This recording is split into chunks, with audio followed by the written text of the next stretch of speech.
Demon Emperor, I am willing to lead a portion of people to the northern primordial region to capture the myriad races and strengthen our demon race. Upon hearing this, Di Jun's eyes flashed with contemplation, and he slowly replied, Fei Lian, your intentions are commendable. But the northern primordial region is not without its own powers, such as the Kuan Peng of the North Sea, the Blood Sea Ming, He Daoist, and even the now-declined Qilan tribe. Acting rashly could be dangerous. At this moment, Tai Yi, who had been sitting nearby, also put down the bronze bell, sat up straight, and said, Brother, there is no need for concern. Both of us have already broken through to the late stage of Quasi Saint. I will surely capture that little Kuan Peng to become a demon saint for our race. Moreover, our demon race still lacks enough combat power. With only 2 demon saints, it would be better to seize this opportunity to capture more powerful beings and force them to submit their divine senses to serve as our demon saints. Upon hearing Tai Yi's suggestion, Di Jun, the leader, remained silent for a long time. He knew well that if the demon race proceeded this way, they would become the next witch clan, the common enemy of the myriad races in the primordial world. However, with the arrow knocked, it must be released. Ultimately, he gritted his teeth and approved Tai Yi's decision. At this moment, the one regretting the most was none other than Fu, she who sat at the bottom. Fu, she felt that everything was going wrong. Ever since Di Jun faced the last setback, he had completely changed. Originally considered a wise ruler, he had now become a thorough opportunist, losing the humility and reason he had when he first met Di Jun. He had thought that following Di Jun would lead to the stable development of the demon race, but now he was gradually moving toward the opposing front against the myriad races. Yet he felt powerless to change it, only able to sigh silently, regretting his decision to join the demon race and even dragging his younger sister into it. Regret comes too late. Indeed, the best ingredients often require the simplest cooking methods. At this moment, Xuanbao was grilling a large lobster from the Xianxian realm, and as he inhaled the seafood aroma wafting through the air, he couldn't help but swallow hard. Although he had arrived in the primordial era, he still had a strong craving for delicious food. It had been nearly 1,000 years since Xuanbao refined the spiritual treasure obtained from his last treasure hunt.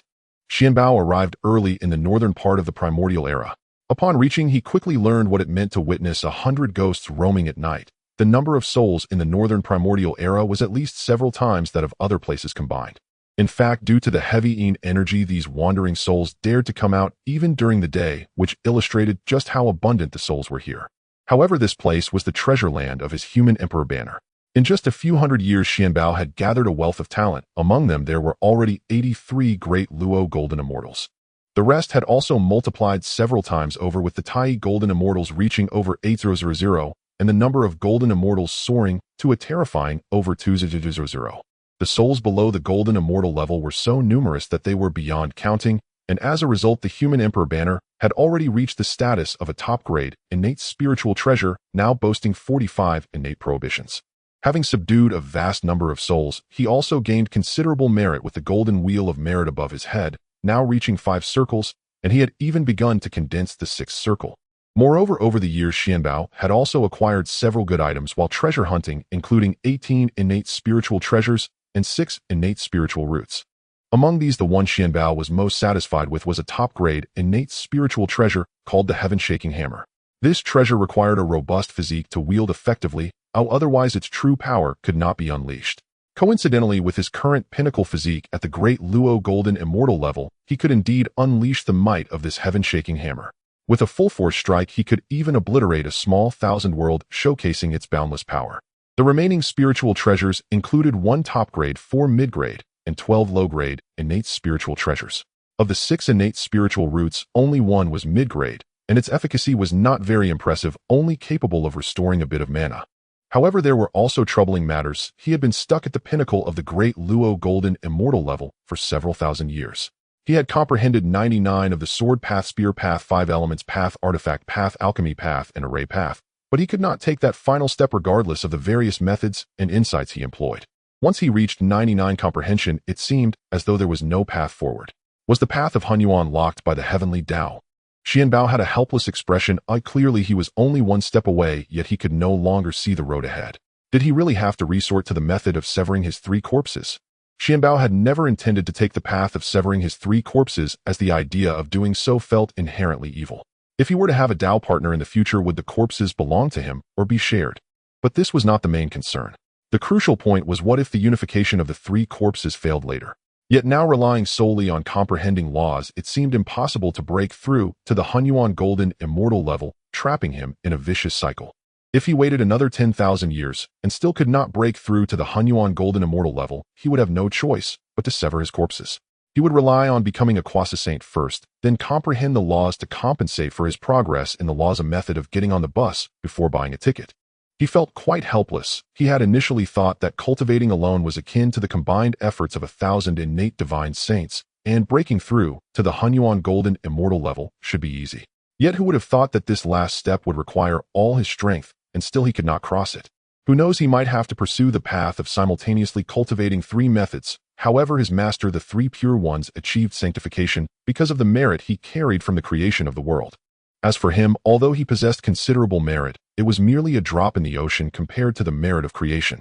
It seemed he would need to devise more merit for himself in the future.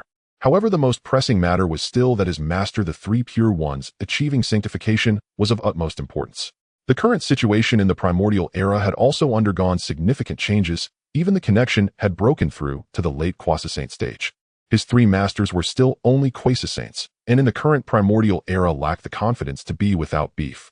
This was unacceptable to Xuanbao. A man must be strong everywhere, whether in body or background. Just as Xuanbao was about to enjoy this delicious Xianxian lobster, he suddenly sensed that a group of his little brothers had returned. Xuanbao was not surprised at all. This was something that happened frequently over the years. Hundreds of thousands of little brothers divided into several groups, spreading out in all directions to capture wandering souls. Otherwise, it would have been impossible to capture so many souls in just a few hundred years. Xuanbao suddenly sensed that behind his little brothers there was a group of people following them. The number was around 300, and their strength was quite impressive, with the weakest being at the Xianxian level.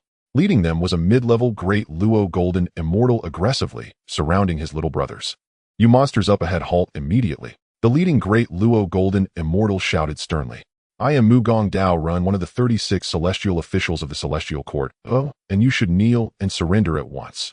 However, Xuanbao's little brothers showed no signs of stopping. In fact, sensing their master Xuanbao, they increased their speed. Xuanbao frowned, put down the grilled lobster in his hand, and in a flash appeared between the 2 parties, waving his hand to gather all his little brothers. "So Mugong Daoren, what business do you have pursuing me with such shouts and threats?" Xuanbao said coldly. Mugong Daoren cast a disdainful glance at Xuanbao, saying, "You demon commanding numerous souls to wreak havoc in the northern primordial era and disturb the order, why don't you surrender willingly?" Originally having no intention of making a move, upon hearing Mugong Daoren's accusation, Xuanbao couldn't help but chuckle, saying, "You call me a demon, oh, what are you? I see that you all are stained with karma. You must have committed many heinous acts, right?" Xuanbao sneered. Mugong Daoren, hearing this young man rebutting him, shouted, "Do not argue. Today I shall act on behalf of the heavens." Saying this, he summoned a magical treasure and attacked Xuanbao. Seeing the approaching Mugong Daoren, Xuanbao felt utterly bored, countering with a martial technique the great turnover palm, pressing his hand down. Instantly, a gigantic palm imprint spanning thousands of miles formed in the sky, crashing down towards Mugong Daoren. Mugong Daoren, preparing to attack Xuanbao, suddenly felt immense pressure from above. Looking up, he saw a boundless gigantic palm descending upon him. "What is this?" Before Mugong Daoren could react, he was forcibly smashed into the earth of the primordial era several thousand kilometers deep. Lying in a deep pit several thousand kilometers down, Mugong Daoren was now barely breathing, continuously gasping for air. "You cannot kill me. I am one of the 36 celestial officials of the Celestial Court. If you kill me, the Celestial Court will not let you off." As Xuanbao approached Mugong Daoren, he heard him mention the Eastern King's palace to pressure him, which made him feel amused. Indeed, when outside, not only strength matters, but background is also crucial. However, Xuanbao felt no concern over the threat of the Eastern King. After all, he had offended too many people. He would dare to accept if Hongjun granted him the title of the foremost male immortal. How significant was the Eastern King among so many powerful beings in the primordial era? Later, the Eastern King met a dismal fate, purely becoming an experience pack for the demon race, crushed to death by Tai, using the Eastern Emperor Bell. The Celestial Court he worked hard to establish was also devoured by the demon race. Xuanbao looked down at the half-dead Mugong Daoren from a high vantage point. "My master is the 3 Pure Ones. What can the Eastern King do to me?" Upon hearing that the person in front of him claimed his master was the 3 Pure Ones, Mugong Daoren, who had a glimmer of hope for survival, almost choked on his words and nearly suffocated. Over the years, he had relied on being one of the 36 celestial officials of the Celestial Court to commit many murders and treasure thefts, but now he feared he would not live much longer. Who were the 3 Pure Ones? They were direct disciples of Hongjun, destined to become great beings. he had dared to target their disciple. My life is over. Human Emperor Banner, 3000. Having dealt with the nuisances of the immortal court, Xuanbao had no desire to linger, especially since this place had just witnessed the deaths of thousands. Holding a roasted lobster in one hand, he ate as he made his way towards the Qilin clan. On the road, he naturally did not miss out on the souls along the way. After all, even the smallest mosquito is still meat, and these would all contribute to his merits in the future. After hundreds of years of travel, Xuanbao finally arrived at the territory of the Qilin clan, but upon seeing the scene before him, he thought he had come to the wrong place. As a former hegemonic tribe of the Primordial era, it was lamentable to see the Qilin clan now occupying just a middle-grade, innate blessed land. Compared to the other two tribes of the Primordial era, the Dragon and Phoenix, the current state of the Qilin clan was truly pitiful. Their ancestral land had now been occupied by the Witch clan, burdened with immense karma and lacking good cultivation conditions. Their plight was evident. No wonder in later years dragons and phoenixes were often seen, while legends of the Qilin were few and far between. Who dares to intrude upon the Qilin clan? Xuanbao, who had not concealed his presence, was naturally discovered by the Qilin clan members. A few Qilin at the Golden Immortal realm, led by a Tai Golden Immortal, blocked his path. Xuanbao halted his steps, looking at the Qilin guards before him, and shouted, "I am a disciple of the Three Pure Ones, the Gather Treasure Daoist, here to meet the clan leader of the Qilin clan for an important discussion. Please inform him." The title Gather Treasure Daoist was naturally chosen by Xuanbao himself, as being called just Xuanbao lacked any gravitas. For now, he was merely the Gather Treasure Daoist, but in the future, he would be known as the Gather Treasure Daoist Lord. Upon hearing Xuanbao's name, the guards exchanged glances, and one of the slightly older guards said, "A disciple of the Three Pure Ones. Please wait here, we must first inform the clan leader." With that, one guard hurriedly left. Shortly after, the guard returned, bowing respectfully, and said, "Our clan leader summons you." Xuanbao followed the guard into the Qilin clan's stronghold, and many Qilin clansmen cast curious glances at him along the way. Upon arriving at the clan leader's residence, Xuanbao saw a burly Qilin clan leader radiating an aura of majesty seated at the head. A mixed Yuan Golden Immortal, indeed the dead camel, is larger than a horse. Although the Qilin clan was the most unfortunate of the three tribes, they still had an ancestor at the mixed Yuan Golden Immortal level. Xuanbao cupped his hands in salute, and said, "Clan leader, I have come to discuss an important matter with you." Xuanbao did not intend to beat around the bush with the Qilin clan. After witnessing the Phoenix clan's desire for merit last time, and seeing the even more desperate situation of the Qilin clan, now he realized there was no need for the useless pleasantries. If he could offer them a way to gain merit, the Qilin clan would likely be even more eager than the Phoenix clan. The current Qilin clan leader, the Fire Qilin, felt exhausted. The Qilin clan had weakened to the extreme, with only himself as a mixed Yuan-level combatant, and among the elders below him, there were only 7 great Luo Golden Immortals, amounting to merely a few tens of thousands in the entire Qilin clan. In comparison, during the battle of the three clans, the Qilin clan had boasted a population of over 1 billion, second only to the Dragon clan. Now, however, they faced such a dire situation, burdened with so much karma that their very existence was at risk. Seeing Xuanbao, the Fire Qilin, forced a smile, and said, "I wonder what business you have to discuss, young friend. Speak freely." Looking at Xuanbao, the Fire Qilin, who had once been the most hot-tempered, spoke in a somewhat subdued tone. After all, Xuanbao had the Three Pure Ones behind him, and the current Qilin clan could not afford to offend him. Xuanbao got straight to the point. The Qilin clan is not faring well these days, burdened with so much karma. The Fire Qilin's eyes flashed with a tinge of pain as he replied, "To be honest, young friend, our clan is indeed in a difficult situation, entangled in karma, struggling to develop, and facing the constant threat of extinction." The Fire Qilin sighed heavily. Xuanbao smiled slightly and said, "I do have a way to help the Qilin clan alleviate some karma, but it requires the clan leader's cooperation on a certain matter." The Fire Qilin's eyes lit up, and he hurriedly asked, "Please, young friend, just say the word. As long as it can save my Qilin clan, I will cooperate fully." Xuanbao directly explained the matter regarding the 4 spirits of heaven and earth to the Fire Qilin.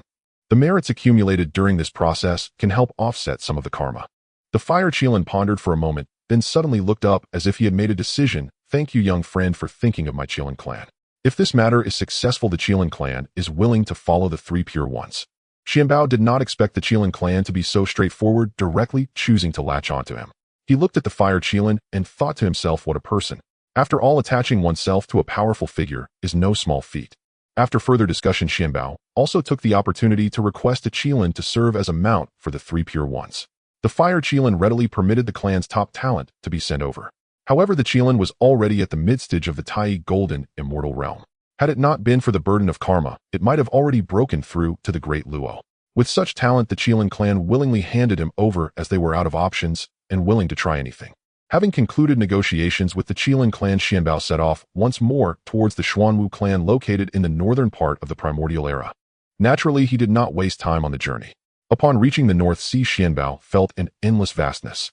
Having never seen the ocean in his previous life, standing in the middle of the sea, all he could see was a deep blue expanse. With such a uniform appearance, it was easy to lose one's direction. Don't ask how Xuanbao knew this. Now Xuanbao had indeed lost his way. The primordial era was simply too vast. The North Sea alone was boundless, and in the face of such a huge expanse, Xuanbao's perception felt like just a drop in the ocean. Just as Xuanbao was troubled, suddenly a massive shadow approached from ahead, arriving in an instant. It was a gigantic turtle, its size nearly half that of the demon god he had stored away. This must be the giant turtle that was slain in the later years during the repair of the heavens. As it drew closer, Xuanbao felt an overwhelming pressure, but looking at this North Sea Xian turtle, he felt a strange sense of familiarity, as if he had seen it somewhere before. After some recollection, he realized this creature bore a striking resemblance to the demon god, yet perhaps it was the very turtle that Pangu had severed. No wonder the North Sea Xian turtle could grow so large, yet remained unable to take form. It must have been deliberately left for the future repair of the heavens. Without letting Xuanbao's imagination run wild, the giant turtle had already arrived in front of him. Xuanbao cupped his hands and said, "I am a disciple of the three pure ones, the Gather Treasure Taoist, wishing to visit the Xuanwu clan, but I have lost my way here. May I ask if you could inform me of the location of the Xuanwu clan?" Upon hearing the name of the three pure ones, the North Sea Xian turtle's eyes flashed with a look of reverence. Although the North Sea Xian turtle could not leave the North Sea due to its size, it was still well aware of the three pure ones. "I see you are a disciple of the three pure ones. I know the location of the Xuanwu clan and can guide you there." Xuanbao was overjoyed and quickly expressed his gratitude. "Thank you, senior." The North Sea Xian turtle gestured for Xuanbao to stand on its back, and naturally Xuanbao accepted and climbed onto the turtle's back. The entire turtle's back was like a moving continent, vast and boundless, inhabited by numerous creatures. One can only imagine how enormous this North Sea Xian turtle truly was. However, in this lifetime with his own existence, whether this North Sea Xian turtle would meet the same fate of being slain and its four limbs used to support the heavens remained a question. Nonetheless, establishing a Taoist temple on this turtle's back would not be a bad idea, a mobile temple, and this North Sea Xian turtle was no weakling, particularly with its formidable physical prowess capable of withstanding most Quasi-Saints. Xuanbao decided that in the future he could find a way to make use of this North Sea Xian turtle. The North Sea Xian turtle traversed thousands of miles in a single step, and within just a few decades it brought Xuanbao to the Xuanwu clan. The Xuanwu clan resides atop Turtle Island with a population of 1 million. The current clan leader is a peak Great Luo Xuanwu. Upon learning of the visit from the disciples of the three purities, they naturally lined the path to welcome them, and matters were quickly settled. Xuanbao spoke, and the Xuanwu clan dared not dissent. The negotiation concluded swiftly, and Xuanbao bid farewell to the North Sea Xian turtle, embarking toward his final destination in the northern region of the primordial wilderness, which lay in the Blood Sea. The environment within the Blood Sea is extreme, devoid of fish and shrimp, with an accumulation of oppressive energy from heaven and earth, often filled with endless bloodthirsty aura. The Blood Sea, formed from the navel of Pangu after he split open the heavens, fell into the depths of the void, merging the muddy air of creation with the remnants of chaotic demons. It is located at the extreme north of the primordial wilderness, a convergence point of the utmost een and filth in the world. The Blood Sea has an expansive coverage with rolling blood waves forming their own cycles. The true waters of the Blood Sea flow with innate malevolence and the resentment of countless beings possessing the ability to pollute treasures, corrupt bodies, and erode the souls of cultivators. The Blood Sea continuously absorbs blood and filth from the primordial wilderness through rifts in the void, creating a special forbidden domain where cultivators below the Great Luo Golden Immortal easily succumb. However, it is precisely because of this that the underground treasures of the primordial wilderness have yet to emerge. Currently, the Blood Sea is the most suitable place for wandering souls to survive and cultivate, naturally gathering countless spirits. Yet Xuanbao knew well that the Blood Sea had an owner, the ancestor of the river of the underworld. As a nouveau riche of the primordial wilderness, he was born with 3 exceptional innate spiritual treasures, wielding the swords Yuan Tu and Abi, and possessing the 12-petaled flames of karma. Truly, he was capable of both offense and defense, especially with Yuan Tu and Abi. These swords could kill without incurring karma, even more affluent than the sons of Pangu, the three purities. In later generations, the ancestor of the river of the underworld was said to have always imitated, but never surpassed, first mimicking Nuwa to create the Azura clan, then imitating Laozi to establish the Azura sect, reaching the realm of the Quasi Saint, recognized as the foremost being beneath the saints. Particularly in refining the entire Blood Sea, he created 480 million blood god children, claiming that as long as the Blood Sea did not dry up, the river of the underworld would not perish, making him quite a formidable figure. Xuanbao stood at the edge of the Blood Sea, feeling the intense malevolent aura rushing toward him, and his brow furrowed slightly. No wonder the Blood Sea has not birthed any innate divine beings. The famous ones are merely the ancestor of the river of the underworld and the later Mosquito Taoist. Such a place is truly not meant for humans. Channeling his magical power to protect his body, he slowly stepped into the Blood Sea. As soon as he entered, the true waters of the Blood Sea wrapped around him like a living entity attempting to erode his flesh and soul. However, Xuanbao was now at the peak of the great Luo Golden Immortal, completely unaffected by any erosion. He sensed that within several thousand miles around him, there were countless souls, including 2 at the level of great Luo Golden Immortal. Indeed, the most delectable cake is always saved for last. With everyone already outworking, Xuanbao summoned all his little brothers, a massive crowd surging toward the Blood Sea. Soon Xuanbao noticed that his group of little brothers was growing larger. However, such a commotion naturally attracted the attention of the Blood Sea's master, the river of the underworld. From the depths of the Blood Sea, blood waves surged, and a beam of blood light shot into the sky as the ancestor of the river of the underworld appeared. He wore a blood robe, wielding the swords Yuan Tu and Abi, emanating a terrifying aura. Who dares to run wild in my Blood Sea? The ancestor of the river of the underworld glared furiously, his voice booming like thunder. Upon seeing the newcomer, Xuanbao was not worried at all. Calmly, he clasped his hands and said, "Uncle Master of the River, it has been a long time since we last met at the Zixiao Palace. It has been tens of thousands of years. Your realm has become unfathomably deep. You must be very close to the final step, right? I turns out to be a disciple of the 3 purities. What brings you to my Blood Sea?" At this moment, the river of the underworld was also puzzled. No one had been willing to come to this Blood Sea for so long due to its harsh environment. What could the disciple of the 3 purities want here? "Uncle Master, I have come to the Blood Sea to capture these wandering souls in the primordial wilderness, to build a better primordial wilderness." Xuanbao's words came out like a machine gun, leaving the river of the underworld stunned.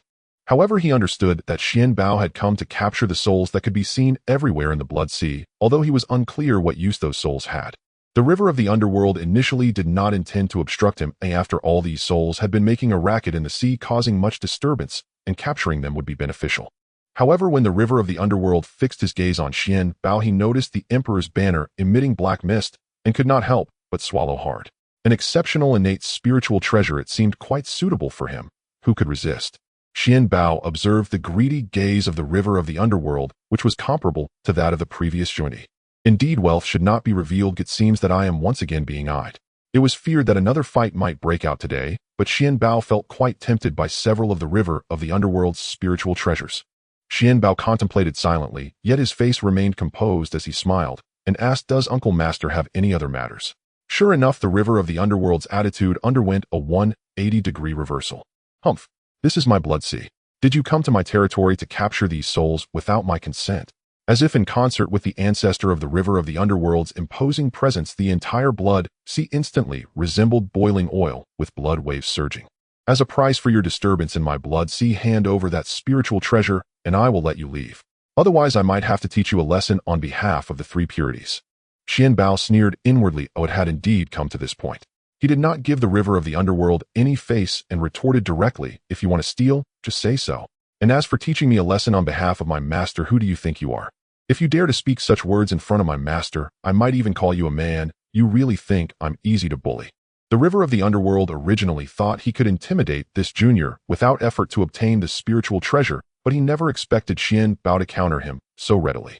Although he did not fully comprehend the phrase, "Who do you think you are?" made his anger boil over. He erupted, "How dare you offend me, bastard!" Clang clang. Enraged, the river of the underworld drew the swords Yuan Tu and Abi. As the sword light emerged, it moved slowly, slow enough to see its path as it pushed through the viscous Blood Sea. The sword light was dim, not dazzling, but rather devoured all light, sound, existence, and meaning in its path. The river of the underworld was indeed one of the few formidable beings in the primordial wilderness who excelled in swordsmanship. In Xuanbao's perspective, the river of the underworld's swordsmanship was second only to his master Tongtian. Seeing the previous attack, Xuanbao did not dare to be negligent. He summoned 3 5-elements flags to hover above his head, enveloping him in layers of protective light. 3 defensive supreme treasures. Upon seeing the 3 5-elements flags above Xuanbao's head, the river of the underworld's expression turned grim. He had not expected Xuanbao to possess such a multitude of defensive treasures, making his attack difficult to succeed. But he would not easily give up. Wielding both swords, he unleashed even more powerful sword techniques, with blood light wildly swirling around the sword bodies, as if to gather the full strength of the entire blood sea. Xuanbao did not dare to slack off in the slightest. While channeling his magical power to stabilize the defenses of the 5 elements flags, he directly summoned the 5 elements incarnations to encircle the river of the underworld. A few avatars at the level of the great Luo Golden Immortal think they can deal with me. They really don't know their place. Seeing the several avatars of the great Luo Golden Immortal surrounding him, the river of the underworld scoffed. What were great Luo Golden Immortal avatars? To him, a single sword could deal with them as if they were children. Moreover, above this blood sea, he had an endless supply of magical power, already placing him in an indomitable position. He did not even know how he could lose to Xuanbao. However, it seemed that the reputation of bullying juniors would be solidified, but to obtain so many spiritual treasures was worth it. At worst, he would just hide after the robbery. If he did not become a mixed element, he would not come out, as even the 3 purities would not dare to destroy this blood sea. Seeing that the Ming River did not regard his 5 elements avatars with any importance, Xuanbao couldn't help but curl his lips slightly. Who would have thought that these 5 Deluo Jin Xian avatars could actually set up a primordial 5 elements formation capable of trapping a Quasi-Saint? With a command from Xuanbao, the 5 elements radiance shone brilliantly, as the 5 Deluo Jin Xian avatars instantly positioned themselves at specific points, activating the primordial 5 elements formation with a thunderous roar. The avatar of metal was surrounded by a torrent of sword chi, sharp and unstoppable. The avatar of wood thrived with vitality, vines entwining around it. The avatar of water rippled with waves, concealed currents swirling. The avatar of fire blazed fiercely, its heat oppressive. The avatar of earth caused the ground to swell beneath it, solid as rock, completely enclosing the Ming River. Initially stunned, the Ming River didn't expect this seemingly ordinary avatar to possess such means. With a cold grunt, he swung his dual swords Yuan Tu and Abi, sending black sword chi slashing toward the 5 elements formation. However, the 5 elements formation and mutual interaction continuously operated to deflect and neutralize the Ming River's attacks. Frowning, the Ming River remarked, "There's some skill here, but you think these alone can stop me?" As he spoke, the Yuan Tu and Abi swords emitted a dazzling blood light. Xuanbao's heart sank. He hadn't anticipated that being at the mid-stage of Quasi-Saint, the Ming River would be so powerful. With the 2 killing swords in hand, the Ming River's might was astonishing, causing the primordial 5 elements formation to begin to sway under his onslaught. Taking out the lightning spear and the eternal spear, he hurled them at the Ming River within the formation. However, despite their swift speed, both were deflected by the Ming River's swords just before impact. Naturally, Xuanbao was unwilling to accept defeat and continuously retrieved and threw the spears, expending mana at a rapid pace akin to a dam bursting. He had no choice but to continuously shove various mana-stirring pills and spiritual fruits into his mouth, or he wouldn't be able to endure such consumption. Thus the two remained locked in a stalemate. On one side, the Ming River relentlessly attacked, while on the other, Xuanbao frantically consumed medicine.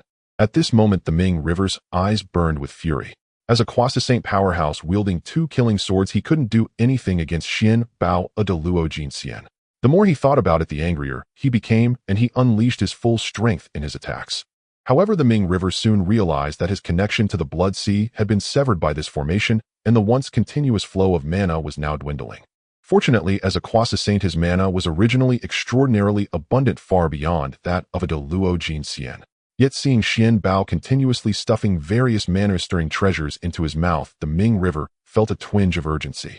At this moment, the Ming River grew ruthless, summoning the 2 corpses of good and evil to attack the 5 elements formation, while simultaneously a large number of blood gods from the Blood Sea charged forth, directly self-destructing as they flew towards Xuanbao, creating a chaotic scene. Although the self-detonation of these blood gods was akin to mere tickling for Xuanbao, no one wished to be bombarded like this continuously, as it disrupted his rhythm of consuming medicine. Damn, so you have minions. Let my subordinates deal with them. With a wave of Xuanbao's hand, hundreds of thousands of souls above the Jin Xian realm surged towards the charging blood gods. The nearly 100 leading Deluo Jin Xian charged into the blood gods like tigers entering a sheep pen, swatting down large groups with a single slap. Seeing his hard-crafted blood gods being scattered like wheat, the Ming River felt immense pain in his heart.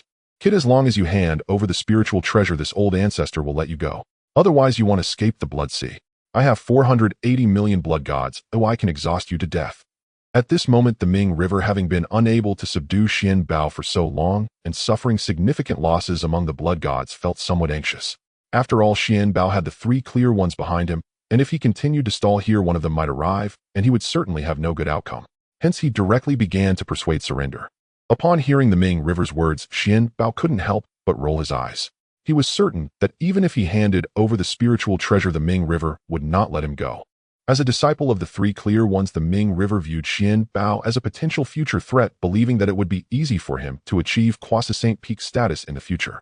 How could he allow this future foe to survive? It would be better to eliminate him now while he was still weak, especially since the Ming River was known for his murderous ways, claiming to kill heaven, earth, and all living beings. Ming River, you little rascal, a dignified Quasi-Saint can't even take down a Deluo Jin Xian like me. You claim to kill heaven, earth, and all living beings. Go home and butcher some pigs. What? You cowardly child, if you have the guts, let this old ancestor out. I will surely tear you to pieces. Due to the overwhelming momentum of their battle, many powerful beings in the northern region felt it, especially the Kuan Peng in the North Sea, who sensed it most acutely. Why is a disciple of the 3 clear ones fighting the Ming River? This was unexpected. Once a mere Tai Jin Xian in the Purple Cloud's palace, he could now contend with the older generation of powerhouses. Yet recalling how Xuanbao had shown him no respect in the Purple Cloud's palace, seeking others for meeting gifts, but ignoring him, he felt a surge of resentment. If it weren't for the 3 clear ones shielding you, this old ancestor would definitely make you understand what cruelty is. The other powerful beings, sensing the battle over the Blood Sea, did not dare to rush in, for the Ming River was not an easy opponent. The 2 killing swords in his hands were not so easily handled. At this moment, Xuanbao truly felt the pressure. He hadn't expected the Ming River to be this formidable. Now his subordinates were also entangled by the Ming River's blood gods, leaving him no time to set up the killing immortal sword formation. In desperation, Xuanbao took out a jade talisman, which was a talisman of attack given to him by the 3 clear ones when he emerged, containing a full-force strike from them. Now that he was unable to subdue the Ming River, he could only use this one-time item, channeling mana into it before throwing it out. The jade talisman instantly shattered, transforming into a sword chi that sliced through the sky, rushing towards the Ming River within the formation. This was the sword of heavenly interception. What? Upon seeing this sword chi, the Ming River, trapped within the formation, sensed he could not withstand it, and summoned the fiery red lotus to shield himself. Although the fiery red lotus managed to block it, it suffered significant damage, and seeing the severely wounded fiery red lotus, the Ming River felt immense pain. This was a spiritual treasure he would need for future corpse slaying. Oh no, you actually blocked it. Let's see how many more you can endure. Saying this, Xuanbao pulled out 2 more attack talismans and hurled them at the Ming River. There's more. The previous sword of heavenly interception had already caused the fiery red lotus to suffer great loss in its spirit. After taking additional hits, it was impossible for it to withstand further. At this moment, the Ming River knew he was likely doomed, but looking at Xuanbao's eyes filled with fury, he thought, "If I'm not going to have it easy, neither will you." As he spoke, the Ming River began to self-destruct, his skin cracking inch by inch, evidently intending to take Xuanbao down with him. However, the Ming River was not truly willing to die. He had 480 million blood gods. Even if he self-destructed, he wouldn't perish, although his realm would suffer a great loss. But dragging this rascal down with him was worth it. At that time, he could also acquire numerous spiritual treasures, which would indeed be worth it. Xuanbao did not expect the Ming River to make such a decisive choice to self-destruct. The self-detonation of a Quasi-Saint was terrifying, and he dared not linger, retracting the 5 elements avatars and preparing to escape with his many subordinates. However, just as Xuanbao was about to flee, a tower-shaped spiritual treasure suddenly surged from behind, enveloping the Ming River within it. The Ming River thus emitted a muffled groan. The Tower of Mystical Harmony can be used like this. As a result of the self-detonation of the Ming River, the originally resplendent, heavenly yellow Linglong Pagoda dimmed somewhat. After all, it was the self-detonation of a Quasi-Saint, and the power was naturally not to be underestimated. The dimming of the heavenly yellow Linglong Pagoda's spiritual essence only slightly indicated how powerful it truly was. It truly deserved its title as the foremost defensive treasure of the postnatal realm. Xuanbao directly emitted 100 strands of treasure energy to nourish the heavenly yellow Linglong Pagoda, which had greatly contributed. Not to mention, the pagoda displayed its loyalty by directly handing over the spiritual treasures left behind from the Ming River's self-detonation to Xuanbao, diving into his body to savor the delicious treasure energy. Xuanbao stood stunned, holding the 3 spiritual treasures in hand, as the Ming River had suddenly become a mere shell. However, when Xuanbao was not paying attention, the Yuan Tu and Abi swords which the Ming River used to slay corpses instantly transformed into a beam of sword light, preparing to escape. Xuanbao reacted swiftly, snorting coldly, "You think you can run now that you're in my hands?" He raised his hand and summoned the 7 treasures Miao tree, swiping it directly at the 2 swords. The Yuan Tu and Abi swords, which were already affected by the Ming River's self-detonation and were unoperated, could naturally not withstand the 7 treasures Miao tree and were brushed down to the ground. Xuanbao was also generous, giving each spiritual treasure several strands of treasure energy. The Yuan Tu, which had previously resisted, quickly became obedient. Due to the severe injuries inflicted on the good and evil corpses of the Ming River from its self-detonation, they fell into a deep slumber. Xuanbao naturally would not miss this golden opportunity, directly using immense magical power to sever the connection between the Ming River and the Yuan Tu and Abi swords. At this moment, deep in the sea of blood, the Ming River, having reattached its divine sense to a blood god clone, felt invigorated. It believed that its final self-detonation would surely ensure that Xuanbao would accompany it to the grave. Although this self-detonation caused its power to plummet severely from mid-quadrant to early stage, and its realm was currently very unstable compared to the several superb, innate spiritual treasures, the lost cultivation was merely a trivial matter. At this time, the Ming River was still unaware that its self-detonation had been entirely blocked by the heavenly yellow Linglong Pagoda, causing no harm to Xuanbao. The Ming River quickly rose, palms spread, preparing to summon the Yuan Tu and Abi swords. Where is my large Yuan Tu and Abi? Originally, these were spiritual treasures born alongside the Ming River and utilized for slaying corpses naturally connected to its will. But why had they not returned? The Ming River could not understand. Could it be that my self-detonation's power was too great, causing the Yuan Tu and Abi to sustain severe injuries? While the Ming River was lost in thought, it suddenly sensed that its connection to the Yuan Tu and Abi had abruptly severed. Its already unstable realm plummeted rapidly, stopping only at mid-stage of the great Luo Golden Immortal. A mouthful of reverse blood spewed from the Ming River's mouth, realizing that its spiritual treasures had been taken away and that its good and evil corpses had been annihilated. Cough, cough. Who is it? The Ming River will not rest until I have settled this with you. The furious Ming River no longer hesitated and quickly headed towards where it had just battled Xuanbao. After all, several superb, innate spiritual treasures awaited it there. If they were taken away by others, it would truly be a loss of both women and soldiers. Upon arriving above the sea of blood, the Ming River felt somewhat dazed. Am I really that weak now? A self-detonation from mid-quadrant should have been able to destroy the sea of blood. It could at least obliterate quite a bit. Now it seemed that the sea of blood had not changed at all. Could it be that I have become too weak recently? Suppressing the doubts and anger in its heart, the Ming River continued its search. Suddenly, it sensed a familiar, yet powerful aura. How is this possible? That little beast is still alive. How could it withstand my self-detonation as a mid-quadrant against a great Luo Golden Immortal? At this moment, Xuanbao was seated not far away, surrounded by the Yuan Tu Abi swords and 2 other spiritual treasures with treasure light swirling around. The Ming River's eyes widened in disbelief and hatred. It's you. You're still alive. You've taken my spiritual treasures, and you've ruined my corpse-slaying technique. It roared as it charged forward recklessly. Xuanbao slowly opened his eyes and sneered. Ming River, your self-detonation wasn't enough, and you dare come to seek death. Having said that, he held the 7 treasures Miao tree and bore the recently seized flame red lotus above his head. Seeing Xuanbao use the spiritual treasure he had stolen to deal with him, the furious Ming River was driven mad. You thief! You dare to take my spiritual treasures. Today I will make you pay the price. The Ming River roared, blood light surging around, ready to strike again.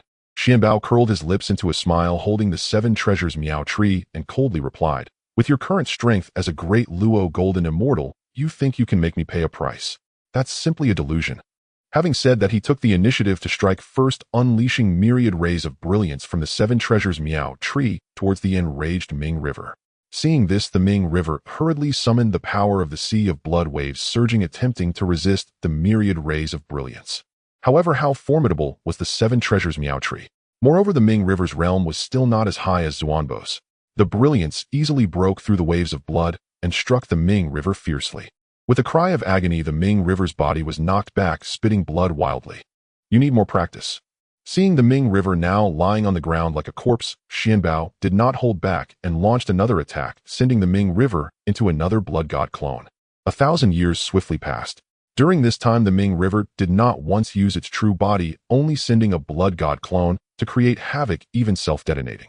In these 1,000 years, Xuanbao was frequently ambushed by the Ming River's blood god clones. The Ming River knew that a blood god clone of the Golden Immortal level could not harm Xuanbao, but at least it could annoy him. During this millennium, Xuanbao did not remain idle either. He had collected nearly all the wandering souls in the entire Sea of Blood. Xuanbao gathered numerous souls, accumulating a vast amount of merit. Now he bore a merit golden wheel with 6.5 rings atop his head. The Human Emperor banner had also been upgraded to possess 48 innate prohibitions, a superb innate spiritual treasure, just one step away from becoming a supreme innate treasure. In fact, Xuanbao only needed to refine all the endless souls below the Golden Immortal level within the Human Emperor banner, and it would surely achieve the status of a supreme innate treasure. However, Xuanbao did not plan to do so.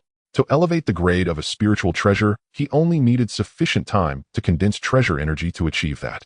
These souls below the Golden Immortal level would all become merits in the future. Moreover, Xuanbao currently did not dare to elevate his spiritual treasures to the level of a supreme innate treasure. After all, such treasures were the ceiling of the Honghuang realm, and the heavenly Tao was very strict about it. If he were not careful, and upgraded, endless heavenly tribulations could descend. Such a thankless task was something Xuanbao would not undertake at this time. However, even though the Human Emperor banner had not reached the level of a supreme innate treasure, Xuanbao already felt it was sufficient for use. He now had over 1 million subordinates. Among them there were over 240 great Luo Golden Immortals, and more than 1/8 Tai Golden Immortals, with the Golden Immortal level reaching an outrageous number of 1 million. These were accumulated from the countless beings that had perished in Honghuang over the years. Those below the Golden Immortal level had become unimaginable in number. Currently, Xuanbao only needed to wait for Hoodoo to open the underworld passage, and he could hand over these souls for how much merit. At this moment, Xuanbao dared not even think about it. Calculating the time, he had been out for nearly 10,000 years. The 5 spirits of heaven and earth only lacked the Dragon Clan. However, with the Qilin and Phoenix clans ahead, it was likely that the Dragon Clan was very eager for merit. Nonetheless, before leaving, he still wanted to deal a heavy blow to that old fellow Ming River. For more than 1,000 years, Xuanbao had been greatly bothered by the blood god clones.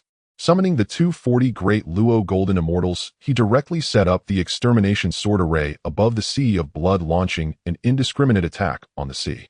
The entire Sea of Blood instantly felt as though it had been struck by countless airborne missiles, with waves surging and some blood god clones being slain from time to time. And in the depths of the Sea of Blood, the Ming River was filled with regret. It should not have thought of seizing Xuanbao's spiritual treasures, leading to its current predicament, having all its treasures taken and its realm dropped to the great Luo Golden Immortal. But in this world, who possesses a drug for regret? Ultimately, one must bear the consequences of their own decisions.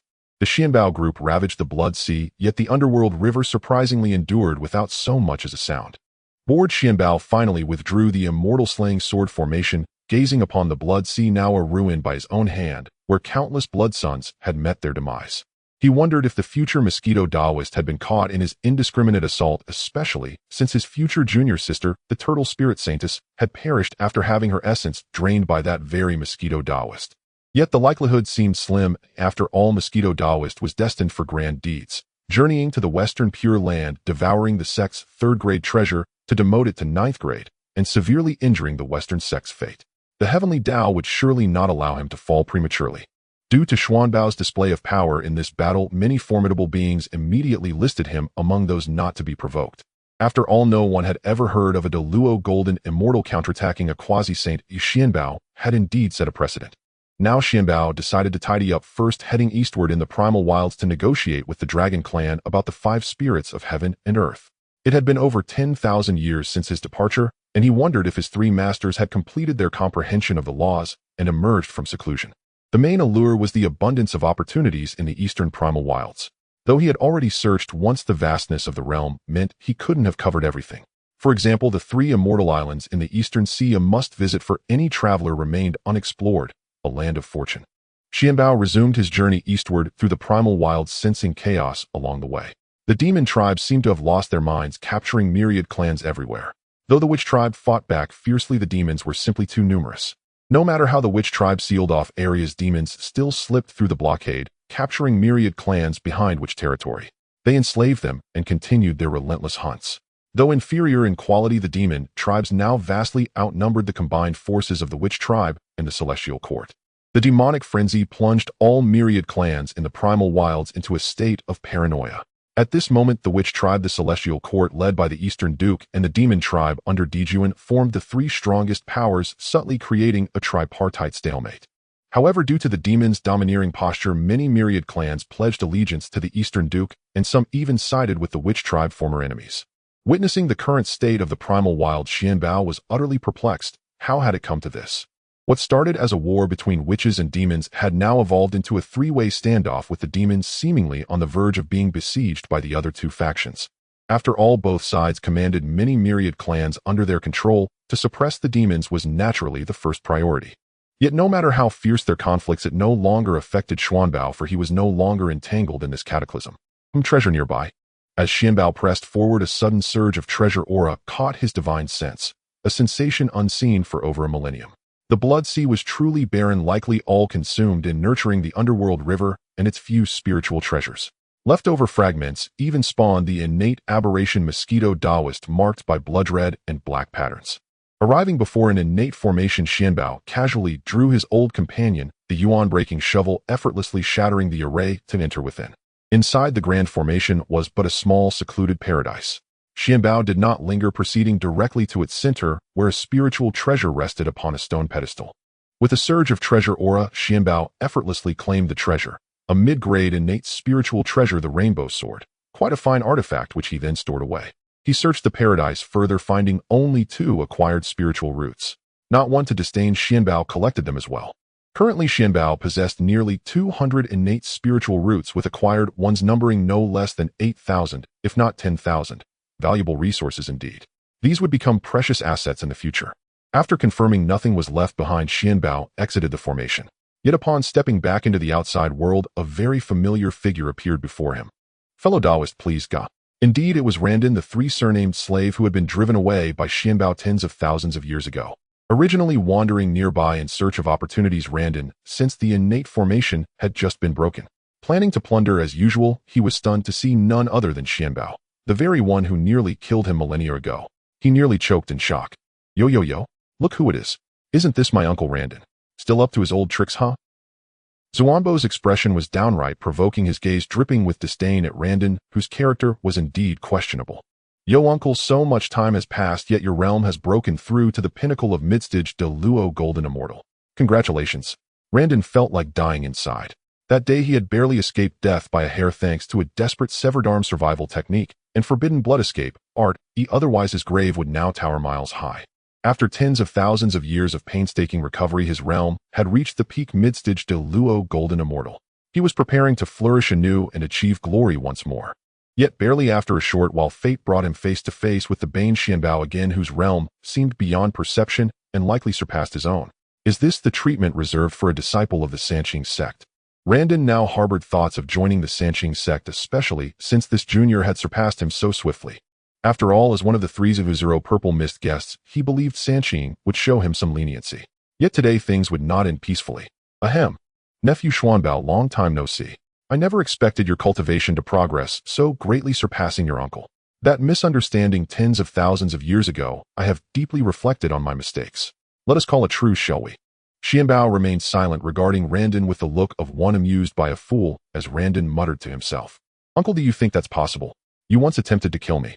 Seeing Xuanbao resolute in his intent, who nearly killed him when he was only at the Tai Golden Star stage, and now had surpassed him, Randon knew he had no chance, and began contemplating escape.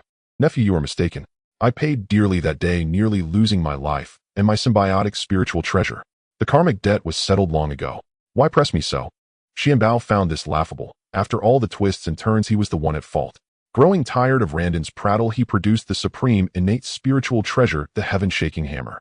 With both hands raised, the hammerhead instantly swelled to mountain size, crashing down upon Randon. The oppressive force above made Randon's scalp tingle. Unexpectedly, Xuanbao struck with such magnitude at once. Hastily, Randon summoned a recently acquired spiritual treasure.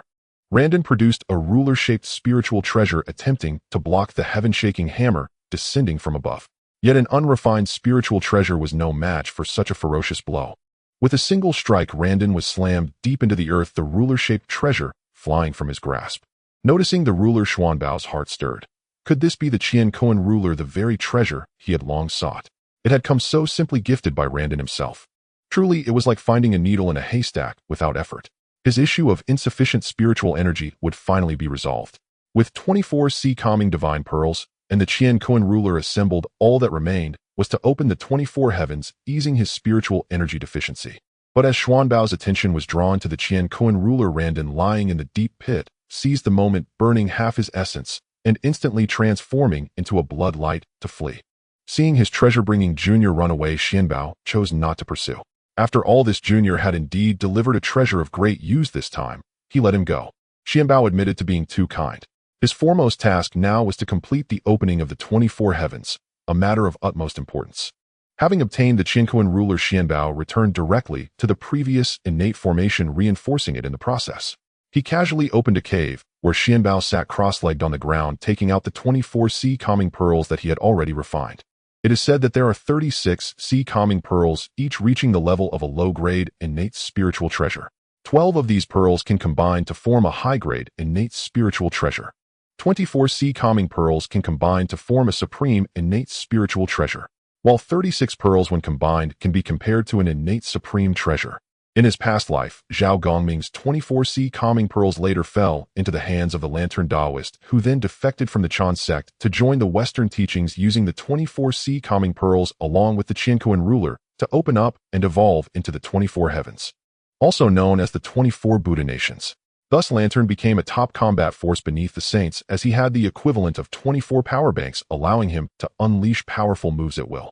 Xuanbao took out the high-grade innate spiritual treasure, the Qianquan ruler, which contains the essence of the universe, embodying the unity of the worlds yin and yang, capable of opening up worlds.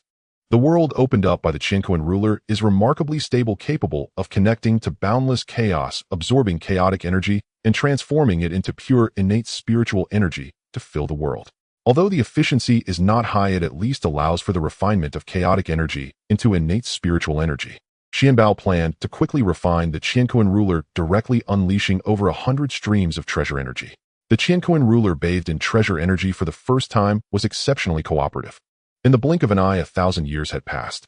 During this time, the Qianquan ruler had been thoroughly refined. Over this prolonged period, Xuanbao had comprehended 99 of the Tao of Qianquan, yet he found himself stuck at the last step. No matter how he tried to comprehend it, it felt like starting a game and getting stuck at 99, which was maddening. Next, Xuanbao intended to open up the 24 heavens. Now that he had gained a profound understanding of the Tao of Qianquan, opening a small 1,000 worlds was quite simple. Holding the Qianquan ruler, Xuanbao entered one of the sea-calming pearls. He channeled his power, raising the Qianquan ruler, which emitted a dazzling light as it struck towards the sea-calming pearl, unleashing the power of Qianquan. A tiny area was opened up. This was just the beginning of creating a world, as Xuanbao continued to open up realms one after another. Eventually, the small 1,000 worlds were fully formed, covering a significant area. However, since this new world had just been opened, it lacked innate spiritual energy. Yet Xuanbao was not in a hurry. Once the 24 heavens were completed, he could directly absorb the spiritual energy from the primordial world. Subsequently, Xuanbao took out the remaining 23 sea-calming pearls, applying the same method to create small 1,000 worlds within each. When all 24 small 1,000 worlds were opened, it left Xuanbao utterly exhausted. However, seeing the 24 small 1,000 worlds surrounding him felt great, as he was finally free from the issue of running low on energy. At this moment, the innate spiritual energy within the 24 heavens was sparse. Although it could refine chaotic spiritual energy into innate spiritual energy, the speed was not satisfactory to Xuanbao. Currently, the primordial world was abundant in innate spiritual energy. Instead of slowly refining chaotic energy, it would be better to directly draw innate spiritual energy from the primordial world. Xuanbao controlled the 24 small 1,000 worlds to begin absorbing innate spiritual energy from the primordial world. In just a breath's time, the spiritual energy within a radius of tens of thousands of miles was completely absorbed, continuing to spread outward. From above, the 24 heavens resembled a giant funnel, with endless innate spiritual energy being devoured, as if dozens of quasi-saints were cultivating simultaneously. Thus, Xuanbao forcibly extracted energy for several hundred years, yet the 24 heavens were only about 80-fold, forcing Xuanbao to cease the extraction of primordial innate spiritual energy. The reason was simple: the heavenly Tao had directly issued a warning. If he continued to extract a divine thunder from the heavens, would surely descend. In just a few hundred years, Xuanbao felt that he had extracted at least 3 of the innate spiritual energy from the eastern part of the primordial world. Otherwise, the heavenly Tao would not have been so furious. After all, everyone in the primordial world relied on this innate spiritual energy for cultivation, but there was no one like Xuanbao who extracted it to such an extent, hence the warning from the heavenly Tao. If I don't draw, I won't draw. What a stingy spirit. Just taking a bit of innate spiritual energy still requires supervision, Xuanbao muttered to himself, but upon seeing the gathering dark clouds above, he promptly shut his mouth. Xuanbao had to think of another way. Suddenly a flash of inspiration struck him. The Qianquan ruler could connect to boundless chaos, absorbing chaotic energy and transforming it into innate spiritual energy. Although the efficiency was low, employing multiple methods might yield results. However, Xuanbao was still quite excited about the changes brought about by the 24 heavens. Now he had completely purified himself. With these 24 power banks, his endurance had increased dramatically. Mom will no longer have to worry about me running low on energy. Resolving this concern, Xuanbao happily set off on his journey to the Eastern Sea.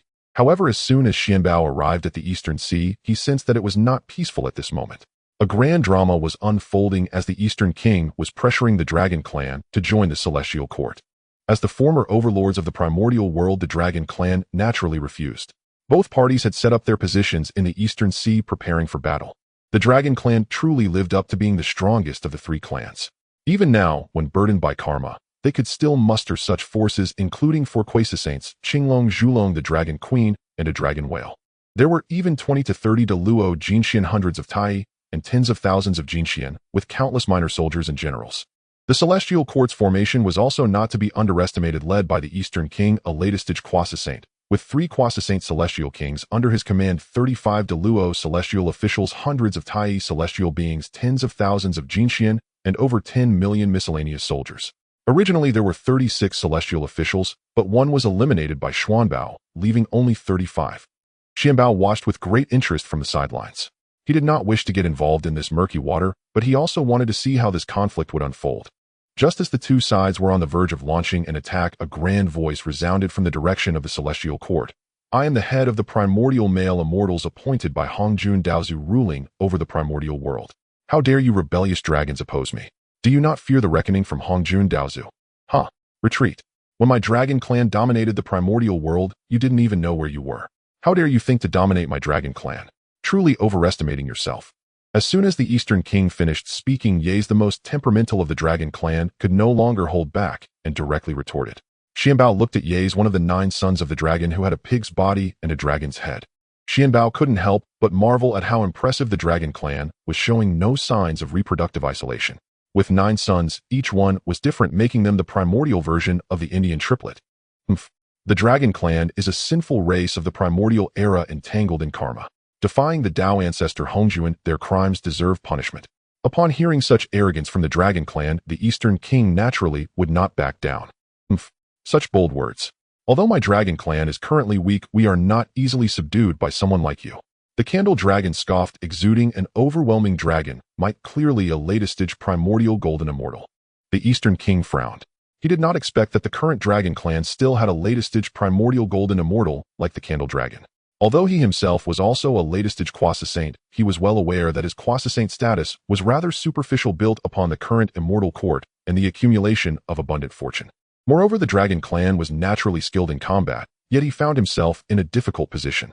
If he were to leave in disgrace, this time the prestige of the immortal court would be utterly shattered. Who would still support a weak and easily bullied immortal court? Unfortunately, his immortal court was located on Panlai Island in the Eastern Sea too, close to the Eastern Sea Dragon clan. As the saying goes, how can one allow others to sleep beside their bed? Now, whether he could defeat them or not as the master of the immortal court, the Eastern King had to hold his ground. Moreover, he still had the 10,000 Immortals Great Formation as a trump card, giving him the confidence to contend with the Dragon Clan. After all, although the Dragon Clan was powerful, they were currently burdened by karma. If they dared to wreak havoc in the primordial lands, it would be up to the heavenly Tao to decide their fate. The Eastern King took a deep breath, no longer willing to speak. He waved his dragon head staff, and the countless celestial soldiers and generals behind him instantly readied for battle, their momentum soaring as they advanced towards the Candle Dragon and his kin. The actions of the Immortal Court naturally provoked the Dragon Clan, who immediately took on a combat stance. The 2 sides thus entered a stalemate. However, neither side had any intention of striking first. The Eastern King was worried about not being able to win, even if he did the losses would be severe. The Dragon Clan was concerned about karma. Already burdened by karma, if they acted rashly they might provoke the heavenly Daos wrath, which would be a great loss. Both sides maintained this tacit stalemate. In the blink of an eye they had been at a standstill for several years, while Xuanbao, who was watching from the sidelines, was utterly speechless. Damn, are they going to fight or not? They've been at a standstill for so long that my flowers have wilted. If it comes to it, I guess I'll have to give you a little push. Xuanbao's eyes twinkled as a plan formed in his mind. He quietly cast a spell transforming into the appearance of a Dragon Clan member and stealthily approached the rear of the Immortal Court's formation, suddenly launching a surprise attack on a celestial soldier. The celestial soldier was caught off guard, letting out a scream as he fell to the ground. The members of the Immortal Court immediately fell into chaos, believing the Dragon Clan had struck first. The Eastern King glared, shouting, "The Dragon Clan dares to launch a sneak attack. Kill them." The celestial soldiers surged toward the Dragon Clan like a tidal wave. Seeing the Immortal Court attacking suddenly, the Candle Dragon also burned with rage, sweeping his dragon claws and leading the Dragon Clan to meet the charge. In an instant, cries of battle shook the heavens and spells blazed with brilliance as both sides officially plunged into fierce combat. Xuanbao meanwhile hid in the shadows, observing the chaos. A cunning smile spread across his face as he secretly rejoiced. Finally, they've started fighting. If you don't fight, how am I supposed to steal from you? Xuanbao did not linger to watch the spectacle. He activated his escape light and headed toward Penglai Island, the location of the Immortal Court. Penglai Island is one of the 3 immortal islands formed from fragments of chaos at the time of creation. It is vast and considered one of the most significant blessed lands in the primordial world. The Eastern King established the current Immortal Court on Penglai Island, which alone could sustain the development of the Immortal Court. It is easy to imagine that there must be plenty of resources on Penglai Island. Moreover, Xuanbao seemed to recall that the 3 immortal islands were arranged according to the 3 wealth positions. Now that Penglai Island had appeared, he only needed to find the other 2 Yingzhou and Fangzhong Islands based on the 3 wealth positions. Xuanbao quickly arrived at Penglai Island. The island was heavily guarded, but most of the elite forces had been taken by the Eastern King to confront the Dragon Clan. The remaining defenders were mostly weaker celestial soldiers. Xuanbao easily avoided them and infiltrated the Immortal Court. Upon arriving at Penglai Island, his first impression was that it truly deserved to be a top-tier blessed land with an abundance of innate spiritual energy that could even rival Kunlun Mountain. No wonder it could support so many cultivators from the Immortal Court. After some exploration, Xuanbao found that there were only 2 great Luo Golden Immortals guarding the entire Penglai Island. For Xuanbao, having just 2 great Luo Golden Immortals was no different from having no defenses at all. Next, Xuanbao accidentally eliminated the guards of the Immortal Court's treasury. Looking inside the treasury, there were no torches, yet it radiated a dazzling light and a myriad of auspicious mist. What he saw was a cascade of brilliance. Xuanbao inadvertently packed up everything in the treasury without even drawing the attention of the 2 great Luo Golden Immortals left behind. Continuing with his unintentional spree, Xuanbao also visited the Immortal Court's spiritual herb garden, alchemy room, and artifact forging room, leaving no trace of vegetation in his wake. After further exploration, Xuanbao confirmed that there were no more valuable items left in the entire Immortal Court. He also planned to prepare for a swift escape, since the treasury guards he had taken out would likely lead to the entire Immortal Court being in chaos soon. Sure enough, just as Xuanbao dashed out of Penglai Island, a thunderous roar erupted from the 2 great Luo Golden Immortals guarding the Immortal Court. Who dares to wreak havoc in the Immortal Court?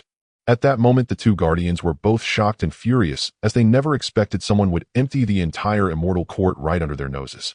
They were alarmed that if they could not retrieve the items lost by the Immortal Court, when the Eastern King returned and saw the Immortal Court had been emptied, they would likely not survive. Seeing the enraged duo, Xuanbao paid them no mind and directly headed toward the direction where the other 2 immortal islands might be. As for the war between the Immortal Court and the Dragon Clan, Xuanbao was not concerned. He was confident that neither the Immortal Court nor the Dragon Clan would reach a point of mutual destruction, especially since the calamity in the primordial world was not yet severe enough to cloud their judgment. Moreover, he had just stolen from the Immortal Court, making a significant profit. The Dragon Clan, burdened by karma and now engaged in a fierce battle with the Immortal Court, would likely face even more difficult times ahead. He could easily negotiate with the Dragon Clan regarding the 5 spirits of heaven and earth. What is this called? This is called killing 2 birds with 1 stone.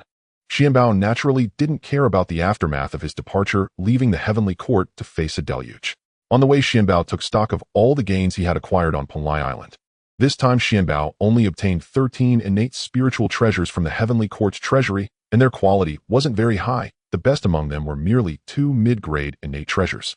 However, Xuanbao was not surprised. The Heavenly Court was a significant power, and of course, they would distribute spiritual treasures to their subordinates to enhance their combat strength.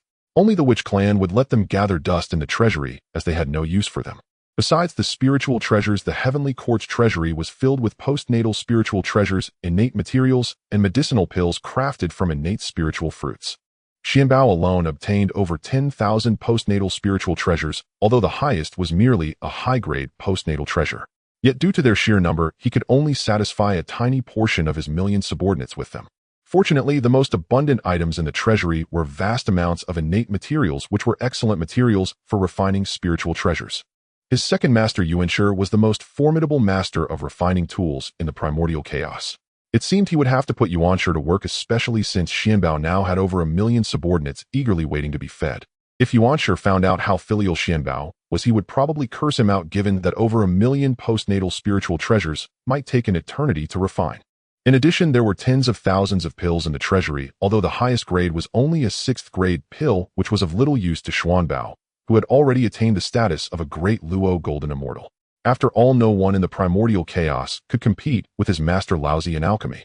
However, these pills were highly sought after in the outside world as elixirs, and even if he had no use for them, he couldn't let the Heavenly Court benefit from them. There were also hundreds of various innate spiritual fruit seeds, and the postnatal spiritual fruits could only be described in countless numbers. In the Heavenly Court's spiritual garden, he acquired over 20 types of innate spiritual roots and thousands of postnatal roots. Indeed, it proved the saying, stealing from a great power yields abundant rewards. Ahem, calm down, calm down. It's just stealing from the Heavenly Court. Compared to his current wealth, it's merely a small trifle and not worth too much concern. Xuanbao adjusted his overly excited spirit and set off once more in search of the remaining 2 immortal islands, as the Chaos 3 immortal islands were dungeons that protagonists in primordial novels would conquer, each brimming with opportunities. He couldn't return empty-handed after such a fortunate encounter. However, finding the Chaos 3 immortal islands was no easy task. Based on the location of Panlai Island, Xuanbao had been searching for over 300 years, wandering through countless corners without discovering the remaining 2 immortal islands. During these 300 years of the war between the 2 dominators of the East, the Heavenly Court and the Dragon Clan, had also come to an end. Both sides suffered casualties, but neither sustained serious injuries. Neither side intended to fight to the death. After displaying their military might, they naturally fell into a stalemate. However, because Xuanbao had stolen from the Heavenly Court, it didn't take long for the East King to learn about it. With his home being robbed, the East King was furious and had no time to continue the war with the Dragon Clan, decisively choosing to retreat.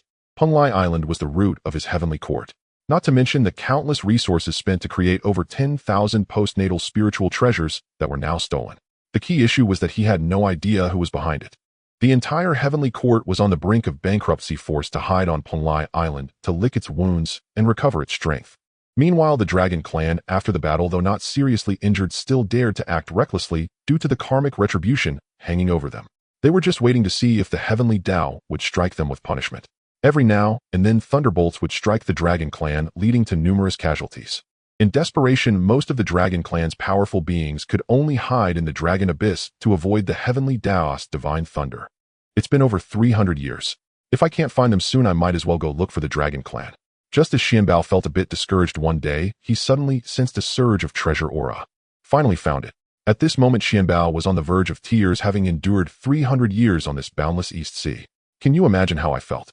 Once fond of seafood, Xuanbao now felt nauseated at the sight of it. After all, who wouldn't get sick of eating the same thing for 100 years?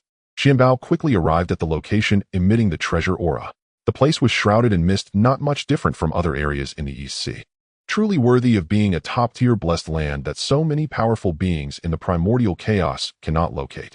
Xuanbao couldn't help but sigh. If he hadn't sensed the existence of the treasure aura, he would never have guessed that this was one of the Chaos 3 immortal islands. Such blessed lands naturally had protective formations. When Xuanbao arrived in front of the formation, he saw the surrounding laws of wind, water, fire, and earth intertwining, deeply mysterious. The level of the formation was indeed high, even surpassing his own gathering treasure formation. But was Xuanbao the type to patiently break formations? The answer was obvious. Xuanbao took out his formation-breaking artifact, the Breaking Yuan Shovel, and began to operate it. Not to mention, it had already advanced to a top-grade innate spiritual treasure. After over 100 years of effort, he finally opened a breach in the formation, and Xuanbao seized the opportunity to enter the formation in an instant. Upon entering the formation, Xuanbao was immediately greeted by a rich wave of innate spiritual energy.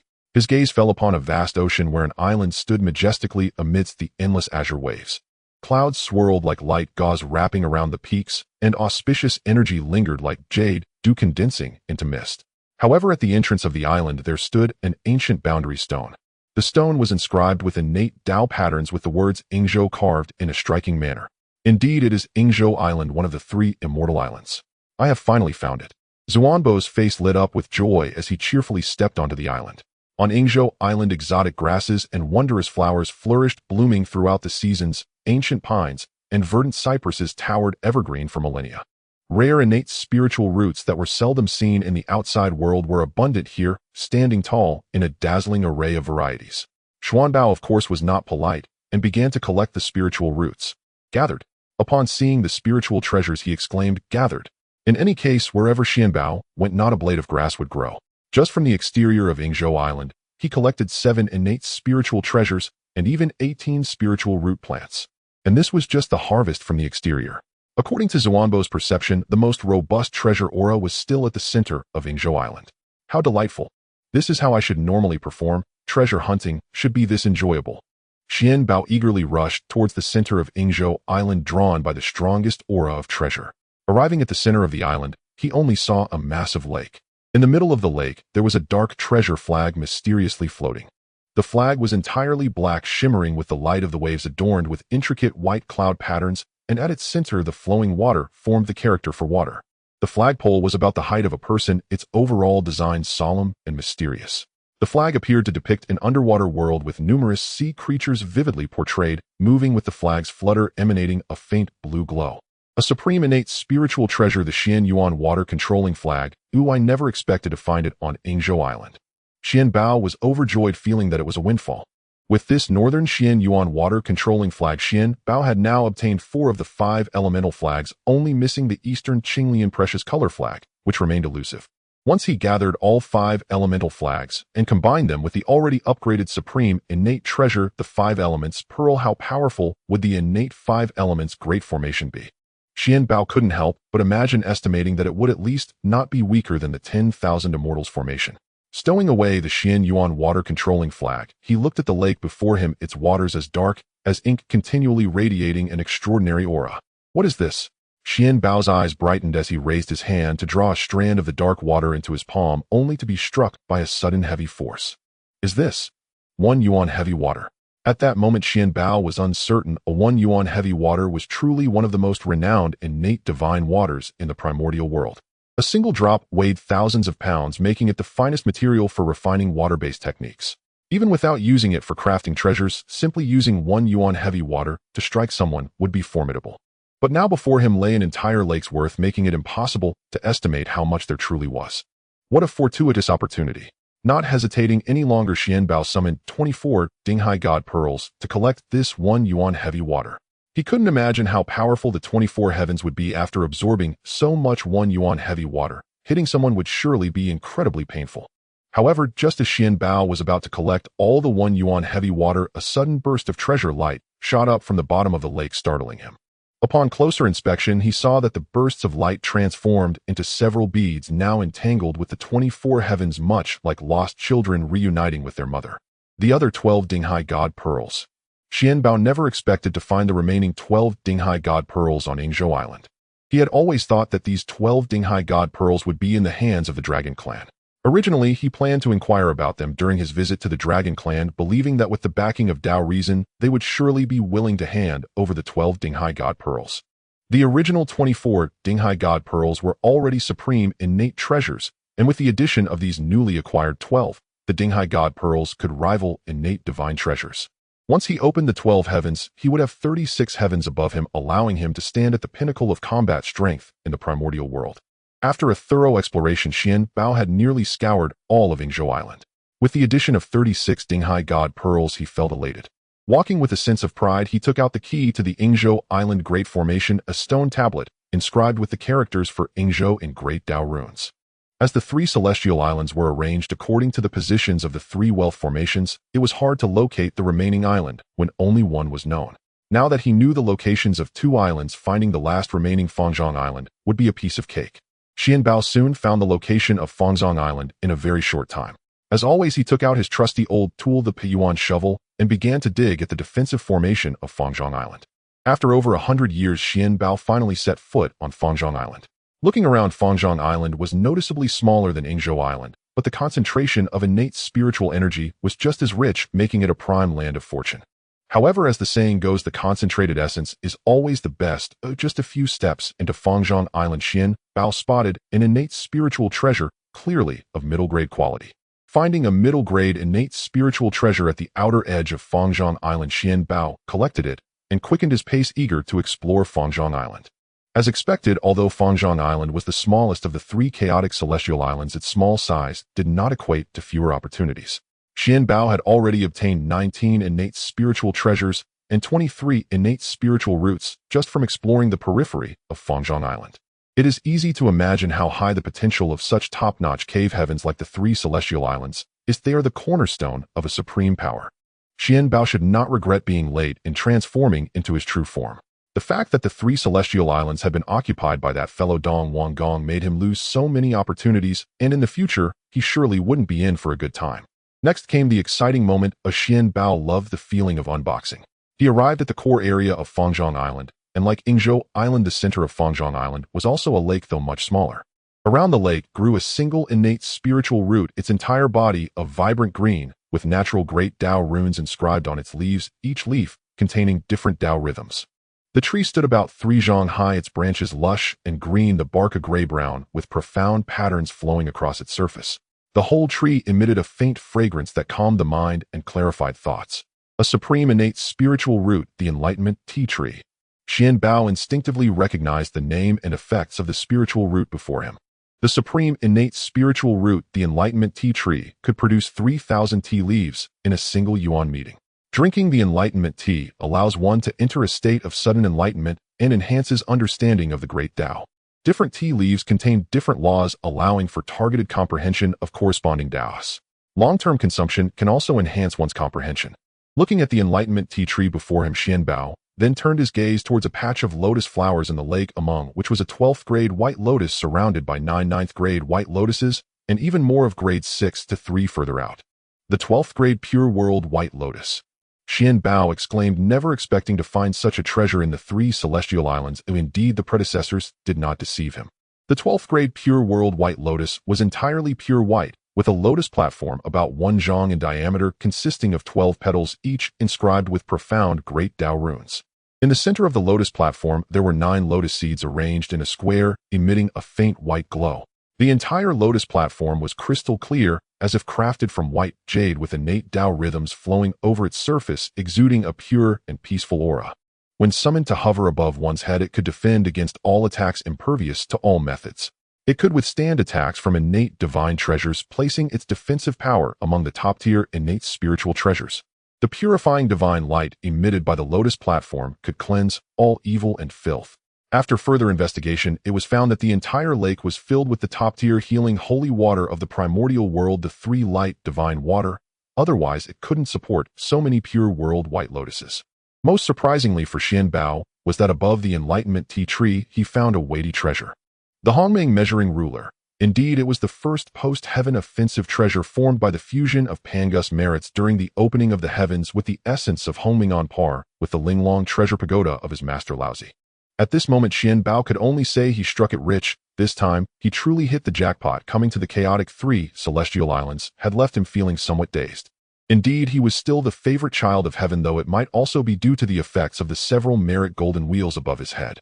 Since Xuanbao plundered the 2 immortal islands of Fangzhong and Yingzhou, he has been in seclusion on Fangzhong Island, refining the spiritual treasures he acquired and, incidentally, using the 12 recently obtained Dinghai God Pearls to open up 12 heavenly realms. In the blink of an eye, 3,000 years have passed. Now emerging from his seclusion, Xuanbao had 7 rings of merit golden wheels above his head, surrounded by 36 heavenly realms. Dressed in a platinum robe and holding the 5 Fire 7 Birds fan, he appeared exceptionally graceful, akin to a refined figure from the primordial era. Leaving Fangzhong Island, Xuanbao directly arrived over the East Sea. He did not rush in, but merely released a hint of the aura of a great Luo Golden Immortal, which spread out like ripples on a calm lake after throwing in a stone. Sure enough, before long a figure dressed in the Dragon King's crown and exuding the aura of a great Luo Golden Immortal swiftly dashed out, followed by several Dragon Clan members and shrimp soldiers and crab generals. The visitor was none other than the Dragon King of the East, Ao Guang. Seeing Xuanbao standing with his hands behind his back on the cloud, Ao Guang felt the unfathomable, yet not intentionally oppressive aura and dared not show any negligence. He hurried forward, bowed respectfully, and spoke politely. I am Ao Guang, the little dragon. I was unaware of your arrival in the East Sea and failed to extend a warm welcome. I hope you won't take offense. It was no wonder that Ao Guang was so humble. The Dragon Clan was indeed facing dire circumstances. They were already burdened by karma, and not long ago they had a fierce battle with the Celestial Court, expending the strength of the entire clan. In the end, the Celestial Court displayed the great array of 10,000 immortals, while the Dragon Clan did not back down and set up the great array of 10,000 dragons, resulting in a stalemate between the two forces. However, beings like the Dragon Clan, burdened by karma, dared to act so recklessly in the primordial era, naturally attracting the wrath of Heaven's Tao. If it weren't for some troubles on the Celestial Court's side, they might have faced even more severe consequences. They chose to retreat. It was feared that the Dragon Clan would suffer heavy casualties. Even after the retreat, in just a few decades, 3 great Luo Golden Immortals and more than 100 Tai Golden Immortals were struck down by heavenly lightning, with thousands of Golden Immortals perishing, as well causing immense pain to the Dragon Clan. Fortunately, the Dragon Clan had Long Yuan, a blessed land that could block the perception of Heaven's Tao. Most of the Dragon Clan could only hide within Long Yuan, leaving only a few true dragons to oversee the 4 seas, with the 4 Sea Dragon Kings, all great Luo Golden Immortals, in charge. The remaining Dragon Clan members were no longer allowed to leave Long Yuan, so Ao Guang had to be particularly courteous. The Dragon Clan truly could not afford to be careless now. Indeed, worthy of the Dragon Clan, Xuanbao observed that Ao Guang before him was actually a mid-stage great Luo Golden Immortal. Xuanbao had previously witnessed the Dragon Clan's combat strength on the battlefield, where there were 4 Primordial Golden Immortals and 2 or 3 dozen great Luo Golden Immortals. It could be said that the Dragon Clan was still the hegemonic clan of the Primordial era. Compared to the current Phoenix Clan and Qilin Clan, they were vastly superior. It was indeed impressive to be able to survive. Xuanbao raised his hand in a gentle motion, and a soft yet irresistible force lifted Ao Guang, who was about to bow. He smiled faintly and said, there is no need for such formalities, Dragon King. I am the first disciple of the 3 Pure Ones. He continued, I have come this time to discuss some matters with the Dragon Clan. Hearing that the person before him was a disciple of the 3 Pure Ones, Ao Guang was taken aback. He naturally understood what kind of existence the 3 Pure Ones were. The current Dragon Clan could not afford to provoke them. However, seeing Xuanbao's kind demeanor, Ao Guang felt a bit more at ease and quickly stepped aside to guide the way, saying, Senior, you flatter me.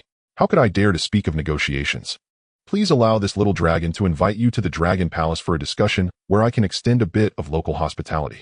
Xuanbao nodded and followed Ao Guang into the sea. Below the passage, a magnificent and grand group of crystal palaces shining with treasure light came into view, which was the East Sea Dragon Palace. Even Xuanbao, who had seen much of the world, the grandeur of the heavenly court and the wildness of the Witch Clan, could not help but feel 2 words arise in his heart upon seeing the Dragon Palace for the first time: luxurious. The palaces were all built of glassy crystal embedded with countless luminous pearls, water-avoiding pearls, wind-stabilizing pearls, and other rare treasures. The corridors were decorated with dragon carvings and phoenix paintings. The floors were paved with beautiful jade, coral thrived, and shells adorned the surroundings, with spiritual springs gushing and exotic flowers and grasses abounding. Various spiritual materials that were hard to come by in the outside world had become almost commonplace decorations here. No wonder the Dragon Clan once dominated the primordial era. Their wealth is indeed substantial. Xuanbao marveled silently, but maintained an air of nonchalance. Upon entering the main hall, it was even more resplendent, radiating a rich aura. Everyone took their seats, and Ao Guang spoke first. I wonder what instructions you have for us, Senior. Whatever the Dragon Clan can do, we will exert our utmost efforts. Ao Guang adopted a very humble posture, but was quickly calculating why this powerful chief disciple of the Xianmen had suddenly visited. Xuanbao did not answer directly, but instead asked what seemed to be an unrelated question. The Dragon Clan is likely facing quite a difficult situation nowadays, isn't it? After all, you had another fierce battle with the Celestial Court not long ago, which must have made things worse. Ao Guang was taken aback by this, a flicker of pain crossing his face, and he respectfully replied, I dare not deceive you, Senior. The Dragon Clan is indeed very difficult. He sighed, his tone laced with bitterness. Ever since the three clans war, our dragon clan has accumulated boundless karma, entangling the entire clan, making it hard for our descendants to cultivate and progress. Recently, we had another fierce battle with the celestial court and have incurred the wrath of heavens, Dao suffering heavy casualties. Now most of the elite members of our clan are hiding in Longyuan and dare not venture out easily. Xuanbao nodded slightly and spoke slowly. I understand the dragon clan's predicament. I am here today because I have an opportunity that can help the dragon clan alleviate its karma. Upon hearing Xuanbao's words, Ao Guang's eyes widened in surprise and anticipation. He quickly stood up and bowed again, saying, I hope you will enlighten us, senior. If you can resolve our dragon clan's troubles, we will be forever grateful. Seeing Ao Guang's reaction was entirely within his expectations, Xuanbao nonchalantly nodded and spoke softly. I wonder if the dragon clan would be interested. Yes, very much.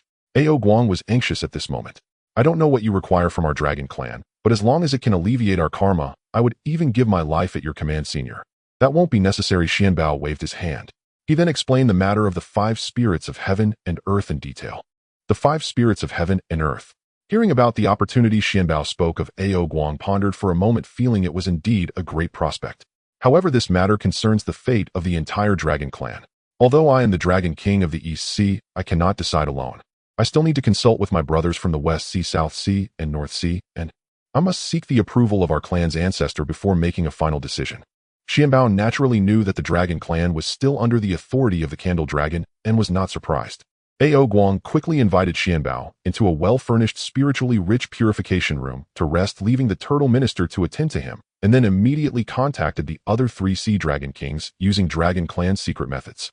In just a short while, the West Sea Dragon King Ao Run, South Sea Dragon King Ao Qin, and North Sea Dragon King Ao Shun arrived one after another through the teleportation array to the East Sea Dragon Palace. The 3 of them wore expressions of surprise and urgency. Elder brother, what great event has transpired to warrant such an urgent summons? Ao Qin, the most impatient, asked as soon as he stepped into the hall. Ao Guang's face was glowing with uncontainable excitement as he waved his hand to set up a soundproof barrier, his voice trembling. Second brother, third brother, fourth brother. Our dragon clan has found hope. The 3 dragon kings abruptly stood up, their faces filled with shock and disbelief. Elder brother, is that true? Quick, tell us everything. Ao Run and Ao Shun urged eagerly. Ao Guang took a deep breath to compose himself and calmly recounted the visit of Xuanbao, the disciple of the 3 pure ones, along with the matter of the 5 spirits of heaven and earth. The other 3 sea dragon kings, upon hearing this, fell into immense shock and ecstatic joy. This was the brightest ray of hope they had seen after wandering in darkness for countless ages. This matter is a tremendous opportunity. How could we possibly oppose it? Ao Qin was the first to express his agreement, his excitement causing his dragon whiskers to tremble. Ao Run, being more composed, pondered and said, however, this matter concerns the fate of our dragon clan. Should we not report to our ancestor, the Candle Dragon, and allow him to make the final decision? That is only natural. Just then, a voice that seemed to transcend countless ages, carrying immense weight and majesty, resonated deep within their souls. I am already aware of this matter. As soon as the voice fell, the space in the center of the hall slightly distorted, revealing a water mirror in which a figure quietly emerged. Candle Dragon ancestor. Seeing the arrival of the figure, the 4 dragon kings hurriedly bowed in respect, their attitudes immensely respectful. The Candle Dragon waved his hand slightly, his gaze like lightning sweeping over the 4, finally landing on Ao Guang. Ao Guang, our dragon clan is currently trapped in Longyuan. Even I cannot emerge. Regardless of what demands this disciple of the 3 pure ones has, do your best to fulfill them. Our dragon clan cannot withstand any more depletion. Yes, ancestor. Ao Guang suppressed his excitement and turned to head toward the purification room. When Xuanbao returned to the hall with Ao Guang, he saw the other 3 dragon kings standing in the hall, their postures extremely humble. The following discussions were straightforward. The dragon clan agreed to send the Azure Dragon to become one of the 5 spirits of heaven and earth. In addition, Xuanbao also requested the ancestral dragon's war chariot, the 9 dragons incense chariot. The 9 dragons incense chariot was pulled by 9 5-clawed golden dragons. The chariot itself was made from primordial incense, topped with a treasure canopy, surrounded by dangling bead curtains, and enveloped in 9-colored divine light, exuding an enchanting fragrance. This chariot was not only magnificent, but also a supreme defensive treasure that could withstand myriad attacks, with no evil able to approach. When the ancestral dragon traveled, the 9 dragons' sword clouds supported them, and wherever they passed, flowers rained from the heavens, and golden lotuses erupted from the ground, showcasing the dignity of a sage. Riding in it was incredibly imposing, perfectly suited for his second master Yuan Shi. Besides this, the Dragon Clan also gifted Xuanbao over 20 innate spiritual treasures, more than 5,000 acquired spiritual treasures, and over 10 innate spiritual roots, leaving Xuanbao feeling quite overwhelmed. Xuanbao could not help but sigh. The Dragon Clan was truly wealthy.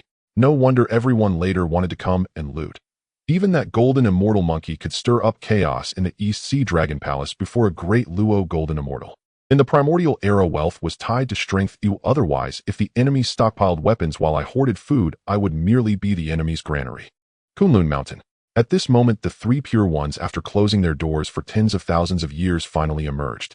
The most impatient among them, Tongtian, spoke first. Elder brother, second brother, I have now grasped 90% of the sword principles and 90% of the formation principles, yet the final step seems like an insurmountable chasm. No matter how I comprehend it, I cannot proceed. What could be the reason for this? As the eldest of the three Pure Ones, Laozi slightly nodded and said, Third brother, do not be anxious. I have long mastered 90% of the alchemical path and the yin-yang path as well. Yuan Shi nodded slightly, saying, I have also controlled 90% of the weapon path and the thunder path, but I can no longer advance further. Laozi remained silent for a long time, then raised his hand to stir the void, his expression somewhat grim. I fear this may be a limitation imposed by the heavenly Tao. It does not allow one to attain Tao through principles. What should we do then? Now that we understand there are issues with the primordial purple chi and drawbacks with the method of severing the three corpses, the originally most promising path to attain Tao through principles is now blocked. Are we, the three Pure Ones, to only walk the path of becoming saints through merit? Upon hearing Tongtian's words, Laozi and Yuan Shi also furrowed their brows, uncertain of what to do. Sigh. Now there is no other way. As Xuanbao said, the method of severing the three corpses requires using a spirit treasure of the same origin to achieve the unification of the three corpses. Unless we destroy our own bodies and use a spirit treasure of the same origin to sever the corpses again, but self-destructing our bodies would cause irreparable harm to our true forms. I do not know how many Yuan meetings it would take to recover from that loss. Just when the three Pure Ones were at a loss for what to do regarding the path to sainthood, Tongtian spoke. I wonder where that brat Xuanbao is now. It has been tens of thousands of years, and he still has not returned. Could something have happened? Laozi slightly shook his head and said, That child Xuanbao has deep blessings. I believe he will be fine. However, this matter of becoming a saint is pressing. If he could return at this moment, perhaps he would have a new method. Yuan Shi also nodded, saying, Indeed, Xuanbao now possesses many spirit treasures and has already reached the level of a true De Luo Golden Immortal. As long as he is not targeted by those top-tier powers, he should not face any major issues. But we cannot deduce the cause and effect or whereabouts of that brat Xuanbao. Tongtian shrugged helplessly as he spoke. Laozi and Yuan Shi, they were also at a loss. The last time they asked Xuanbao if he possessed any spirit treasures that could conceal the heavenly secrets, he denied it. They could only ascertain that Xuanbao's fate was peculiar. Perhaps he was simply avoiding them. At the same time, Xuanbao had already begun his journey back to Kunlun Mountain from the Dragon Clan. Before leaving, Xuanbao specifically entrusted the Dragon Clan to notify the other four clans to gather at Kunlun Mountain in 10,000 years to establish the matter of the five spirits of heaven and earth. The Dragon Clan naturally agreed readily. Before long, the towering and majestic outline of Kunlun Mountain came into view. The protective grand formation sensed Xuanbao's aura and did not obstruct him. As soon as Xuanbao stepped into the territory of Kunlun Mountain, the three Pure Ones in the three Pure Ones Palace naturally sensed Xuanbao's familiar aura. At the same time, Xuanbao heard the voice transmission of his master Tongtian in his mind. Why do you not hasten to the three Pure Ones Palace? Xuanbao nodded in response and did not linger, heading straight to the three Pure Ones Palace. Given his identity, there was naturally no need for announcement. He directly pushed open the door of the three Pure Ones Palace, which was imbued with endless Tao rhythms, and walked in. Masters, I have returned. Inside the three Pure Ones Palace, the three masters were seated on their cushions, their 6 eyes scanning Xuanbao from head to toe. Upon seeing his dark purple auspiciousness, they were all satisfied, nodding repeatedly. What more could a master desire when a disciple achieved such success? It is good that you have returned. After Xuanbao paid his respects, Laozi spoke first. Good disciple, did you encounter any dangers during your travels? Xuanbao smiled slightly and said, Masters need not worry. Although there were some setbacks, there were no major issues. The important thing is that the matter of the 5 spirits of heaven and earth has been settled, and we can establish the 5 spirits of heaven and earth in 10,000 years. Xuanbao did not hide much, mentioning his visits to the Feng clan, Baihu, Clan Qilan clan. However, when he spoke of his experience in the West where he was robbed of treasures by Xuanti, the hot-tempered Tongtian immediately drew his Qingping sword ready to head west to confront Junti and Jiejing to practice swordsmanship. Originally calm, Yuanshi silently took out his Jade Rui, preparing to accompany Tongtian to meet Junti and Jiejing. If not for Laozi pulling his two brothers away, Jiejing and Junti would definitely not have a good time. However, upon hearing that Xuanbao as a Deluo Golden Immortal had countered a Quasi Saint and cleanly robbed Junti, Tongtian and Yuanshi finally exhaled their pent-up frustration.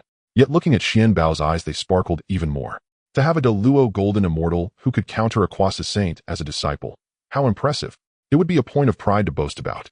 As he spoke of his later battle in the Blood Sea against the River of the Underworld, defeating a Quasi Saint once again and successfully seizing several spirit treasures, Xuanbao brought out the treasures he had taken and displayed them before the three Pure Ones. After hearing so much, the three Pure Ones were no longer merely happy. Looking at the several top-tier innate spirit treasures in Xuanbao's hands, they couldn't help but exclaim that Xuanbao truly had the heavens feeding him. Others might exhaust their entire lives and still not obtain a single top-tier innate spirit treasure, yet Xuanbao had so many that he could hardly use them all. If Xuanbao were not their disciple, they might have been unable to resist seizing a few, as they were simply too abundant, enough to fill them up with just one bite. Yet since Xuanbao was their disciple, there was no need to worry. This was the prestige of being the first disciple of the three Pure Ones. The three Pure Ones listened as Xuanbao recounted the events he had experienced along the way, their expressions shifting in color, now black, now blue, now red, as if they were a palette of colors. Upon hearing about Xuanbao's altercations with the Dragon Clan in the Celestial Court, Tongtian, who was the most lively among them, could not restrain himself, his face flushed with excitement, wishing he could have joined Xuanbao in the act of thievery. Even the most tranquil of hearts, Laozi, could not help but clutch his chest, glancing at Xuanbao with a sigh. My disciple's antics are truly a test for the heart. During their discussion, Xuanbao naturally did not forget the step of presenting the fruit platter. Over 20 types of various innate spiritual fruits were artfully arranged and placed before the three Pure Ones. Seeing the unfamiliar innate spiritual fruits, the three Pure Ones remained calm. They had grown accustomed to their talented disciple returning with countless treasures from his ventures, so a mere few dozen innate spiritual roots felt insignificant. However, Tongtian had already reached for a spiritual fruit and stuffed it into his mouth, mumbling, "This spiritual fruit tastes quite good." Laozi and Yuanshi exchanged smiles and also took a spiritual fruit to taste. "Indeed, it is quite good." The conversation soon shifted to the topic of the path to enlightenment. Laozi spoke first. "My dear disciples, the three of us have now grasped 90% of the laws, yet this final 10% remains elusive. No matter how we comprehend it, we cannot make progress. It seems the path of enlightenment through the laws may be impassable." As he spoke, he pointed to his head, implying that there were forces above preventing them from achieving enlightenment through the laws. Hearing his master Laozi's words, Xuanbao felt no different. It was not merely the heavenly Tao that forbade enlightenment through the laws, but even achieving the status of a primordial golden immortal was restricted. He had experienced this deeply. Now trapped at the peak of the great Luo Golden Immortal for over 10,000 years, his comprehension of the laws had stalled at the final step. His speed of understanding equated to that of 1,000 innate sanctified beings. If it were not an issue with the heavenly Tao, Xuanbao would never believe it. Originally, Xuanbao planned to pursue simultaneous cultivation of the three laws, but now it seemed impossible to achieve enlightenment through the laws directly. He could only first attain the status of a Quasi Saint, and then revert to aid in enlightenment through the laws. However, since obtaining the supreme innate spiritual root, the enlightenment tea tree, Xuanbao changed his mind, motivated by the tree's ability to assist in enlightenment. The supreme innate spiritual root, the enlightenment tea tree, could produce 3,000 tea leaves in one cycle. Drinking the enlightenment tea could lead to a state of sudden comprehension, enhancing one's understanding of the great Tao. Different tea leaves contained different laws, allowing for targeted comprehension of the corresponding great Tao. Xuanbao did not hide his intentions. He knew the three Pure Ones treated him well and was not the ungrateful type. With a gentle smile, he took out a leaf from the enlightenment tea tree and said, "Masters, I have encountered this supreme innate spiritual root, the enlightenment tea tree, by chance. This tea can produce 3,000 leaves in one cycle. Drinking it can lead to a state of sudden comprehension, enhancing one's understanding of the great Tao, and different leaves contain different laws for targeted comprehension."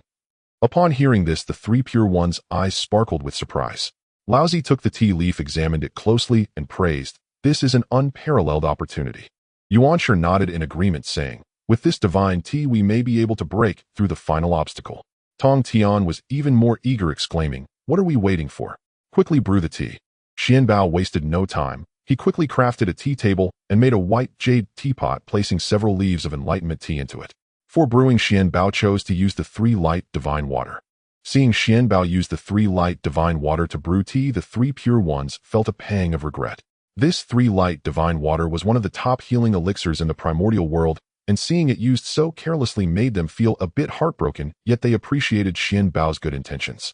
In an instant, the entire 3 pure ones hall was filled with the rich aroma of tea. Just inhaling the fragrance made everyone feel clear-headed. The obstacles they faced during their enlightenment now seemed to have eased.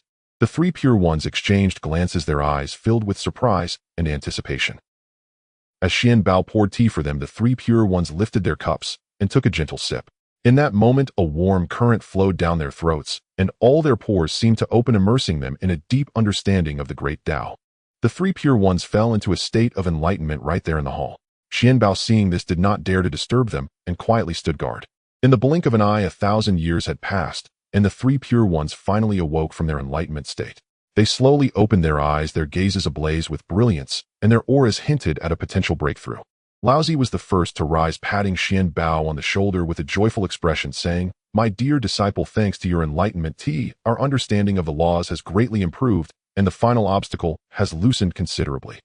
Yuanshi and Tongtian also rose, expressing their approval toward Xuanbao. Tongtian laughed heartily, saying, "With this divine tea, our path to enlightenment is promising." Seeing his 3 masters making progress, Xuanbao felt happy for them. After all, the stronger they became, the better his own days would be. "Masters, we are still over 8,000 years away from establishing the 5 spirits of heaven and earth. In the meantime, I urge you all to fully grasp the laws so we can attempt this simultaneous cultivation of the 3 laws." Xuanbao's expression was serious at this moment. However, given the current state of the primordial world, which had become unpredictable even for him, he felt he needed to help the 3 pure ones achieve sainthood as soon as possible, or otherwise he would have no sense of security. Seeing Xuanbao's serious expression, the 3 pure ones nodded solemnly. "Naturally, with such divine tea, if we cannot grasp the laws, we would truly disgrace our Pango lineage," Tongtian said matter-of-factly. Hearing his master say this, Xuanbao took out the corresponding tea leaves for the 3 pure ones, brewed them, and presented them. Looking at the enlightenment tea before them, the 3 pure ones felt deeply moved, secretly lamenting how fortunate they were to have such a disciple. While other disciples relied on their masters for resources, they found themselves in the opposite position. It felt somewhat embarrassing to be in need of their disciples' resources, yet it was also quite delightful. However, the 3 pure ones all made a silent vow that once they achieved sainthood, if anyone dared to bully Xuanbao, they would make the offender feel the harshness of the world. After drinking the enlightenment tea corresponding to their laws, the 3 pure ones fell back into deep enlightenment. As they had consumed tea tailored to their primary laws, the effects were even more pronounced surrounding them, with swirling law energies that formed a gigantic cocoon. "They've turned into eggs." Seeing this scene, Xuanbao felt nothing unusual, and after all, anything could happen in the primordial realm. Now that the 3 pure ones were in seclusion, it was uncertain how long it would take. Naturally, Xuanbao would not be idle. He prepared to break through to the primordial golden immortal level, taking out 5 leaves of enlightenment tea, each embodying the 5 elements: metal, wood, water, fire, and earth. Xuanbao intended to rely on the enlightenment tea to break through to the primordial golden immortal. Moreover, with Xuanbao's cultivation speed nearing that of 1100 innate sanctified beings, Xuanbao could only think the advantage is mine. Under these conditions, breaking through to the primordial golden immortal was not a simple feat. In the vast primordial wilderness, time was never scarce. 7 millennia quietly slipped away. Within the Sanqing Hall, Xuanbao remained as ever languidly engaging with the incarnations of the 5 elements, playing landlord chess and indulging in all manner of pastimes to while away the endless hours. Ahem, do you not find it dull, your true self? We are but one being, our perceptions intertwined. Is playing cards against oneself truly entertaining? Xuanbao paused in shuffling the deck, casting a glance at the 5 elements incarnation. You know nothing. This is called challenging oneself. What if one day I awaken a new Tao technique? The 5 elements incarnation responded with exasperation. 7,000 years have passed in the primordial wilderness, yet no breakthrough from you. Do you intend to awaken the divine power of the left brain battling the right brain? Cough, cough. Xuanbao nearly choked on his own saliva upon hearing that, almost becoming the first Honghuang Golden Core immortal in the primordial wilderness to perish from drowning in his own spit. You are truly sharp-tongued. Xuanbao shot a glare at the 5 elements incarnation. Enough. We are one and the same of what you think I think. Stop flattering yourself. What kind of person do you think you are? We know it well enough. Get lost, get lost, get lost. Xuanbao swiftly withdrew the 5 elements incarnations to prevent them from revealing heavenly secrets. Conversing with those who share one's mind is truly exhausting. It is far better to enjoy solitude and peace. If not for the fact that his master's few disciples had all retreated into seclusion bolstered by the various spirit fruits bestowed upon them by Xuanbao himself, he would never have allowed them to be released, he muttered. Yet upon seeing the three great cocoons within the Sanqing Hall begin to shift in their qi, Xuanbao knew that his masters were soon to emerge from seclusion. Over these 7,000 years, Xuanbao himself had undergone tremendous transformation, ascending to the realm of Honghuang Golden Immortal. Through countless resources, he had broken through to the 6th layer of the Hundun body refining technique, his physical form reaching mid-stage quasi-saint, his power advancing by leaps and bounds. Moreover, Xuanbao's mastery was not limited to the 5 elements Tao. He had been incessantly consuming enlightenment tea, as if it were water. Though he did not directly cultivate, he commanded 1100 laborers, serving him, accelerating his progress like a rocket. In just a few millennia, Xuanbao had comprehended over 300 Tao laws and reached the Honghuang Golden Immortal realm, a testament to his formidable might. Now Xuanbao felt an overwhelming sense of terrifying strength within himself. For instance, confronting Quan, now he no longer needed to deploy the innate 5 elements formation, relying solely on his own power. Xuanbao was confident he could utterly defeat Quan to the point where even his mother would not recognize him. Such was his overwhelming dominance. While Xuanbao pondered when his masters would emerge, the Sanqing Hall suddenly blazed with radiant light. The 3 great cocoons trembled violently, their shells cracking open as 3 figures slowly stepped forth, 3 Sanqing successfully emerging from seclusion. Yet upon seeing that Xuanbao's realm had caught up to them, the 3 Sanqing felt a growing sense of urgency. After all, being surpassed by one's disciple is the greatest pride of a master, but no matter who it is, no master wishes to be overtaken so easily. Especially when, like Xuanbao, their disciple had learned almost nothing from them, relying entirely on himself, rendering these masters seemingly superfluous. Xuanbao hastened forward, respectfully bowing, greetings to the 3 masters. Composing his spirit and smoothing his whiskers, he smiled gently.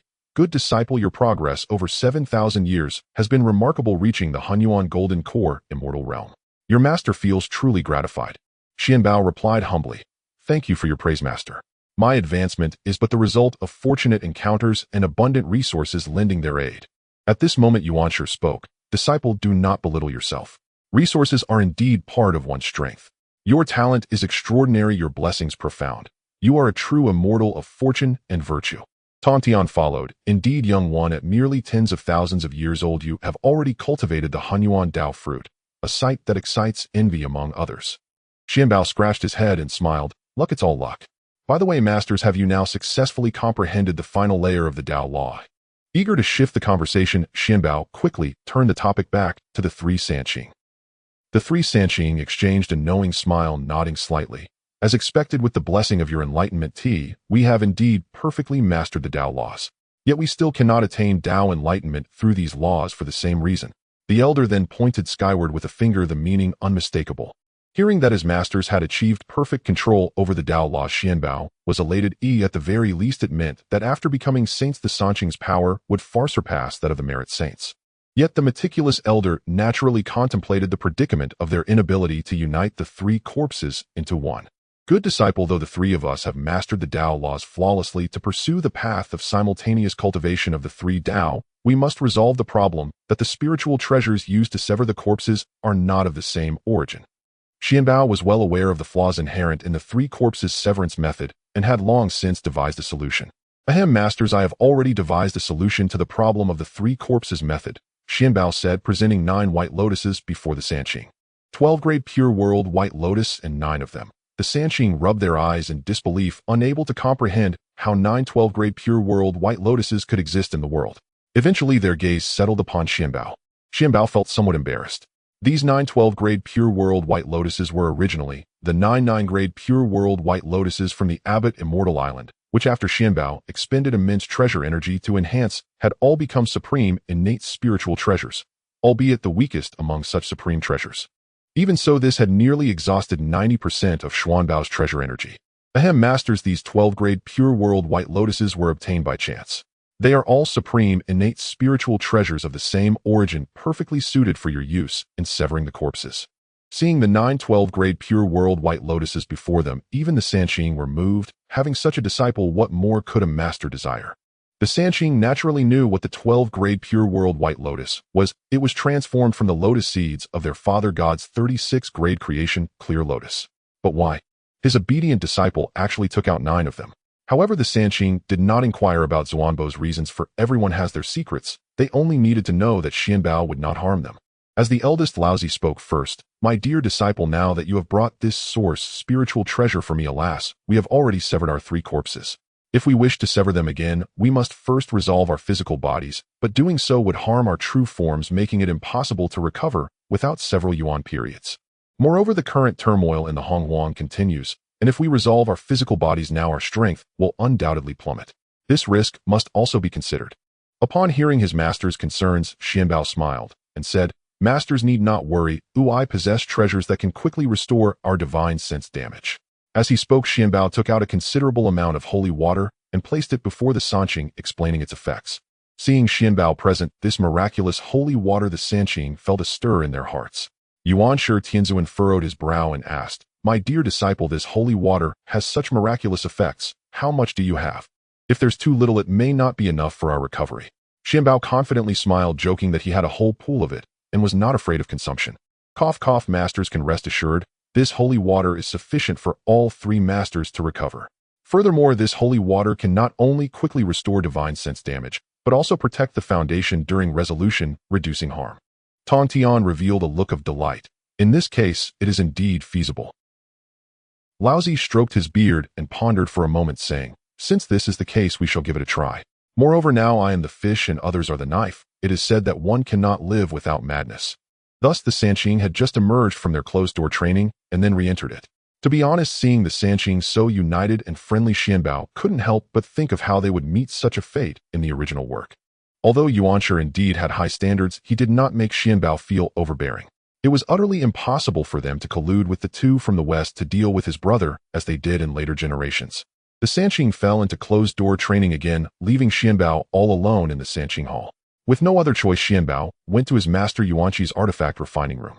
The reason was that Xuanbao had already comprehended the path of artifact refining to the realm of Honghuang Golden Immortal, but he had never refined a spiritual treasure. With nothing to do, Xuanbao planned to come and refine some spiritual treasures to arm his little brothers. Xuanbao entered the artifact refining room. "My second master is indeed the #1 artifact refiner in the current Honghuang." Xuanbao saw that the refining room was filled with a dazzling array of various postnatal spiritual treasures, totaling thousands of items, with the highest grade reaching the top-tier postnatal spiritual treasures. No wonder later on his second master taught Yunzongzi, commonly known as the Honghuang counterfeit master, who could replicate all kinds of spiritual treasures. Xuanbao's gaze fell upon various precious materials, yet he remained unmoved. Speaking of these innate materials, Xuanbao had plenty besides having stolen from the celestial court. Even refining millions of postnatal spiritual treasures would be enough. However, if Xuanbao were to handcraft millions of postnatal spiritual treasures, it would take an eternity. Doing it for free was out of the question. Xuanbao waved his hand, summoning nearly 200 souls at the Tai Golden Immortal level and above. Fortunately, Yuanshi's artifact refining room was spacious enough, so 200 people inside seemed quite empty. Naturally, Xuanbao called these people out to refine spiritual treasures. All these souls had a minimum level of Tai Golden Immortal in life. They were all revered ancestors, so refining some ordinary postnatal spiritual treasures should not be a major issue. Were they truly expecting Xuanbao the master to refine spiritual treasures for them? Xuanbao took out a vast amount of innate materials and placed them before his little brothers, even bringing out over 30 ding-shaped spiritual treasures from his collection to assist the little brothers in their artifact refining. Xuanbao said to everyone, "You shall use these materials and ding-shaped spiritual treasures to refine postnatal spiritual treasures." Everyone responded enthusiastically and began to get to work. After Xuanbao's design, each person was to refine a set of armor-shaped spiritual treasures and a knife-shaped spiritual treasure. Only those at the Deluo Golden Immortal level and above could create their own spiritual treasures, and the treasures level must be at least medium-grade postnatal spiritual treasures. If the level was too low, Xuanbao expressed his inability to bear the shame of taking them out. For a time, the artifact refining room was bustling with energy, various lights flashing and spiritual energy overflowing. Xuanbao patrolled nearby, occasionally giving pointers. Returning, he found that although his little brothers had not refined artifacts in a long time, their foundations remained intact. After all, they were once great powers, and refining some low-grade spiritual treasures was still quite easy. Thus he went off to do his own things. In the blink of an eye, 1,000 years passed. As the saying goes, many hands make light work. Batches of postnatal spiritual treasures gradually took shape, neatly arranged, ranging from medium grade to top grade postnatal spiritual treasures numbering in the millions. Xuanbao looked at the over 1 million postnatal spiritual treasures before him and felt quite satisfied. The medium-grade postnatal blood-killing sword and the medium-grade postnatal Xian armor had powers comparable to medium-grade innate spiritual treasures. However, they did not contain the innate indestructible spiritual light. Once damaged, they could not recover gradually. These were merely standard issue for those at the Golden Immortal level, while the Tai Golden Immortal were all equipped with top-grade postnatal spiritual treasures. As for the Deluo, a small number of latest-stage Deluo were outfitted with supreme postnatal spiritual treasures, the rest also equipped with top-grade postnatal spiritual treasures. However, there was still a huge shortage of supreme postnatal spiritual treasures. In total, only 13 were gathered from the Celestial Court, the Dragon Clan, and his master Yuanshi, which was a stark contrast to the 240 Deluo Golden Immortals, leaving them to make do with top-grade postnatal spiritual treasures for now. It seemed that he had to work harder to help his master Yuanshi, later Xuanbao thought. However, seeing the million little brothers armed to the teeth, Xuanbao couldn't help but want to exclaim, "Commanded by heaven, may they live long and prosper." But then he realized that he was in the Honghuang, so what did he have to do with heaven? He himself was heaven. Since the souls were all of the Yin type, the refined spiritual treasures were also of the Yin attribute. Only in this way could they better unleash their power. As for what Xuanbao did during this 1,000 years, he wanted to say it would bring tears to his eyes. Initially, he also planned to refine some spiritual treasures, but upon thinking of the Yuji demon god, he considered that with his greatly increased strength and having the offensive treasure Panga banner in hand, he naturally thought of decomposing the Yuji demon god to refine various spiritual treasures. Thus, Xuanbao wielded the Panga banner, hacking away for 1,000 years and only barely managed to chop off one of the Yuji demon god's legs. Based on his progress, Xuanbao estimated that without several tens of thousands of years, it would be impossible to decompose the Yuji demon god's body. Indeed worthy of being the existence that can withstand the Pangu axe. However, calculating the time, 10,000 years will soon arrive, and the 5 clans will likely come to Kunlun Mountain to discuss the establishment of the 5 spirits of heaven and earth. Also, the mounts of these 3 masters should be arriving soon. Xuanbao was not the slightest bit worried about the Sanqing, who were in closed-door training. After all, the Sanqing now possessed the merit of opening the heavens, and in the current Honghuang, the Sanqing indeed held a reputation of being unapproachable. Even the current heavenly Tao could not afford to provoke them. Do you understand the value of original stocks? The gold content. Time flew by, and one day, Xuanbao finally sensed the violent surge of spiritual energy within the Sanqing Hall, with 3 mighty pressures enveloping the entire eastern Kunlun. The pinnacle of quasi-saints. Xuanbao realized that the realms of his 3 masters had reached the pinnacle of quasi-saints, filling his heart with joy and excitement, and he felt a sense of newfound strength. Naturally, Xuanbao rushed to Sanqing Hall at the first opportunity. The 3 sages were, as usual, sitting on their meditation mats, and they greeted Xuanbao with warm smiles upon his arrival. Xuanbao hurriedly stepped forward, respectfully bowing, as he said, "Congratulations, my 3 masters, on successfully severing the corpse once again. The Tao is promising." The 3 sages exchanged knowing smiles, and Laozi kindly said, "My dear disciple, this breakthrough is entirely due to your own efforts. Taking you as my disciple was the best decision we ever made." At that moment, the 3 sages felt complex emotions. Their disciple Xuanbao had done so much for them. He had pointed out issues with the Hongming purple qi, proposed the simultaneous cultivation of 3 methods, helped plan for merit, and even sought out the 9 pure white lotuses. How could they as masters not feel moved? Xuanbao could naturally see the thoughts of the 3 sages, and quickly spoke up, "Masters, you are the true lineage of Pangu with profound foundations and extraordinary insights. I have merely contributed a small part of my strength. Do not be humble." Yuanshi smiled, and said, "You have done too much for us. Once I become a sage, I will ensure your cultivation goes smoothly, free from numerous tribulations. Indeed, once we achieve sainthood, if anyone dares to bully you, I will not let it go," Tongtian said seriously. Xuanbao felt a warm surge in his heart. Having such strong support was truly delightful. Moreover, the feeling of mutual sincerity was wonderful. Naturally, Xuanbao arranged a fruit platter and brewed another type of tea as the 4 of them chatted merrily in the Sanqing Hall for quite some time. Eventually, the 3 sages sensed several powerful auras arriving at Eastern Kunlun. They naturally knew who the visitors were. The agreed-upon millennium had come, and the Dragon Phoenix, Qilin White Tiger, and Xuanwu clans arrived at Eastern Kunlun as per their agreement. The task of welcoming them naturally fell to Xuanbao, as the other disciples were too low in strength and status. The 5 clans that arrived at Kunlun Mountain did not dare to be presumptuous. They quietly waited at the foot of the mountain. They were well aware of their own limitations. The current three sages were not someone they could provoke. Their visit was ostensibly to establish the five spirits of heaven and earth, but in truth, it was also to cling to the three sages. Moreover, the three clans' once deadly enemies did not meet with the expected hostility. Instead, they were remarkably harmonious, even discussing matters with each other, showing no signs of their former animosity. However, the current state of the three clans was such that a fallen phoenix is not as good as a chicken. A nun was in a better position than the others. Upon arriving at Kunlun Mountain, their first impression was that the spiritual energy was incredibly abundant compared to their own clan lands. It was incomparable. The Dragon and Phoenix clans fared a bit better, while the Qilin clan chief, the Fire Qilin, was exceedingly envious, as the current situation of the Qilin clan was dire, confined to a mid-grade cave paradise, with only a few thousand clan members, making them the weakest among the five clans. Before long, Xuanbao arrived at the foot of Kunlun Mountain, smiling as he walked towards the members of the five clans. The leaders of the five clans all stood up and bowed respectfully. Xuanbao would not be remiss. He returned the courtesy, and then smiled, saying, "Everyone having traveled from afar, my three masters are waiting for you on the mountain. Please follow me up." The five clans all agreed in unison and followed Xuanbao up the mountain. Along the way, everyone marveled at the wonders of Kunlun Mountain and the rich spiritual energy. The Dragon clan was represented by Ao Guang, the Dragon King of the East Sea, while the Phoenix clan was the Fire Phoenix, and the leaders of the remaining three clans also came. The current leaders of the Dragon and Phoenix clans could not come, as Zhulong was still hiding in the Dragon Abyss, and Yuanfeng could not leave the undying volcano, which was understandable. Xuanbao naturally also saw the mounts he had prepared for the three sages along with his own disciples Kong Xian and Depeng. At this moment, Kong Xian and Depeng had already reached the realm of Tai Golden Immortal and naturally followed closely behind Xuanbao. Seeing Kong Xian's current behavior, Xuanbao knew it had to be Yuanfeng's teaching. Otherwise, how could someone as proud as Kong Xian be so obedient?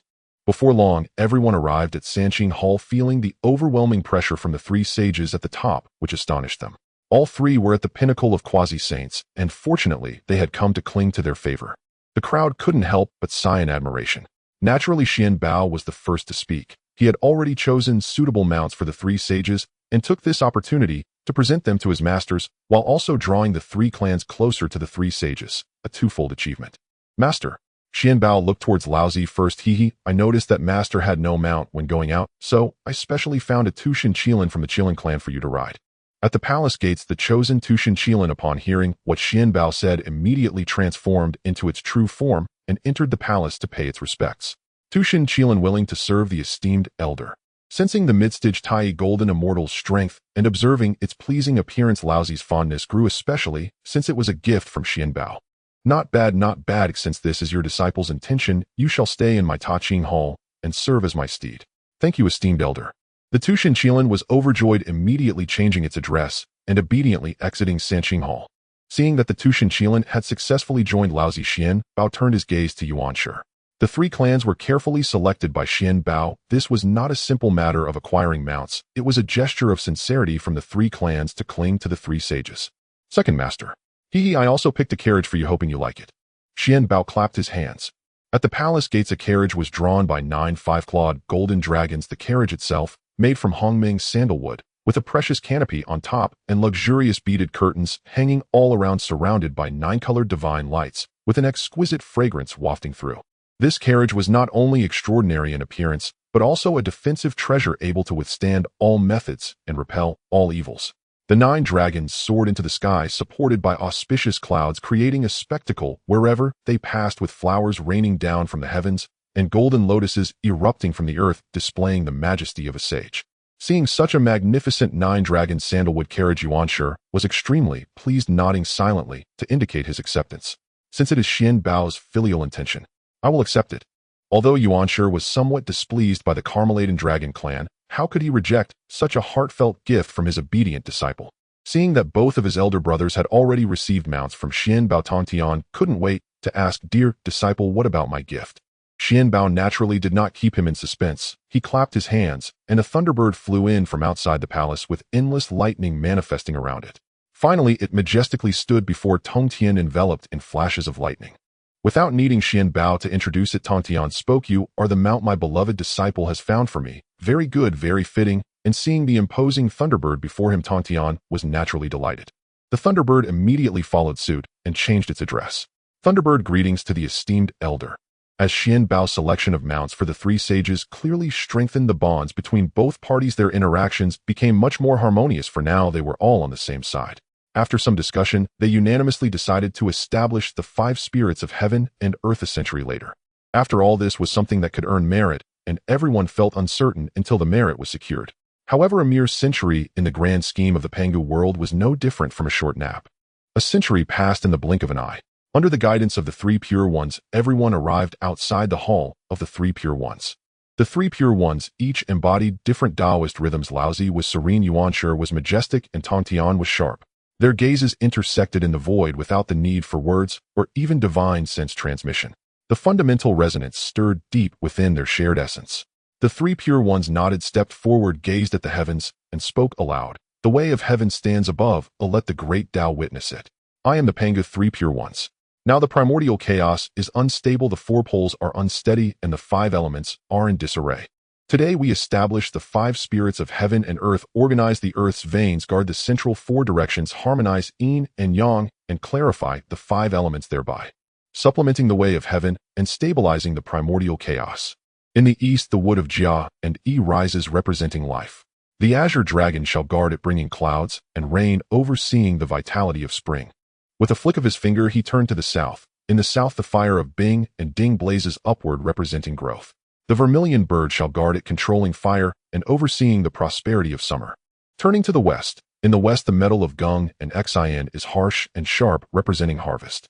The white tiger shall guard it, commanding armies and overseeing the desolation of autumn. Finally, pointing north, in the north, the water of Ren and Gui flows down, representing concealment. The black tortoise shall guard it, controlling water and overseeing the hibernation of winter. The earthly Qilin shall guard the central earth, representing profound virtue that carries all, harmonizing the 4 poles. The final words were nearly a howl from the 3 Pure Ones, resounding through Kunlun and echoing across the 8 desolations. Virum, a sound imperceptible to the ear, yet resonating deep within the true spirits of all living beings. A monotonous, prolonged quiver, seemingly originating from the beginning and end of time, enveloped the primordial chaos. At the peak of the heavens, where the chaotic membrane and pure spiritual energy once mingled, the void silently opened. It was not an eye in the conventional sense. There was no flesh or pupils, not even a fixed form. It was a fissure, a crack stretching across the highest heavens, difficult to describe in length and width. It resembled a scar of space itself, or the ultimate focal point where all rules and lines converged and twisted. The eye of the way of heaven. Feeling the pressure above and witnessing the eye in the sky, Xuanbao instinctively knew this was the eye of the way of heaven. However, seeing this, I left him with a strange feeling that he couldn't quite articulate. The focus of the eye of the way of heaven first fell upon Kunlun's peak, the source that triggered this great change, the 3 Pure Ones. The 3 Pure Ones remained calm, steadfastly bearing the might of the way of heaven. Moments later, the eye of the way of heaven emitted a peculiar wave, seemingly acknowledging this decision. A thunderous roar reverberated through the primordial chaos. Endless merit descended, with 4 parts falling upon the 3 Pure Ones, 1 part upon Xuanbao, and 5 parts upon the azure dragon, white tiger, vermilion bird, black tortoise, and earthly Qilin. Instantly, the 5 beasts previously tangled in karma had their burdens rapidly consumed by the merit, and their realms soared. The chosen azure dragon, white tiger, vermilion bird, black tortoise, and Qilin were elevated to the realm of subsaints in that moment. Naturally, this subsaint's power could only be manifested within the primordial chaos. Soon after, the 5 beasts were instantaneously drawn by the power of the way of heaven to various places across the primordial chaos. The weather between heaven and earth shifted dramatically as 5 powerful and unmatched spiritual auras surged from all corners of the primordial chaos, converging towards the 5 cardinal directions. In the east, at the bottom of the endless deep sea, the ancient innate wood spirit energy gathered frantically, a vast majestic roar filled with boundless vitality, pierced through the 9 layers of ocean, soaring directly into the clouds. A massive, unparalleled green dragon silhouette appeared in the depths of the east. See, its scales a deep azure, like ancient waves, its eyes akin to the sun and moon. Its form had yet to fully solidify, but it had already claimed the authority of the east, governing spring and the rainfall. In the south, at the core of the immortal volcanic range, the silent, innate fire essence erupted explosively, a clear, passionate cry, imbued with the essence of burning everything and rebirth, resounded throughout the universe. Crimson flames soared into the sky, transforming into an unparalleled divine phoenix silhouette with flowing tail, feathers instantly imprinted with the authority of summer. In the west, at the origin of the chaotic gung metal vein, the sharp and ruthless innate metal energy condensed into substance, a metallic roar that was cold and resonant, containing supreme, killing intent and retraction, shook the mountains. White golden light pierced through the heavens. A white tiger's silhouette, born with wings and crafted from snow-like blades, stood proudly atop the mountain peak, naturally embodying the authority of the autumn harvest. In the north, where the cold energy of the Nine Nether and the source of 10,000 waters merged, a low, heavy roar reverberated from the depths of the earth, echoing across the Arctic tundra. Black waters surged, lifting a giant beast silhouette entwined with a tortoise and snake, its shell appearing as if it bore the weight of the continent, clearly displaying the authority of winter's concealment. And in the center, the most heavy, vast, and life-concealing core of the primordial land, deep within the soil, trampled by countless beings supporting millions of races, a rich, gentle, and vast essence of earth surged upward. There was no ear-splitting roar, only a sound that seemed to emanate from the sigh of Mother Earth. Low and heavy, yet calming to all living things. A benevolent beast silhouette with a dragon's head, deer antlers, lion's eyes, tiger's back, bear's waist, serpent scales, and an ox's tail slowly rose from the earth. It was adorned in multicolors, its hooves untainted by dust, with kind and wise eyes. The supreme authority of the central earth, which nurtures and harmonizes the four directions, rested steadily upon its shoulders, akin to the earth itself. The five sacred beasts, the azure dragon, vermilion bird, white tiger, black tortoise, and Shilin, each raised their heads towards Kunlun's peak, towards the manifested golden writings of the great Tao, emitting a resonant howl that proclaimed their existence and echoed the laws of heaven and earth. Roar, screech, howl, ascend, moo. Five long howls, each with distinct attributes strangely intertwined to form a harmonious and grand symphony that instantly spread to every corner of the primordial chaos. As the five spirits of heaven and earth emerged, the primordial chaos became more stable. Even the innate spiritual energy erupted in a wave, benefiting all the myriad races. As Xuanbao also gained a layer of merit, the previously dim merit golden wheel of the seventh circle was filled, and the 7 circles of merit behind him shone brightly, leaving the others from the 5 races nearby in awe. This dazzling merit nearly blinded their eyes. Just as everyone marveled at Xuanbao's radiant merit golden wheel, Virum. Having received a considerable amount of merit from the way of heaven, the 3 pure ones felt something within them being drawn out. A booming sound erupted, and a strand of golden aura, nearly transformed into orange, overflowed from the 3 pure ones' divine sea.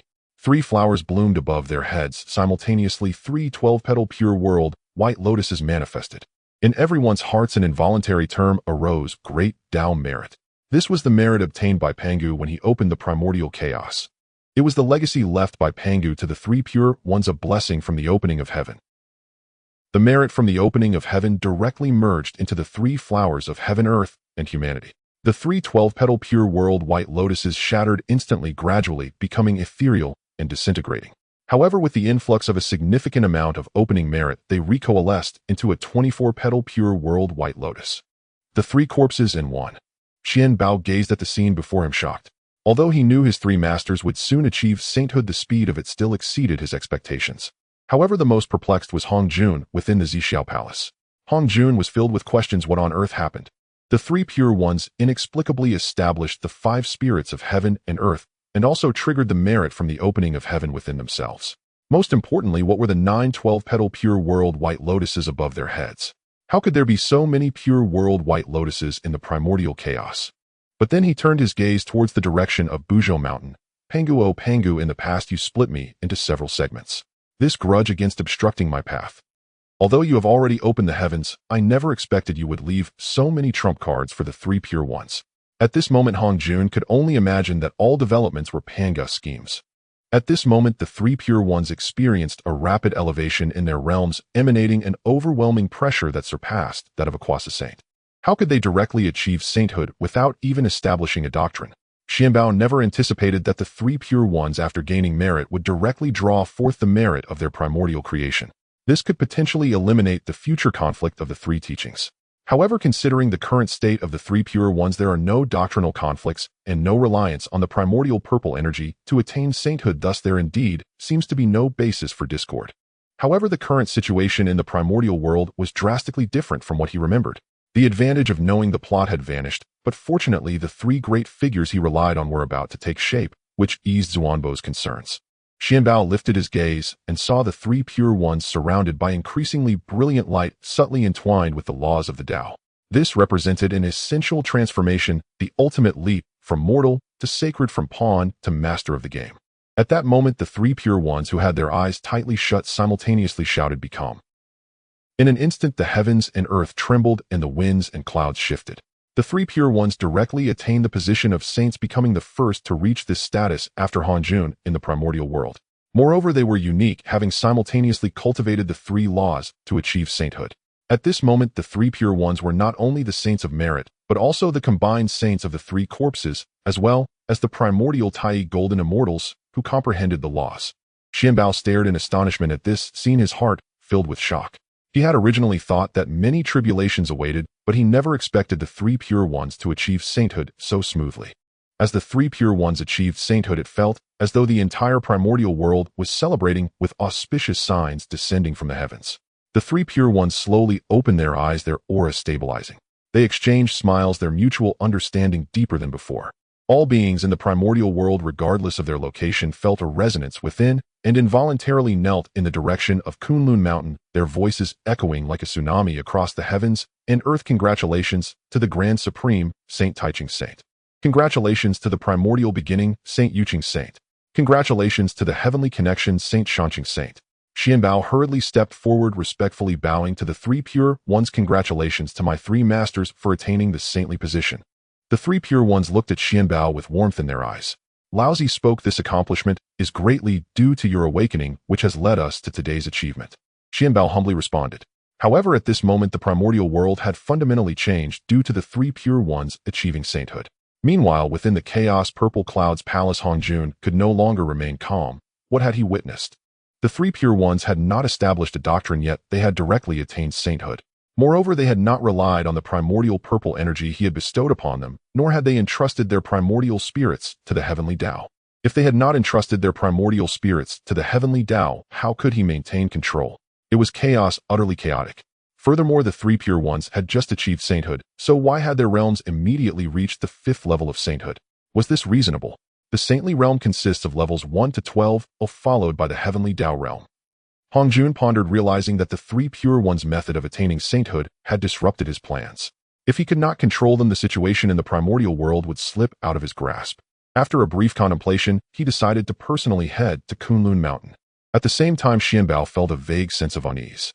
He was well aware of Hongjun's thoughts. Now that the three pure ones had attained sainthood, they had not, as per the original plot, entrusted their primordial spirits to the heavenly Tao to become heavenly Tao saints.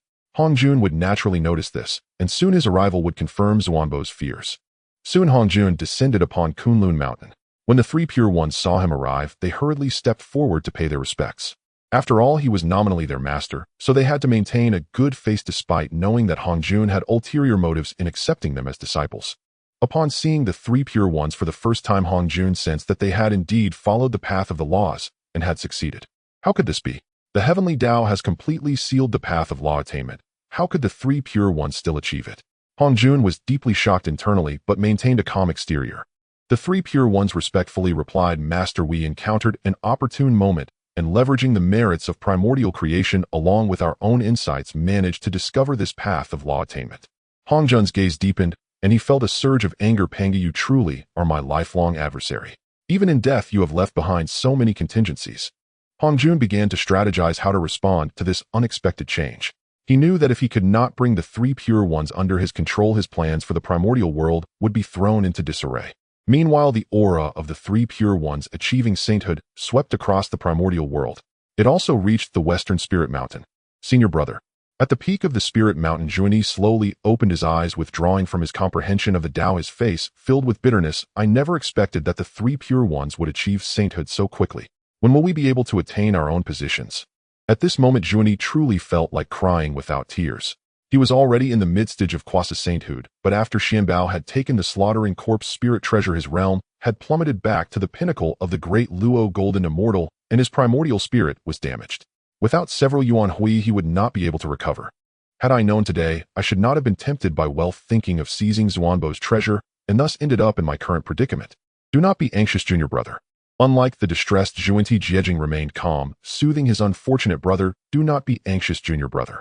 The three pure ones possess primordial purple energy and have already attained sainthood. We too have primordial purple energy, and one day we will also attain the Tao. Xuanti sighed deeply. Senior brother, you are now in the late stage of quasi-sainthood. As long as you comprehend the primordial purple energy, you can attain your saintly position. But my realm has been pushed back to the great Luo Golden Immortal. Without several Yuan Hui, it is impossible for me to recover. We cannot wait for such a long time. When will the West flourish again? Moreover, it was not just the West. All major forces in the primordial world were re-evaluating their positions in light of the three pure ones achieving sainthood. At this time in the demon court, Emperor Jun and Tai sat at the highest seat. The formerly rapidly expanding demon race had to slow down their expansion due to the three pure ones achieving sainthood. The reason was simple: the demon race could not afford to provoke the now saintly three pure ones. The saying that all beneath the saints are but ants was not mere words, just the aura when the three pure ones achieved sainthood was enough to dissuade them from resistance. However, because of this, the entire primordial world had fallen into a brief peace due to the three pure ones attaining sainthood. Returning empty-handed to the purple cloud palace, Hongjun wore a face of helplessness. What could he do? The three pure ones had already ascended to sainthood, and the wilderness was still thriving. Pangu's imprint permeated the entire wilderness, for Pangu had transformed into all things, and the current innate myriad races could trace some connection back to Pangu. As the manifestations of Pangu's primordial spirit, Hongjun truly could not take action against them. After all, the three pure ones had the Tao overseeing them when they attained sainthood. At that moment, Hongjun spoke to the air within the purple cloud palace. Heavenly Tao, what should we do? Things have gone awry. The three pure ones did not rely on the primordial purple chi to attain sainthood, and they had taken the path of synchronizing three methods. Moreover, they had somehow obtained 9 12-petal pure world white lotuses. Having just become saints, they had already reached the 5th level of sainthood. Your existence must have been discovered by Pangu, who has devised numerous contingencies. The vacant purple cloud palace reverberated with the response of the heavenly Tao. Impossible, I formed my consciousness only after Pangu transformed all things. There was also the shield of divine reversal beforehand, so Pangu could not possibly know of my existence. How do you explain this? How could 9 12-petal pure world white lotuses exist in the wilderness? The heavenly Tao replied, if I knew that, would I be here dumbfounded under this dumbfounded tree, just like you? After a moment of silence, the heavenly Tao was also unclear about the situation. However, to avoid losing face in front of Hongjun, it could only say, rest assured it's controllable. Although the three pure ones are somewhat beyond our control now, their strength is only at the 5th level of sainthood.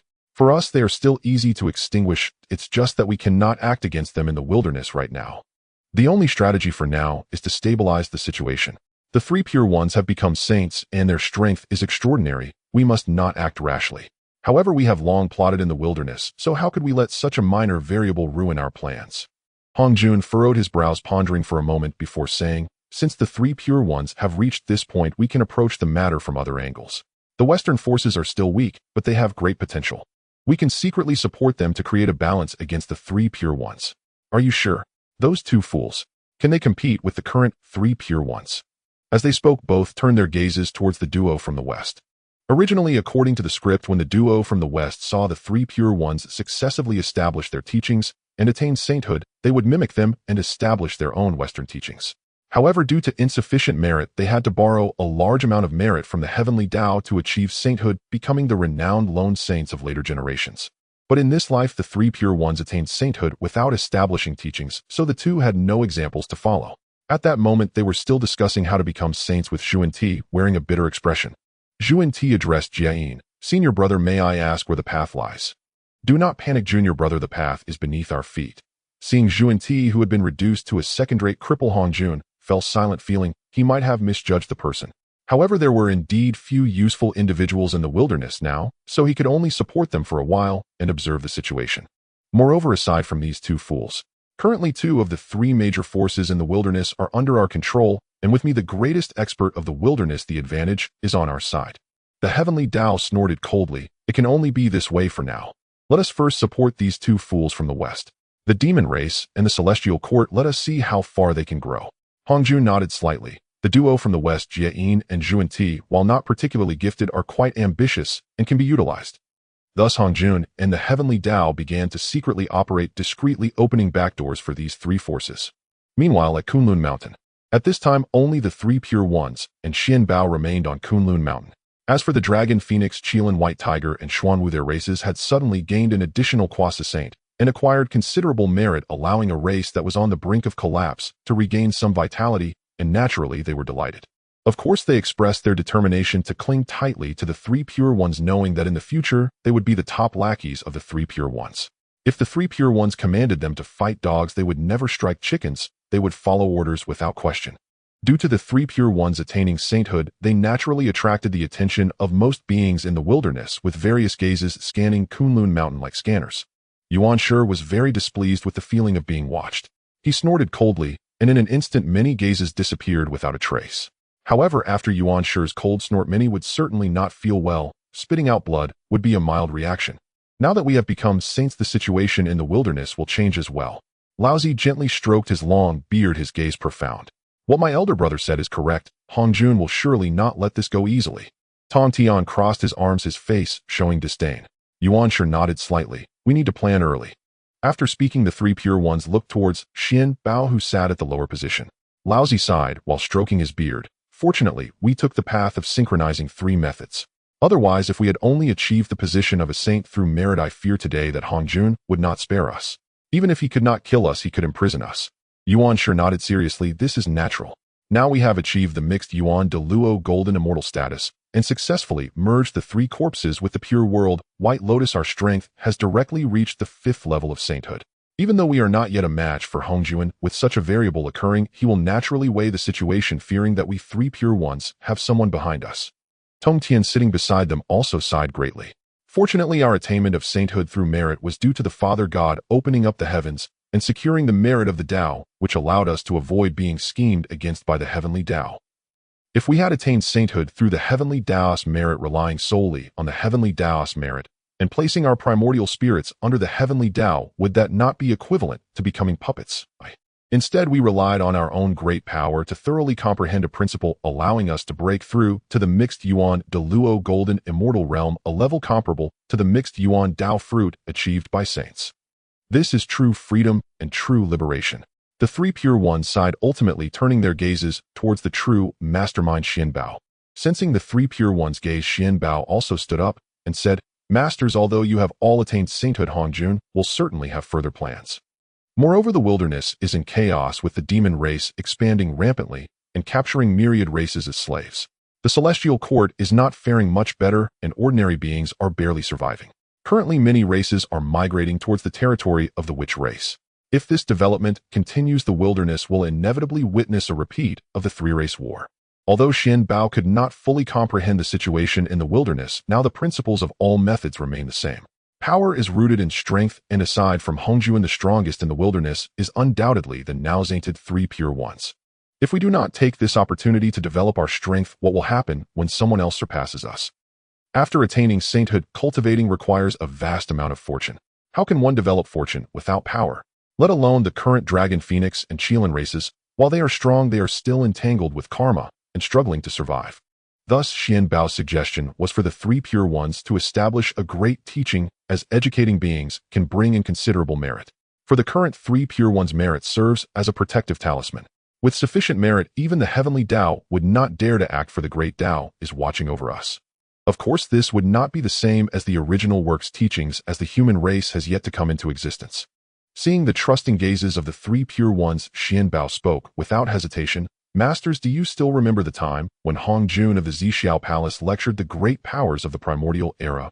Of course, it has been only a few tens of thousands of years since Hongjun's lecture. Is there a problem here? Tongtian was the first to raise a question, and both Yuan Shi and Laozi cast puzzled glances at Xuanbao. Upon seeing the wise gaze of the three pure ones, Xuanbao wanted to cover his face. Indeed, people from the primordial era were not very adept at playing mind games. Even Xuanti and Jiayin, such characters, could be considered the most shameless persons in the primordial era. Xuanbao remarked that characters like Xuanti and Jiayin had not even left the novice village in his past life, failing to comprehend the essence of shamelessness.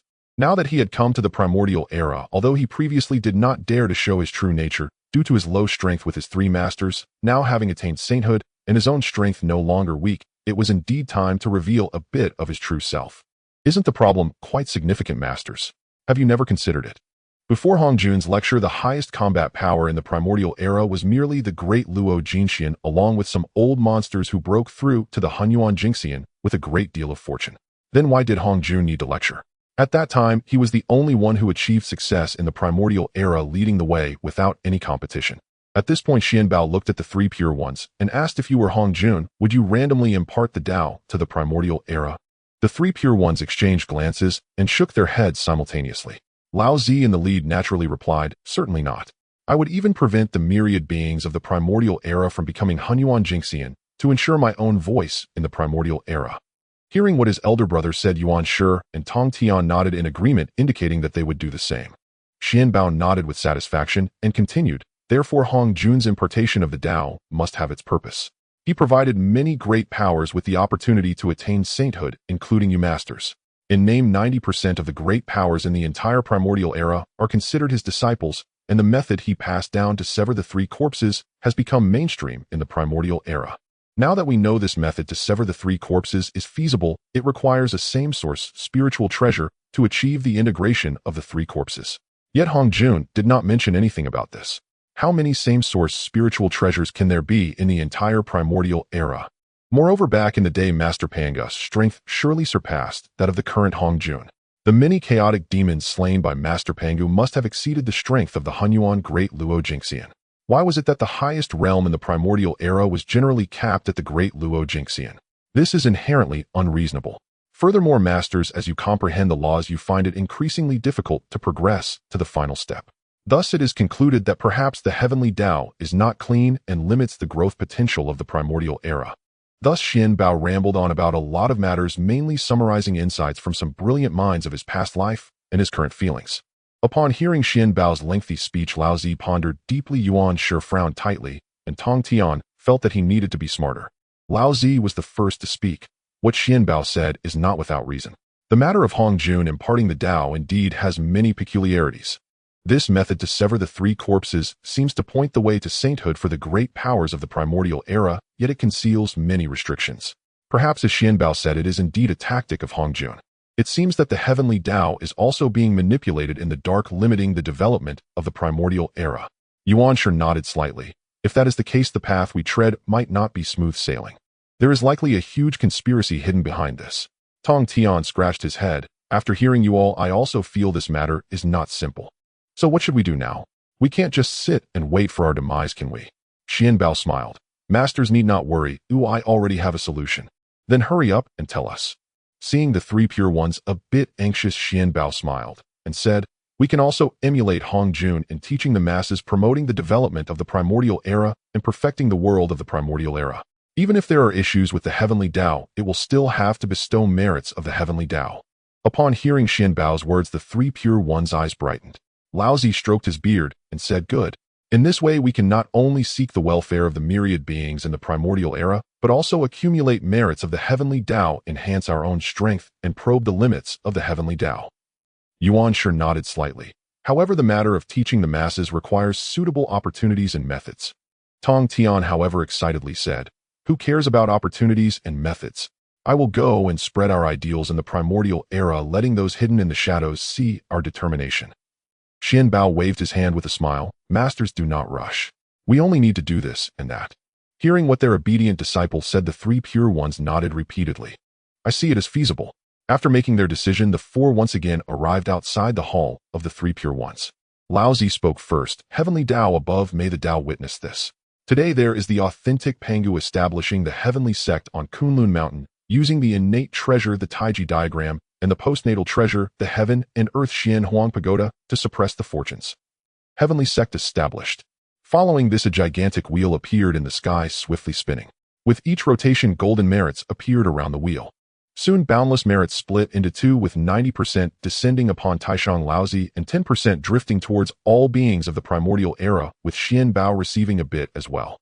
Then Laozi's own momentum continuously rose, reaching the late stage of the 5th level of sainthood, until it stopped at the early stage of the 6th level. The myriad beings of the Primordial Era who had not yet recovered from the event of the three pure ones achieving sainthood were once again overwhelmed by the momentum, kneeling on the ground and shouting, we pay our respects and congratulate Taishang, Saint Taishang Saint. Before they could come to their senses, Yuan Shi directly spoke up. Heavenly Tao above, may the Tao witness this. Today there is the authentic Pangu establishing the Earth sect on Kunlun Mountain, using the Panga banner to suppress the fortunes of the Earth sect. Earth sect established. The same merits fell once more, and Yuan Shi's own momentum also continuously rose, reaching the 5th level of sainthood, until it stopped at the midstage of the 6th level. The beings of the primordial era who had not yet stood up once again prostrated on the ground and shouted congratulations to Yuan Shi Saint Yuqing Saint. Then Tongtian also directly spoke up, Heavenly Tao above, may the Tao witness this. Today there is the authentic Pangu establishing the human sect on Kunlun Mountain, using the 12-grade pure world White Lotus to suppress the fortunes of the human sect. Human sect established. Following this, under the infusion of merits, Tongtian's cultivation level reached the early stage of the 6th level of sainthood. As for why the merits would continuously diminish, it is natural that the first to eat crabs would receive the most. Once there are more, it would naturally decrease. However, at this moment, the beings of the primordial era were the most frustrated, continuously overwhelmed by the momentum, their knees aching from kneeling.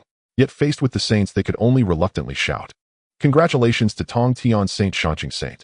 Meanwhile, Hongjun and the heavenly Tao in the Zixiao Palace at this moment were at a loss for words, wondering how such strange occurrences could happen one after another. In the chaos purple sky palace, the Tao spoke. Heavenly Tao, you have granted so much merit to the 3 purities again. They insisted on it. What can I do if I don't give it to them? They are enlightening sentient beings, and the great Tao above is watching me. What can I do? The 3 purities will surely become a great threat in the future. Hongjun's face was filled with indignation as he spoke, clenching his fists tightly. The Tao sighed helplessly. Although the situation is somewhat skewed, it is still manageable. Moreover, the 3 purities have now established a teaching Noah sect.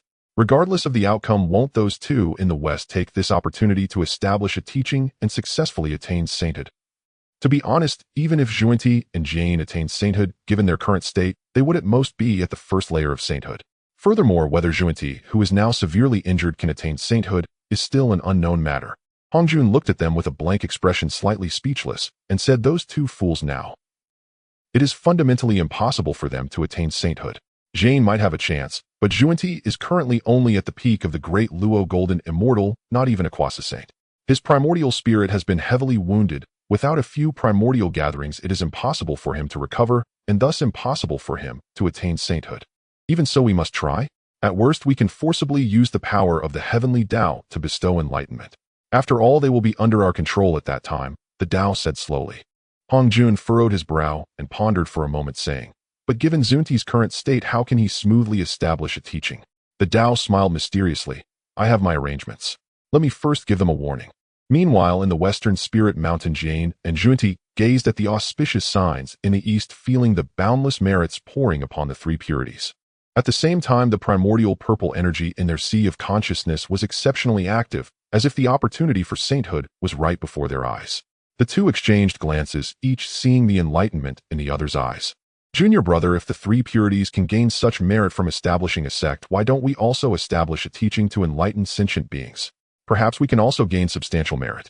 Besides, there are already 3 saints in the east, and the west is barren. We too should protect it. Jiayan's voice was hoarse, yet filled with unyielding determination. Xuanti nodded, his appearance dignified, saying, exactly so. We shall establish a sect to preach the Tao and protect the beings of the West. However, as he spoke, Xuanti, who had been somewhat excited, was brought back to reality by the fact that he was currently only a great Luo Golden Immortal. Brother, I am only at the peak of the great Luo. How can I attain sainthood? Jane gently stroked his beard, his gaze profound. Junior brother, do not rush. The heavenly Tao operates in cycles. New opportunities will arise. I observe that the primordial purple energy is stirring. Surely the chance for sainthood has appeared. Moreover, our establishment of a sect is in accordance with the grand trend, seeking blessings for the beings of the West. At that time, merit will surely descend. Xuanti still had doubts in his heart, but could only nod in agreement. In any case, they had to give it a try. In the next moment, the 2 shouted in unison, their voices echoing through the vast wilderness. Heavenly Tao above, I, Jane, and I, Xunti, today establish the Buddha sect universally, saving the beings of the West, alleviating calamities and disasters, escaping the sea of suffering with the supreme innate spiritual treasure, the 12-petaled golden lotus of merit, to suppress the fortunes of the Buddhist sect. In the 9 heavens, the heavenly Tao felt their call and immediately bestowed a great deal of merit. In an instant, golden light of merit poured down like a waterfall, merging into the bodies of Jane and Xunti, while the primordial purple energy suddenly erupted, with myriad rays of light tightly integrating with their primordial spirits. In the 9 heavens a golden wheel appeared, exuding an overwhelming heavenly aura. This was the manifestation of the order of the heavenly Tao. The primordial purple energy flew out from above Jane and Xuanti, carrying their primordial spirit marks, and entered the golden wheel of the heavenly Tao. In an instant, the heavenly power of the Tao descended, infusing Jane and Xuanti. Xuanti, who was originally only at the peak of the great Luo Golden Immortal, saw his realm rapidly ascend, and the heavy wounds to his primordial spirit also began to heal swiftly. Meanwhile, 3 pieces of high-grade, innate spiritual treasures flew in from somewhere, stopping directly in front of Xuanti. Xuanti was both surprised and delighted, extending his hand to take in the 3 pieces of high-grade, innate spiritual treasures. Seeing the treasures in his hand, he was puzzled about when he had such good fortune to receive innate treasures so easily. However, now was not the time to think about such things. He was currently being infused with the power of the heavenly Tao and had to seize the opportunity to enhance his strength. Thus, in just a moment, Xuanti directly refined these 3 pieces of high-grade, innate spiritual treasures under the intentional assistance of the heavenly Tao, successfully manifesting the aspects of goodness, evil, and self. However, at that moment, the merit of the heavenly Tao had already been exhausted. Originally, as the 4th to establish a sect, the merit obtained from the heavenly Tao was naturally much less, and they also needed to share it equally. Even though the Tao had intentionally opened some back doors, it could not be excessive, as there were still those watching above. Jane and Xuanti exchanged glances, each seeing the fierce determination in the other's eyes. The path to sainthood could not be abandoned halfway. Since the merit was insufficient, then let us borrow from the heavenly Tao first. Jane spoke first, his voice somber, yet filled with an earth-shattering determination. If I attain Buddhahood, if there are hell's hungry ghosts or beasts in the country, I will not attain the correct enlightenment. If I attain Buddhahood after the heavenly beings in the country pass away, if they return to the 3 evil paths, I will not attain the correct enlightenment. If I attain Buddhahood, if in the country there are heavenly beings, all things pure and radiant with forms and colors that are special, subtle, beyond measure, unquantifiable, all living beings, even if they possess the heavenly eye and can discern their names and numbers, I will not attain the correct enlightenment. If I attain Buddhahood, if the Bodhisattvas in other lands hear my name, and do not immediately attain the 1st, 2nd, or 3rd level of Dharma endurance in the teachings of all Buddhas, and cannot attain, and not regress, I will not attain the correct enlightenment. Jane and Xuanti took turns speaking consecutively, making 48 great vows. Once the great vows were made, the heavenly Tao responded. In an instant, countless golden rays of light shone upon the spirit mountain, and a vast amount of merit from the heavenly Tao surged in like a tide, far exceeding before. Jane and Xuanti bathed in the golden light of merit as the primordial purple energy surged above their heads, merging their primordial spirits with the heavenly Tao. In an instant, the pressure of the saints swept across the vast wilderness, and the 2 of them indeed attained sainthood. 2 large and majestic auras of saints emanated from the west, sweeping across the entire wilderness. Once again, all beings bowed. We pay homage to the heavenly Tao, Saint Jane. We pay homage to the heavenly Tao, Saint Xuanti. At this moment, the creatures of the wilderness felt as if they had been struck down. Day in and day out, they were here, bowing their heads. However, there were also aspects that puzzled the beings of the wilderness. Why did the pressure of sainthood from these 2 in the west feel so much weaker compared to when the 3 purities attained sainthood? Meanwhile, as Jane and Xuanti attained sainthood, the 3 purities naturally sensed it immediately. However, upon seeing their current realm, they merely cast a glance, showing no interest at all. After all, who would care about the size of an ant? After all, Jane was now merely at the 2nd layer of sainthood, while Xuanti was even more pitiful, barely at the 1st layer of sainthood, and his realm was quite unstable, feeling as if he could fall from sainthood at any moment. Meanwhile, Xuanbao bore an expression of unsurprised expectation, as the lone saint had indeed taken the path of lones. However, upon hearing the shamelessly boastful great vows of Xuanti and Jane, Xuanbao could only express that it was indeed not without reason that the debts of future generations were all owed to them. Meanwhile, since the establishment of the sect and achieving sanctification by Jane and Xuanti, this has naturally provoked the numerous powerful beings in the Honghuang, as there are quite a few Quasi saints in Honghuang now. All of them are disciples of Hongjun. It is one thing for the Sanqing to achieve sanctification, but what are Jane and Xuanti? They merely clung to the Zixiao palace, crying and whining to earn the title of a nominal disciple. Why can they become saints while others cannot? Precisely because of this, since Jane and Xuanti established their sect and became saints just over 1,000 years ago, the entire Honghuang has undergone a tremendous transformation. Nowadays, it is said that there are over 10,000 sects, with at least 8,000 of them attempting to emulate Jane and Xuanti in establishing sects and becoming saints. However, becoming a saint is not so easy. Not to mention the absence of primordial purple energy. Even in terms of qualifications and realms, there are hardly any who can compare to Jin and Juanti in the whole Honghuang. Although establishing a sect can earn some merit, that is about all there is to it. Moreover, establishing a sect is indeed quite simple, but how many truly capable individuals are there? While it may seem that there are many powerful beings in Honghuang, very few can truly manage a sect. Most of those who hastily establish sects are merely a rabble. Conflicts frequently erupt among various sects as they vie for resources and territory. In a short time, the land of Honghuang has become engulfed in war akin to a chaotic mess. Although Honghuang still maintains a tripartite balance of power led by the Witch Clan, the Demon Clan, and the Celestial Court, with so many new sects emerging, their strength cannot be underestimated. The least capable among those who can establish a sect are at least Tai Golden Immortals, while there are plenty of Deluo Golden Immortals. This chaotic situation has naturally drawn the attention of the three major forces. The Witch Clan and the Demon Clan, who are already in constant conflict, now look at these newly rising sects that are disrupting the situation, all eager to bring them under their control. The Celestial Court is worried that the disorderly development of these sects may threaten their own position, thus dispatching envoys to various sects in an attempt to mediate disputes and establish order. However, these sects harbor their own agendas and do not heed the Celestial Court's mediation. Some of the more powerful sects have even banded together, daring to confront the three major forces. In the southern part of Honghuang, the Demon Court. The reason why the Demon Court moved to the southern part of Honghuang is that it has already developed, having been confined to the inhospitable western region, which limited its growth. Thus, it simply relocated to the southern part of Honghuang. Endless palace towers stand majestically shrouded in demonic aura.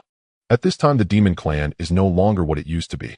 Besides a few demon emperors, the originally only 2 demon saints have now increased to 8. Although most of them were forced to join, there is no way to resist at this point. After all, their lives are now in the hands of others. Demon saints at the quasi-saint level, demon generals at varying levels of Deluo Golden Immortal and Tai Golden Immortal, mostly tribal leaders of the myriad races. In addition, the number of demon generals has increased tenfold to 283, while the number of demon soldiers has reached a terrifying amount exceeding 100 billion. One day, deep within the Celestial Palace, Emperor Jun and Tai were seated upon the dragon throne, listening to reports from the demon officials below regarding the war with the Witch Clan. Suddenly, a hurried sound of footsteps from outside the hall broke the tranquility within. The demon god Jaimin burst into the hall with a fierce expression, hurriedly bowing to Emperor Jun and Tai, his voice barely concealing his anger. Heavenly Emperor, Eastern Emperor. Over 200 sects in the southern part of Honghuang have united and raised their flags to resist our Demon Clan. Emperor Jun set aside the jade tablet in his hand, looking up at Jaimin, asking Jaimin, demon god, who leads the opposing side, how powerful are these over 200 sects? Jaimin replied, Heavenly Emperor, Eastern Emperor, the over 200 sects are led by the Lihua sect, and their leader is the daughter of Yuanfeng the Fire Phoenix, who is at the midstage of the Honghuang Golden Immortal realm. Additionally, among the allied sects, there are 3 quasi-saints, 23 Deluo Golden Immortals, and hundreds of Tai Golden Immortals, with their military strength not less than over 100 million. Upon hearing Jaimin's words, Tai, sitting at the top, slammed the table fiercely, his eyes ablaze with anger. What audacity! Just a rabble dares to provoke the dignity of our Demon Clan. Allow me to lead the troops with just 4 quasi-saints. I can handle them alone with my imperial bell in hand. Emperor Jun, however, remained calm, lightly furrowing his brows in contemplation, with the Lihua sect leading and the Fire Phoenix of midstage Honghuang Golden Immortal realm alongside 3 quasi-saints. We must not underestimate them. Acting rashly may lead to losses. Moreover, while defeating them may be simple, I am concerned about the forces backing them. Not to mention others, but behind the Fire Phoenix stands the entire Feng clan, which used to be a hegemonic clan in Honghuang and undoubtedly possesses considerable depth. Furthermore, not long ago the Sanqing established the 5 spirits of heaven and earth, and the Feng clan has also given birth to a quasi-saint level Zhuke. Who can say for certain whether we can win or not? Even if we do win, our Demon Clan will likely suffer severe casualties. Tai snorted coldly. Big brother, are we truly afraid of them? What of the Feng clan? Our Demon Clan is currently powerful, and these 200 sects are definitely not united as one. I refuse to believe those people are not afraid of death. Upon hearing Tai, Emperor Jun sighed heavily. Alas, I only regret that our Demon Clan lacks a Sena, otherwise we would not have to act cautiously in everything. Thinking of this, Emperor Jun felt uncomfortable. Since the Demon Clan enslaved the myriad races, Fuxi has not returned to the Demon Court. And as for Nuwa, let alone her, she spends her days playing in the Fengqi Mountain, completely uninvolved in the affairs of the Demon Clan. Taking a deep breath, Emperor Jun spoke, I am not afraid of the Feng clan, it is just that Dragon's Phoenix's Qilance white tigers, and black turtles are well known in Honghuang as the subordinates of the Sanqing. If we act against their people, we cannot ensure that the Sanqing will not come to trouble us. Upon hearing Emperor Jun's words, Tai had nothing to say, as he clearly understood that he could not defeat any of the Sanqing. He could only coldly hum and return to his throne in silence. Jaimin spoke, "Then what is the Heavenly Emperor's intent?" Emperor Jun's gaze was profound as he said, "First send envoys to the Li Hua sect under the pretense of negotiation to probe their strength and also gauge the Feng clan's attitude. If they are merely temporarily agitated, we can offer benefits to have them withdraw from the alliance. If they insist on opposing our demon clan, we will deliberate further." Although Tai was reluctant, he understood that Emperor Jun's words were reasonable and nodded in agreement. As for why the Feng clan would establish a force, it is naturally due to the planning of the dog-headed military advisor Xuanbao. Not only the Feng clan, but also the Dragon clan, Shilin clan, White Tiger clan, and Black Turtle clan have established their own forces, and each has recruited a number of affiliated forces. As for why to develop such a large power, the saying remains true: power is derived from the barrel of a gun.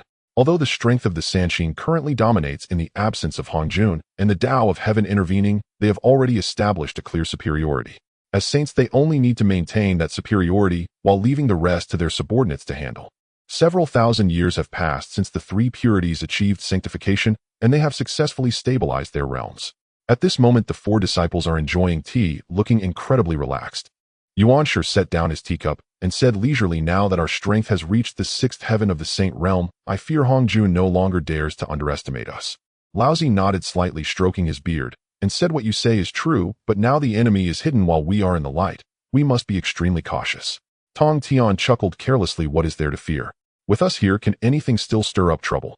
Just as Xuanbao said, "We currently possess the annotations of the Tao along with considerable merit. Even Hongjun would not dare to act against us." Hearing that his master Tongtian was becoming a bit too carefree, Xuanbao could only bring him back to reality.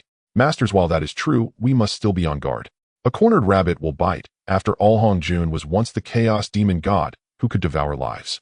One cannot rule out the possibility of him pulling off a 143 in a crisis. Caution is advisable." Tongtian, called out by his disciple, felt a flush of embarrassment. Why did he seem to be the only one without any sense? "Did you have to tell me that? As your master, I can't see it." Ahem. As the eldest Laozi saw his third brother's awkwardness, and though he felt that Tongtian deserved it, he had to change the subject. "Now that we have stabilized our realms, our immediate task is to teach and guide all beings. By doing so, we can earn additional merit, and at the very least, we can gain considerable fortune from the wilderness, which will greatly assist our breakthroughs after achieving sanctification." Yuanshi nodded slightly in agreement, saying, "What my elder brother said is very true. As saints, we must take on the responsibility of teaching." Tongtian excitedly slammed the table. "Then what are we waiting for? Since we have established the teachings of heaven, earth, and humanity, we must open the mountain and take in disciples." At this moment, Tongtian's mind was filled with thoughts of training disciples who could surpass Yuanshi's, showcasing his prowess as a master.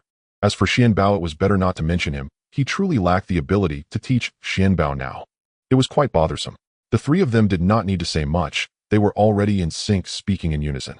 Their voices instantly resonated throughout the wilderness, disregarding distance and obstacles, clearly imprinting in the hearts and minds of all living beings. "We are the Taiji Laozi Yuqing Yuan Shi Shangqing Tongtian. 3,000 years from now, we will speak of the Tao on Kunlun Mountain and elucidate the heavenly mysteries. All beings in the wilderness who are destined and sincerely seek the Tao regardless of their origins can come to Kunlun Mountain to listen. The gate of the Tao is open. Those with destiny may enter under my guidance." The voices of the three purities were tranquil and unassuming, majestic and grand, yet filled with ambition.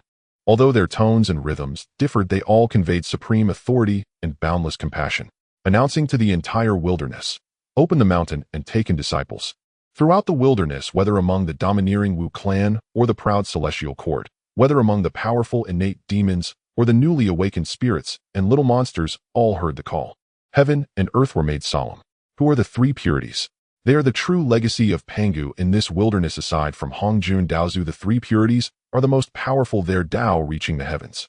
This announcement from the three purities to the wilderness was indeed a heavenly opportunity. If one could join their ranks and receive the protection and guidance of a saint, one could navigate this chaotic wilderness with ease. In an instant, storm clouds gathered across the wilderness. Countless beings were shaken, and many began to prepare to head to Kunlun Mountain. The previously somewhat turbulent wilderness calmed down significantly, especially among the factions engaged in battle, Upon hearing that the three purities were opening their mountain to accept disciples, they directly packed up and left thinking, why fight? As long as they could join the three purities, they would all have to call me father. At once various races and sects sent numerous disciples to Kunlun Mountain, hoping for a stroke of luck, for who knows they might successfully join the three purities. All the beings from all directions of the wilderness gathered towards Kunlun Mountain like small droplets of water. The 3,000-year deadline approached in the blink of an eye. At the foot of Kunlun Mountain, over 1 billion beings from across the wilderness had already gathered, filled with anticipation, hoping to find a sliver of opportunity in this grand Tao banquet and join the ranks of the three purities to embark on their glorious path. However, precisely because of the large number of people, the quality varied. There were even many with karma entangled mixing in with the crowd, hoping to gain protection by joining the three purities. Some violent individuals even directly attacked others on Kunlun Mountain, devouring them on the spot, causing the scene to descend into chaos. Naturally, such brazen individuals did not live long. They were struck down by heavenly lightning and killed. Just as everyone was eagerly awaiting, a magnificent light suddenly burst forth from the summit of Kunlun Mountain, and the three purities appeared. Taiji Laozi donned a plain robe holding a whisk emanating an aura of tranquility and non-action. Yuqing Yuanshi wore a crown and Taoist robes, exuding a regal presence. Shangqing Tongtian dressed in splendid Taoist attire, his gaze filled with ambition and defiance. The three purities looked down at the beings below and nodded slightly. Laozi spoke first. Today, we of the three purities open the mountain to accept disciples. Beings only need to ascend the 9,999 steps of the heavenly ladder from the foot of the mountain to the three purities hall to join us. He referred to the heavenly ladder reaching up to Kunlun Mountain, towering into the clouds, consisting of 9,999 steps. Each step of the jade ladder flowed with the grand Tao rhythm, exuding a dignified will to elucidate the heavenly principles and discern origins. Clear air swirled around the ladder, gathering many seekers of the Tao. As soon as he finished speaking, many in the crowd could no longer contain themselves and rushed towards the heavenly ladder. However, as soon as they stepped onto the first step, several individuals with shallow roots were struck by the Tao rhythm, spitting blood and being directly bounced back down. But this did not deter others. Instead, it ignited their fighting spirit. A blue-maned lion spirit, relying on its brute strength, roared and charged upward. However, upon reaching the 10th step, it was violently thrown back down by an invisible force, bruised and battered. At the same time, a white-clad scholar-like fox demon ascended the steps steadily. With each step he took, he moved steadily and powerfully, radiating a gentle light, seemingly in harmony with the rhythm of the ladder, drawing the attention of many. A group of accompanying crane spirits transformed into human forms, supporting each other, advancing step by step with great difficulty. Though their speed was slow, they steadily moved towards the mountaintop. Amidst the clamor and struggle, the competition on the heavenly ladder grew increasingly intense. Who would ultimately reach the summit and join the three purities remained uncertain. At this moment, Xuanbao looked at the scene of 1 billion people climbing the heavenly ladder and felt enlightened. It was even more spectacular than climbing the Great Wall during the May Day holiday in later years, with a sea of heads stretching as far as the eye could see. The current three purities had not yet established the teachings of Renjian, and Xuanbao did not know if his master Tongtian would accept so many disciples, nor did he care about the character of others. Though later the Jie sect gained the reputation of 1,000 immortals coming in a tide, it was precisely because Tongtian accepted disciples without regard for their character that many with karma were included. Moreover, the Jie sect had not yet acquired treasures to suppress fortune, leading to the later downfall of the Jie sect, leaving only a few disciples behind. The 12 Golden Immortals, carefully nurtured by his second master Yuanshi after the Battle of the Divine Spirits, had half of them defect to the west. Most of these issues stemmed from Yuanshi himself. Indeed, his second master Yuanshi was somewhat biased in his treatment of disciples. In Yuanshi's eyes, there were only two types of disciples, Guang Qingzi and the others, which naturally hurt the feelings of the rest. However, in Yuanshi's eyes, there are still only two kinds of disciples, Xuanbao and the others. Xuanbao shook his head secretly. I am truly troubled. Xuanbao directly set up various illusion arrays on the 9,999 steps, such as the heart-mind array, the heart-refining array, the heart-examining mirror array, and the dream illusion great array, using all sorts of peculiar formations. What is their purpose? Naturally, it is to filter layers, but how many will remain in the end? That can only be left to fate. As the saying goes, it is quality, not quantity, that matters in disciples. Time flowed gently and hundreds of years passed in the blink of an eye. At the peak of Sanqing, only Xuanbao remained watching, as Sanqing had long returned to the Sanqing Palace. At this moment, Xuanbao was surrounded by Kong Xian and Da Peng, who were diligently serving him tea and water with great enthusiasm. Now Tongtian and Dapeng had already ascended to the Tai Golden Immortal level, yet they were completely satisfied to serve as Xuanbao's attendants. Although Xuanbao was merely the chief disciple of Sanqing, over the years Tongtian and Dapeng had discerned his unique status in the hearts of Sanqing, and it would not be an exaggeration to say that he was cherished even more than a biological son.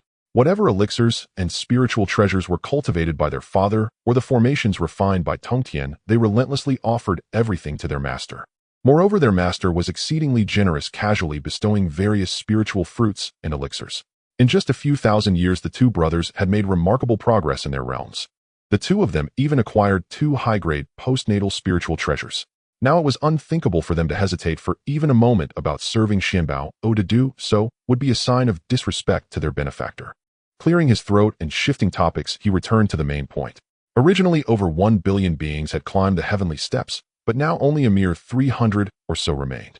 However, as the saying goes, the essence is concentrated. Each of these 300 individuals possessed exceptional temperament, talent, cultivation, and willpower.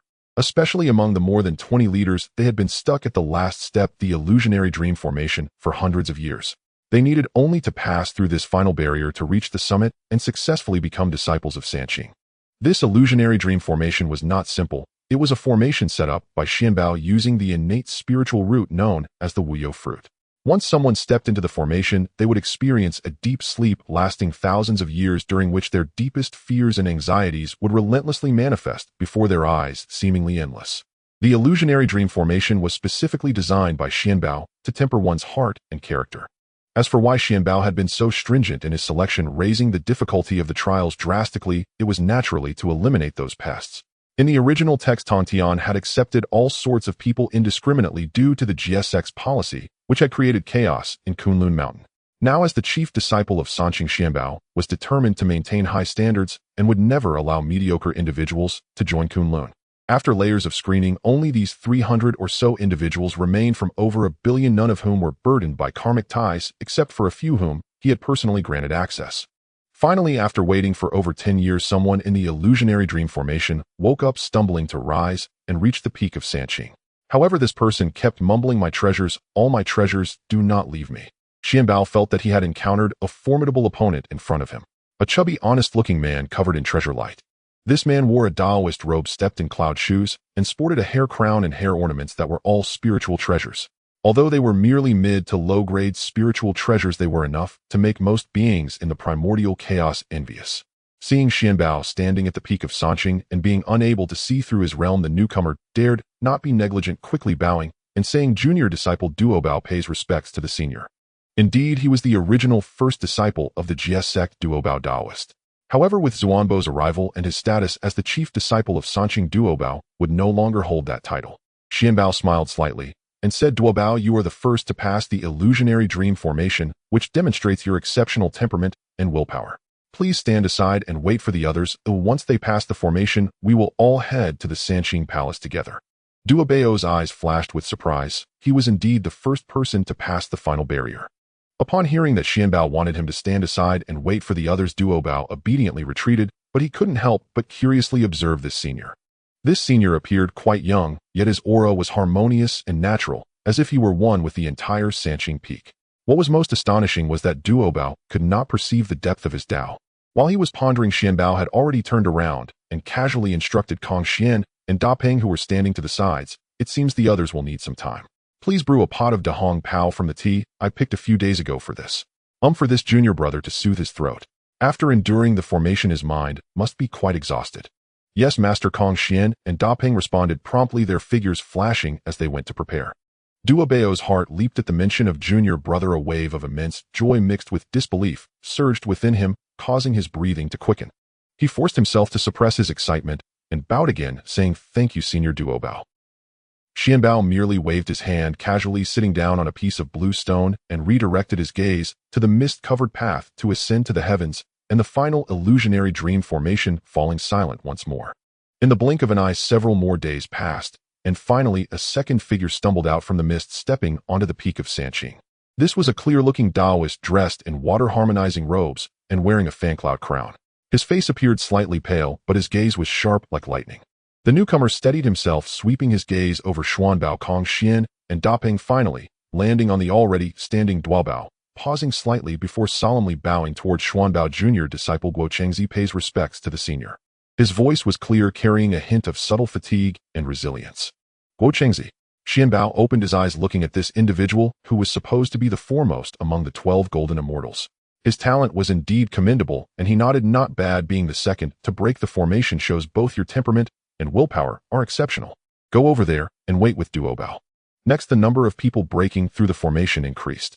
Many were familiar faces to Xuanbao, such as the original disciples of Sanqing Yuding Jinling, Holing Huanglong Tai Lingbao, Shijingzi, Daoxing Qingshu, Juliosuan Wenshu Puxian, Zihong, Juliosuan, Zhao Goming Sanxia, and so on. In the end, a total of 320 individuals passed the final barrier. Xuanbao stepped forward, an invisible aura emanating from him, causing everyone to perk up and focus their gaze on him. My name is Xuanbao, the chief disciple under Sanqing. Xuanbao's voice was calm, but resonated clearly in everyone's ears, carrying an undeniable authority. Congratulations to all of you for overcoming numerous trials and ascending to the peak of Sanqing.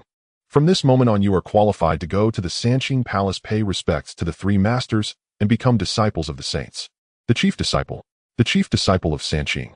Apart from Duobao, who had some inkling, the remaining 300 individuals were all stunned. They had imagined the esteemed identity of this senior, but they never expected it to be so transcendent. The position and significance of the chief disciple of Sanqing were almost unimaginable. After the initial shock, a fervent anticipation mixed with a hint of trepidation arose. Finally, they were about to meet the three saints who now stood at the pinnacle of the primordial chaos, and they might even have the opportunity to become their disciples.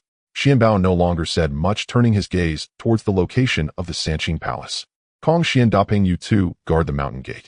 Yes, Master. Kong Xian and Dapeng bowed in response.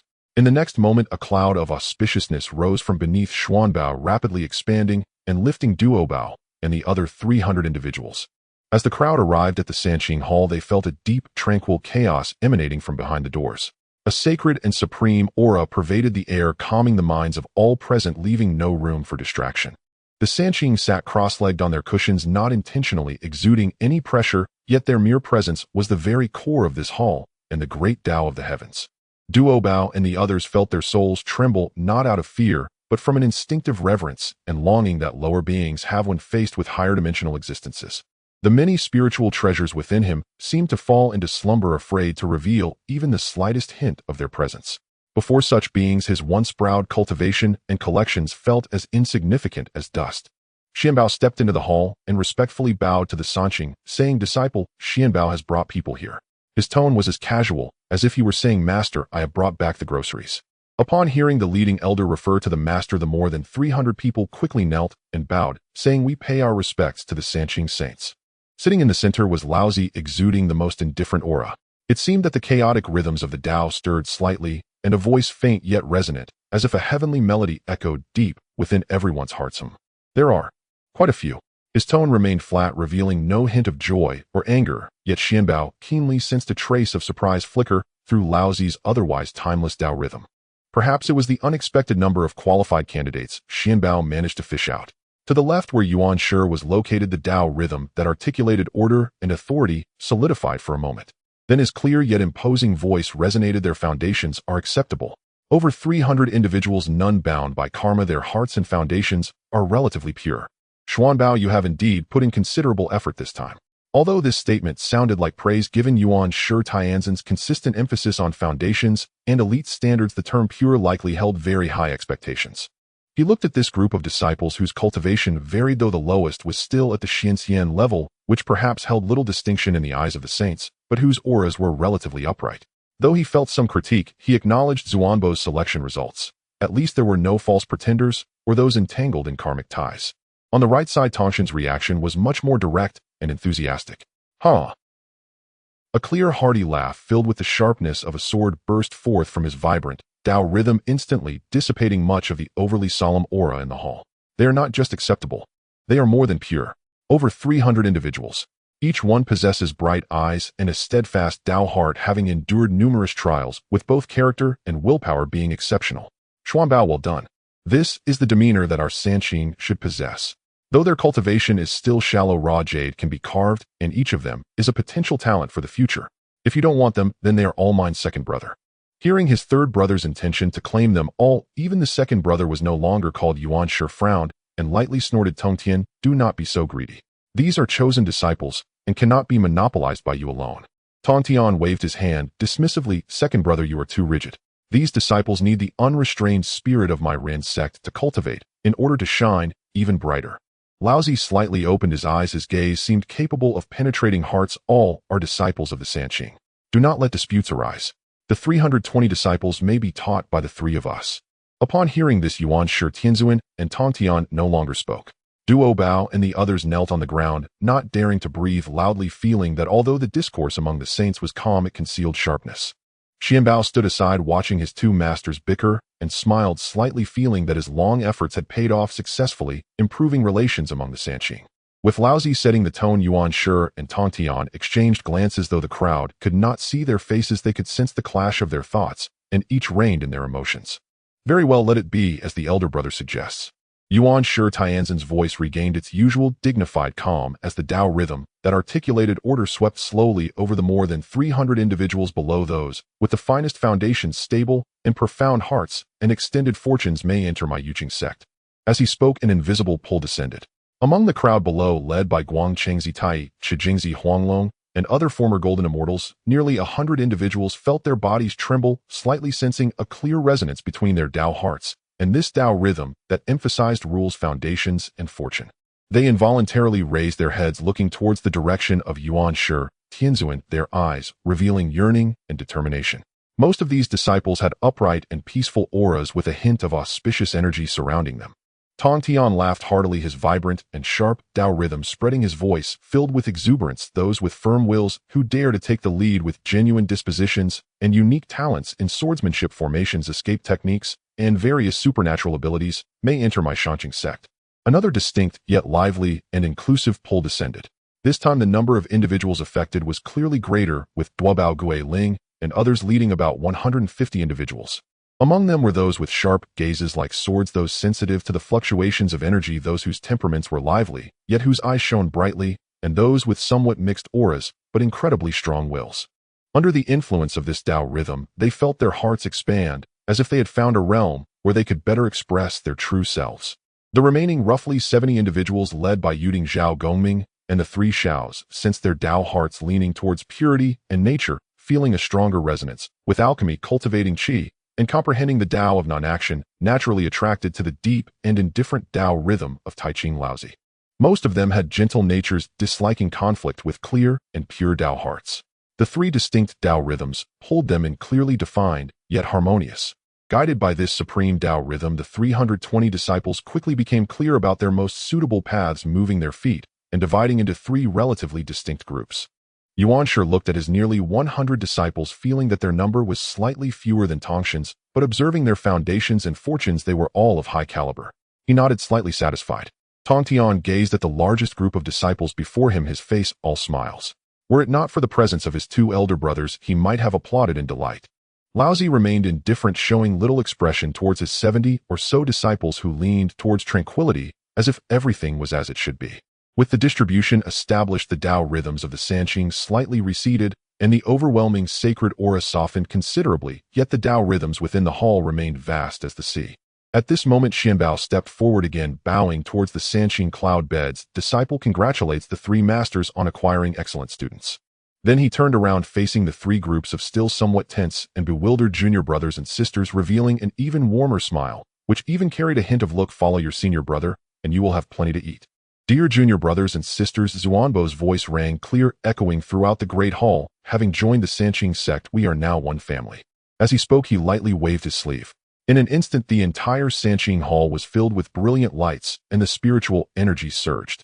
Hundreds of streams of varied colors and different auras flew from his sleeve, accurately landing before each new disciple. These streams settled upon landing, transforming into pieces of mid-grade spiritual treasures.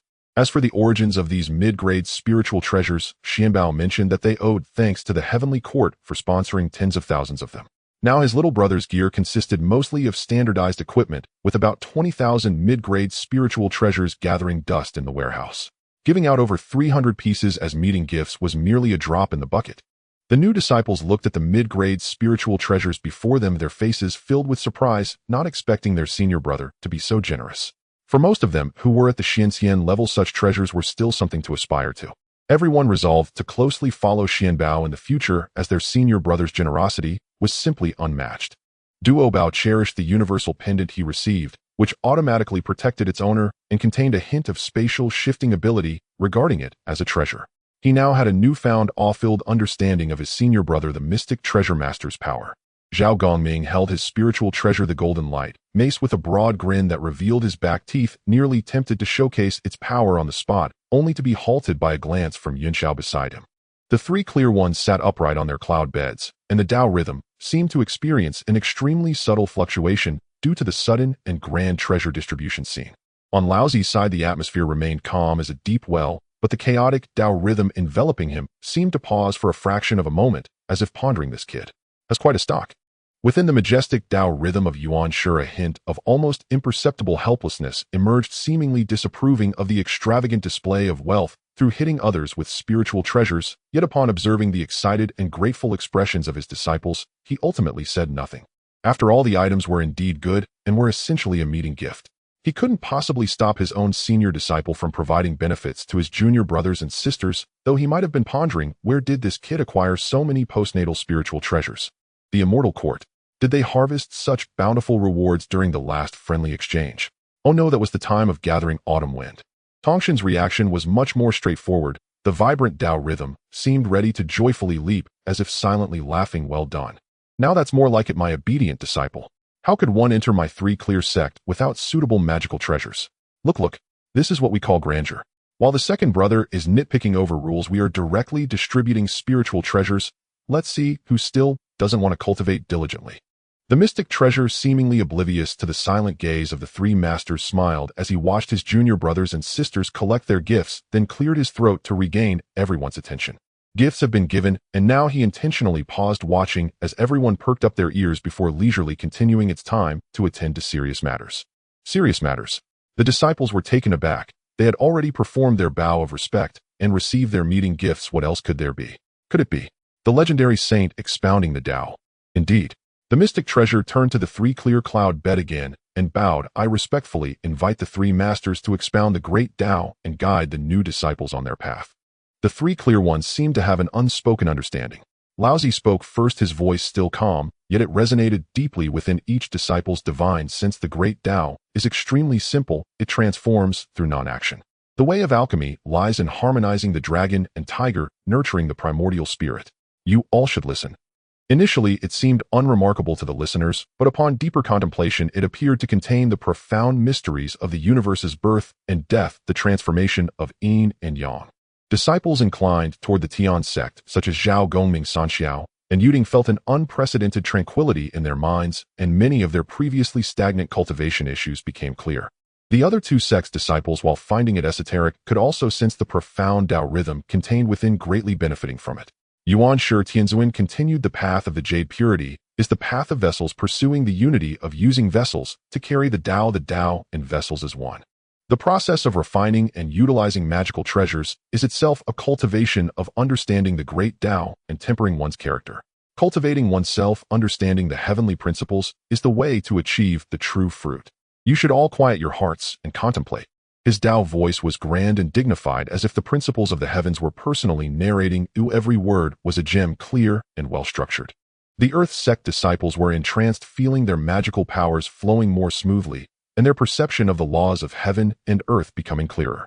The other disciples felt a beauty of order and a deeper understanding of rules and regulations. Finally, it was Tongtian who laughed heartily. My path, be it sword or formation evasion techniques or divine abilities, all are means of protecting the Tao. Where the heart points, there the Tao resides. Let go and comprehend, let go and strive. His style of expounding differed greatly from his two elder brothers. At times, it was as resonant as a sword's cry. At other times, it shifted like a formation, and at times, it was as swift as light escaping, filled with sharpness, change, and possibilities. The human sect disciples felt their blood boil, their hearts expanding, as many previously unthinkable cultivation ideas suddenly came into focus. The other two sect disciples also felt invigorated, as if a new door to cultivation had been opened. The three saints, each with their own style, yet emanating from the same source, complemented one another. The 320 new disciples immersed themselves in this supreme Tao rhythm, lost in rapture, forgetting the passage of time. Unaware of how long had passed, the Tao voice gradually came to a halt. The disciples, coming back to their senses, felt subtle improvements in their Tao comprehension and their divine senses becoming more refined with immense gains. At this moment, the mystic treasure stood up again, wearing that familiar smile that hinted at good news. Caution. The profoundness of the great Tao from the three masters requires you to comprehend it earnestly. I first affirm this, but as the saying goes, without rules there can be no square or circle. Our three-clear sect, now also considered large and prosperous, needs to establish some minor rules. The disciples' hearts tightened, and they perked up their ears. The senior brother was about to set the rules. The mystic treasure pulled out a scroll that glimmered like gold. Well, it looked like a scroll made from some beast hide tanned, and then refined with a special method, cleared his throat, and began to read temporary regulations for the conduct of disciples under the Kunlun Three Clear Sect First Edition. This name is a bit long and somewhat odd. First, maintain harmony among fellow disciples. Support each other. Any form of harming fellow disciples, malicious scheming, or forming factions for internal strife is strictly prohibited. Violators will have all their tools confiscated, including, but not limited to, magical treasures, pills, and talismans, and will be penalized to face the wall at the contemplation cliff reciting the Huangting Sutra for a minimum of 3,000 years with no upper limit. The mystic treasure read earnestly. Zhao Gongming instinctively touched the golden light mace in his arms, and someone beside him muttered softly, "The contemplation cliff. Just sounds like a bad place." Second, respect and honor the masters, diligently cultivate. The three masters impart the Tao and teachings. You must hold gratitude in your hearts. Any form of slacking or negligent cultivation will result in a minimum of 1,000 years facing the wall at the contemplation cliff with no upper limit. Many disciples shrank back as if they could see a beautiful future of being watched and forced to practice more. Third, protect public property and the environment. Every grass and tree, every brick and tile on Kunlun Mountain contains Tao rhythm. It is strictly prohibited to damage the spiritual veins without cause, to steal rare spiritual herbs, which must be applied for, or to test high-powered spells in non-designated areas, especially some junior brothers who enjoy blowing up mountains. Violators must restore what was damaged until it is fully repaired and compensate with equivalent resources. Several eager disciples who wanted to find a place to test their new spiritual treasures silently reigned in their thoughts. Fourth, prohibit betrayal of the masters. No betrayal of the sect nor slander against the three clear saints and the masters. Violators will have their powers stripped, their primal spirits banished to the bottom of Kunlun Mountain, and will never be able to reincarnate. Fifth, prohibit harming fellow disciples. Strictly forbidden to intentionally kill or maliciously injure fellow disciples in any form. Sparring and competitions must be limited. If intentional murder or causing someone to lose their path occurs, a life for a life, and the responsibility for teaching will be pursued. Sixth, prohibit collusion with external demons. No collusion with those who harm the primordial realms and are steeped in karma, such as the remnants of the chaotic demons or evil path giants, nor selling sect interests. Violators will be treated as traitors and executed. Prohibit the crafting of evil demon artifacts. Strictly forbidden to refine artifacts or pills using methods that harm innocent beings, such as slaughtering them or collecting resentful souls. Violators will have their artifacts and pills destroyed, and the practitioners will be cast into the frozen abyss for punishment. Those with severe cases will be executed. Xuanbao, Jinling, and others with keen minds quietly made a mental note. The mystic treasure read through these rules, which covered all aspects of cultivation life, interpersonal relations, and outings in meticulous detail, with punishments ranging from copying the Tao scriptures to forced labor, like managing the medicinal garden, cleaning the mountain gate, to execution, imprisonment, temporary confiscation of cultivation resources, etc.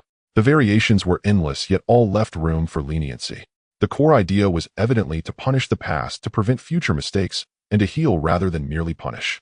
After reading for a full 2 hours, the mystic treasure finally rolled up the long sect rules, looking at the group of new faces below, their expressions varying, some serious, some curious, some secretly groaning, some feeling it was only natural, and smiled as he asked, "Did you all understand the above regulations?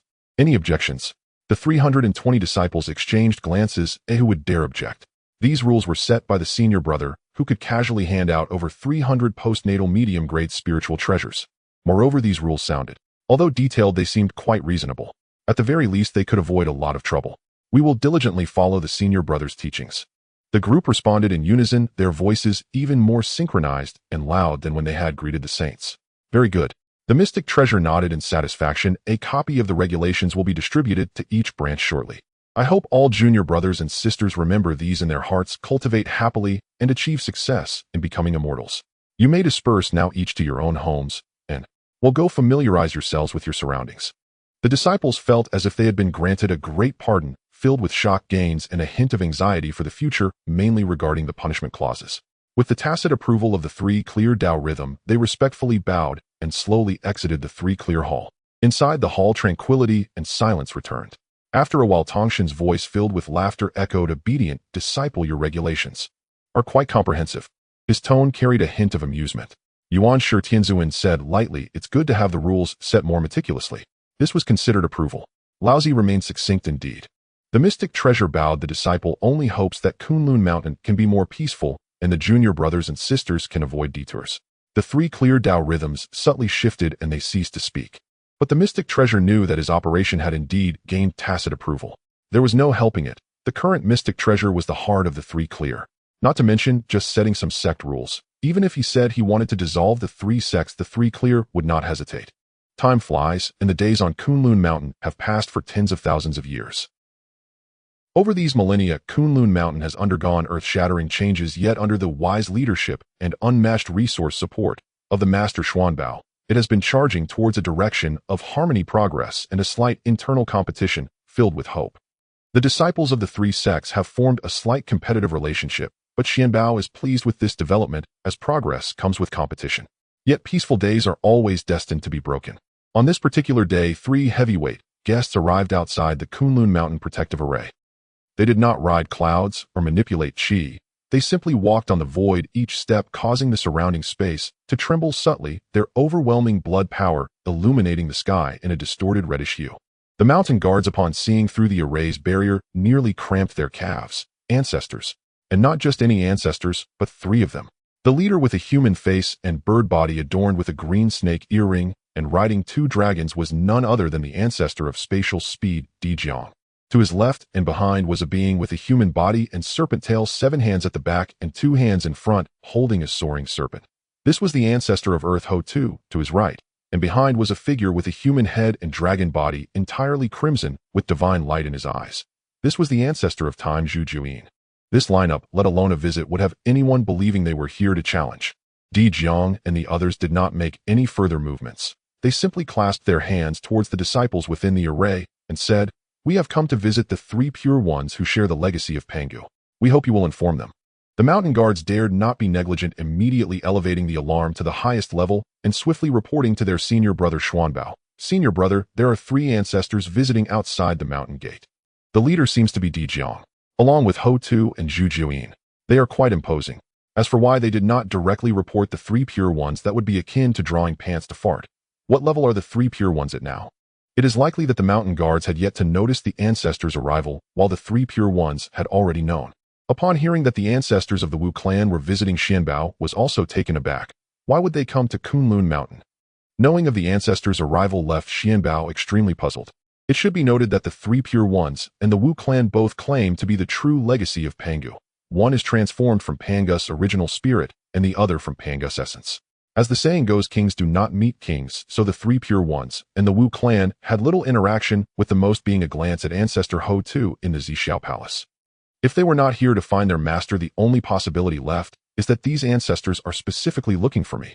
The more Xuanbao thought, the more convinced he became that the ancestors indeed came specifically to find him. After all, over the past tens of thousands of years, the Wu clan had deviated significantly under the development suggestions that he had unintentionally leaked, transforming from the original belief that muscle is truth charging through the wilderness into the new development model of striving equally in both hands, ensuring robust progress in all areas. Xuanbao took a deep breath, steadied his emotions, and said to the mountain guards, "You go inform the 3 ancestors that I will arrive shortly." Having said that, Xuanbao adjusted his Dao robe and swiftly walked towards the protective array. Upon arriving, he saw the 3 ancestors who had transformed into innate Dao bodies, and a look of surprise instantly blossomed on his face as he slapped his forehead. "Oh no. I wondered why the magpies at Kunlun's gate were chirping so joyfully this morning. It turns out that my elder brother Dijiang's sister Ho-Tu and brother Zhujuyin have graced us with their presence. I apologize for not welcoming you properly." As he spoke, Xuanbao quickly untied the protective array, allowing the ancestors to enter. Upon seeing Xuanbao, Dijiang also stepped forward. The space beneath his feet automatically contracted, as if with just one step he stood before Xuanbao, and the gentle breeze ruffled the strands of hair on Xuanbao's forehead. After not seeing you for tens of thousands of years, Xuanbao, my dear brother, your physique has grown increasingly robust, comparable to us ancestors. Di Jiang's voice resonated like the clash of metal, his gaze sweeping over Xuanbao with a scrutinizing, almost teasing expression that said, "You know what I mean." Ho-Tu, dignified and graceful, smiled gently upon hearing this. "My dear brother Xuanbao, your words remain as flattering as ever. I might as well tell you that we have come mainly to find you." Xuanbao thought to himself. As expected, he guessed right, yet he did not rush to inquire. As for the titles between him and the ancestors, those were established during the 1,000 years spent among the Wu clan. After all, the Wu clan holds great admiration for the powerful, especially in terms of physical strength. After Xuanbao had reached a stalemate with ancestor Zhu Rong, the other ancestors naturally acknowledged Xuanbao's strength, and thus they addressed each other as brothers. With a smile on his face, Xuanbao stepped to the side to lead the way. "Elder brothers and sisters, the three pure ones are already aware of your visit and are awaiting you in the hall of the three pure ones. Let us walk and talk." This manner of Xuanbao's not only gave face to the ancestors, but also indicated that the three pure ones were informed, while smoothly introducing a professional topic to ease the atmosphere. It was truly seamless. As the three ancestors stepped onto Kunlun Mountain, their overwhelming blood power naturally retracted, yet they still exuded an invisible pressure that made the spiritual energy retreat and caused the laws to tremble. The disciples of the three pure ones watched from a distance, both in awe and curiosity, whispering, "Senior brother is truly extraordinary." Even the ancestors address him as brother and sister. Before long, the majestic and solemn hall of the three pure ones was right before them. The hall doors opened without any grand spectacle, only a sense of purity and simplicity, as if returning to the essence of things. The three ancestors stepped into the hall with somewhat complex expressions. After all, being of the same Panga lineage, the current three pure ones had long since attained sainthood. Though the Wu clan is currently thriving compared to the saints, there is simply no comparison. After all, everyone in the wilderness knows that beneath the saints, everyone else is but an ant. Entering the hall of the three pure ones, they saw the three pure ones seated on a cloud bed. Laozi sat in the center with white hair and beard, holding a whisk, his eyes slightly lowered, as if wandering in the vast void, yet also as if seeing through everything, surrounded by a mist of pure energy, as if merging with the Tao. Yuanshi sat on the left with a solemn expression, wearing a crown of jade and lotus, dressed in a Tao robe patterned with golden clouds, his gaze calm and profound, exuding an aura of commanding the world with strictness. Tongtian sat on the right with sharp brows and bright eyes, his demeanor the most sharp and unrestrained. Though the Qingping sword was not drawn, merely leaning casually against the side of the cloud bed, it still emanated a sense of sharpness that could split the void. Xuanbao stepped forward, performing a formal bow. "I, disciple Xuanbao, pay my respects to master, second master, and my teacher. The ancestors of the Wu clan Di Jiang, Ho-Tu, and Zhu Jiuyin have arrived." Laozi slowly opened his eyes, his gaze clear and peaceful, lightly waving his whisk. "The three ancestor friends have come. I apologize for not welcoming you properly. Please take a seat."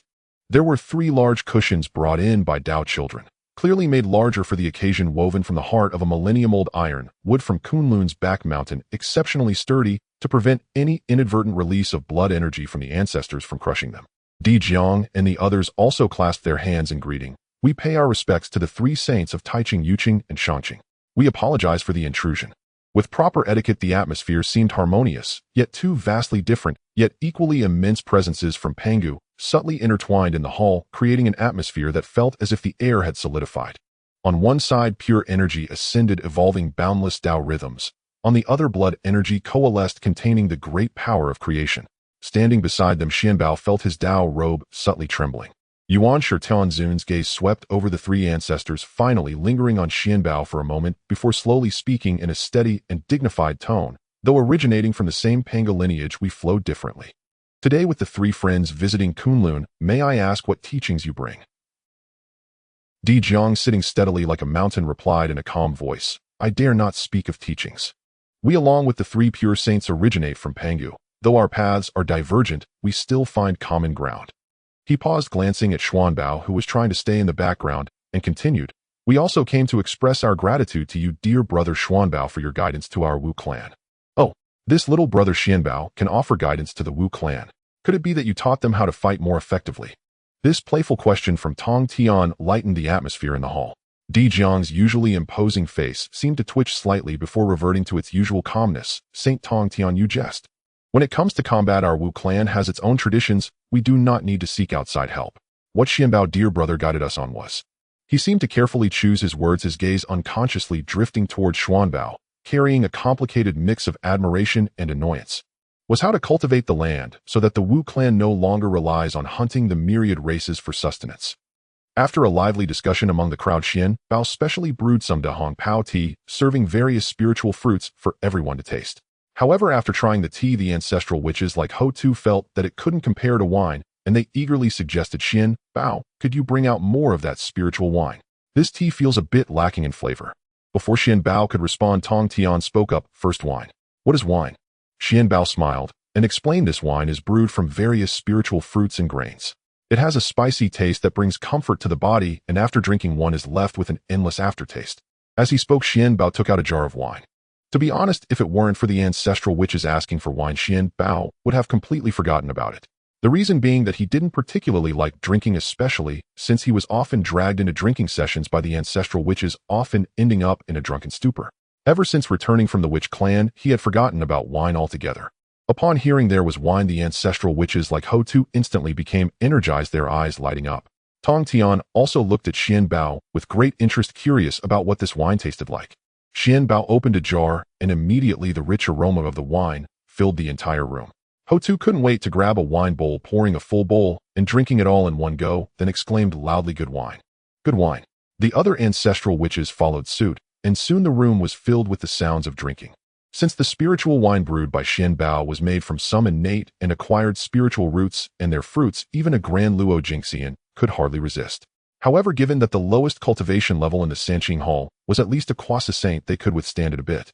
Tongtian also picked up a bowl of wine, took a gentle sip, and felt a warm current flowing down his throat, warming him all over. The taste was indeed marvelous. He couldn't help but take a few more sips, and his face gradually flushed. Good wine, good wine. This wine gives you strength. You little sly one, why haven't you brought out such good wine before? However, Laozi didn't particularly like drinking, he preferred tea. Thus, everyone continued to drink wine and tea while engaging in lively conversation, the atmosphere becoming increasingly vibrant. As for the Sanqing, the witch clan was also a legitimate descendant of Pangu, and both sides naturally had intentions to befriend one another. Di Jiang, seeing the timing was right, finally got to the main point this time. I came not only to thank you, brother Xuanbao, but also to seek advice from the three saints. The atmosphere in the hall became serious again. Zhu Jiuyin spoke, his voice deep, as if coming from the depths of time. My witch clan was born from the blood of Father Pangu, our bodies immortal, and our laws innate. But, is there a place for my witch clan on the path to sainthood? The question made the air feel heavier. Yuan Shi Tianzun pondered for a moment. The witch clan has no primordial spirit, and does not cultivate the heavenly path. How can one achieve sainthood? That's why I came to seek guidance. Di Jiang's gaze was piercing. Brother Xuanbao once said all roads lead to the great Tao. Is it true that there is no glimmer of hope for the witch clan's path? Xuanbao almost lost his balance. When did I say that? I have no recollection. Could it have been when I was drunk? Xuanbao felt heartbroken, realizing that wine truly was a toxic poison, and he couldn't resist it. He decided to quit drinking. The three saints exchanged glances, and Laozi slowly spoke. A saint is a Grand Luo Jingxian, imperishable through countless tribulations. One must achieve the great Tao fruit of Hongyuan either by obtaining the primordial purple aura of the heavenly Tao or by proving the Tao through strength. The path of the witch clan indeed differs from the existing methods to achieve sainthood. Then is it impossible to have a new method for achieving sainthood? Ho Tu suddenly asked, her tone gentle, yet firm. Father Pangu opened up the heavens and the earth, which was indeed a path never before taken. Upon hearing this, Tongtian's eyes sparkled with appreciation. Well said. The great path is 50, and the heavens manifest 49. One must evade one of these. This one might just be the variable, the new path. Xuanbao was startled. Was this topic a bit too advanced? Is the witch clan really going to seek their own path to sainthood? What about the future battle between the witches and the demons? No, wait, the witch clan has already embarked on a different path. It may not necessarily follow the original story. Zhu Jiuyin's eyes, which could see through time, suddenly turned to Xuanbao. Brother Xuanbao, before you left the witch clan, you once said a saint is not just a realm, but also a responsibility. Ho Tu smiled. Since a saint is not merely a realm, but a responsibility, then if the witch clan can take on the duty of protecting the vast wilderness and regulating the spiritual veins of mountains and rivers to validate their path, would that be feasible? Xuanbao thought, help. What else did I foolishly say back then? Just when he felt so embarrassed that he wanted to find a crack in the ground to hide, Yuan Shi lightly coughed. What you said, though simple, is indeed reasonable. The path to sainthood requires taking on corresponding responsibilities. If the witch clan wishes to forge a new path to sainthood, they must clearly define what responsibilities they are willing to bear. Di Jiang pondered for a moment, determination flashing in his eyes. My witch clan was born to guard the vast wilderness for Father Pangu. If we can forge a path to sainthood, we will certainly take the responsibility of protecting the lives of all beings in the wilderness. Laozi nodded slightly. If you have this aspiration, then go ahead and try. But remember, this journey will undoubtedly be fraught with difficulties, and you must have a resolute heart. Tongtian also smiled and said, I have high hopes for you. Perhaps you will indeed carve out a completely new path to sainthood. Xuanbao naturally knew where the witch clan's path lay. The opening of the 6 paths of reincarnation was Ho Tu's destiny. A thought crossed Xuanbao's mind, and he considered giving Ho Tu a hint. Clearing his throat, Xuanbao reminded, as the ancestral witches were about to leave, Sister Ho Tu, the beings of the vast wilderness experience life and death, and there may be great significance in the cycle of life and death. The cycle of life and death may hide the opportunity for sainthood. Ho Tu furrowed her brow, pondering the deeper meaning behind Xuanbao's words, feeling a stir in her heart, yet she said nothing further. After exchanging a few more pleasantries, the ancestral witches took their leave.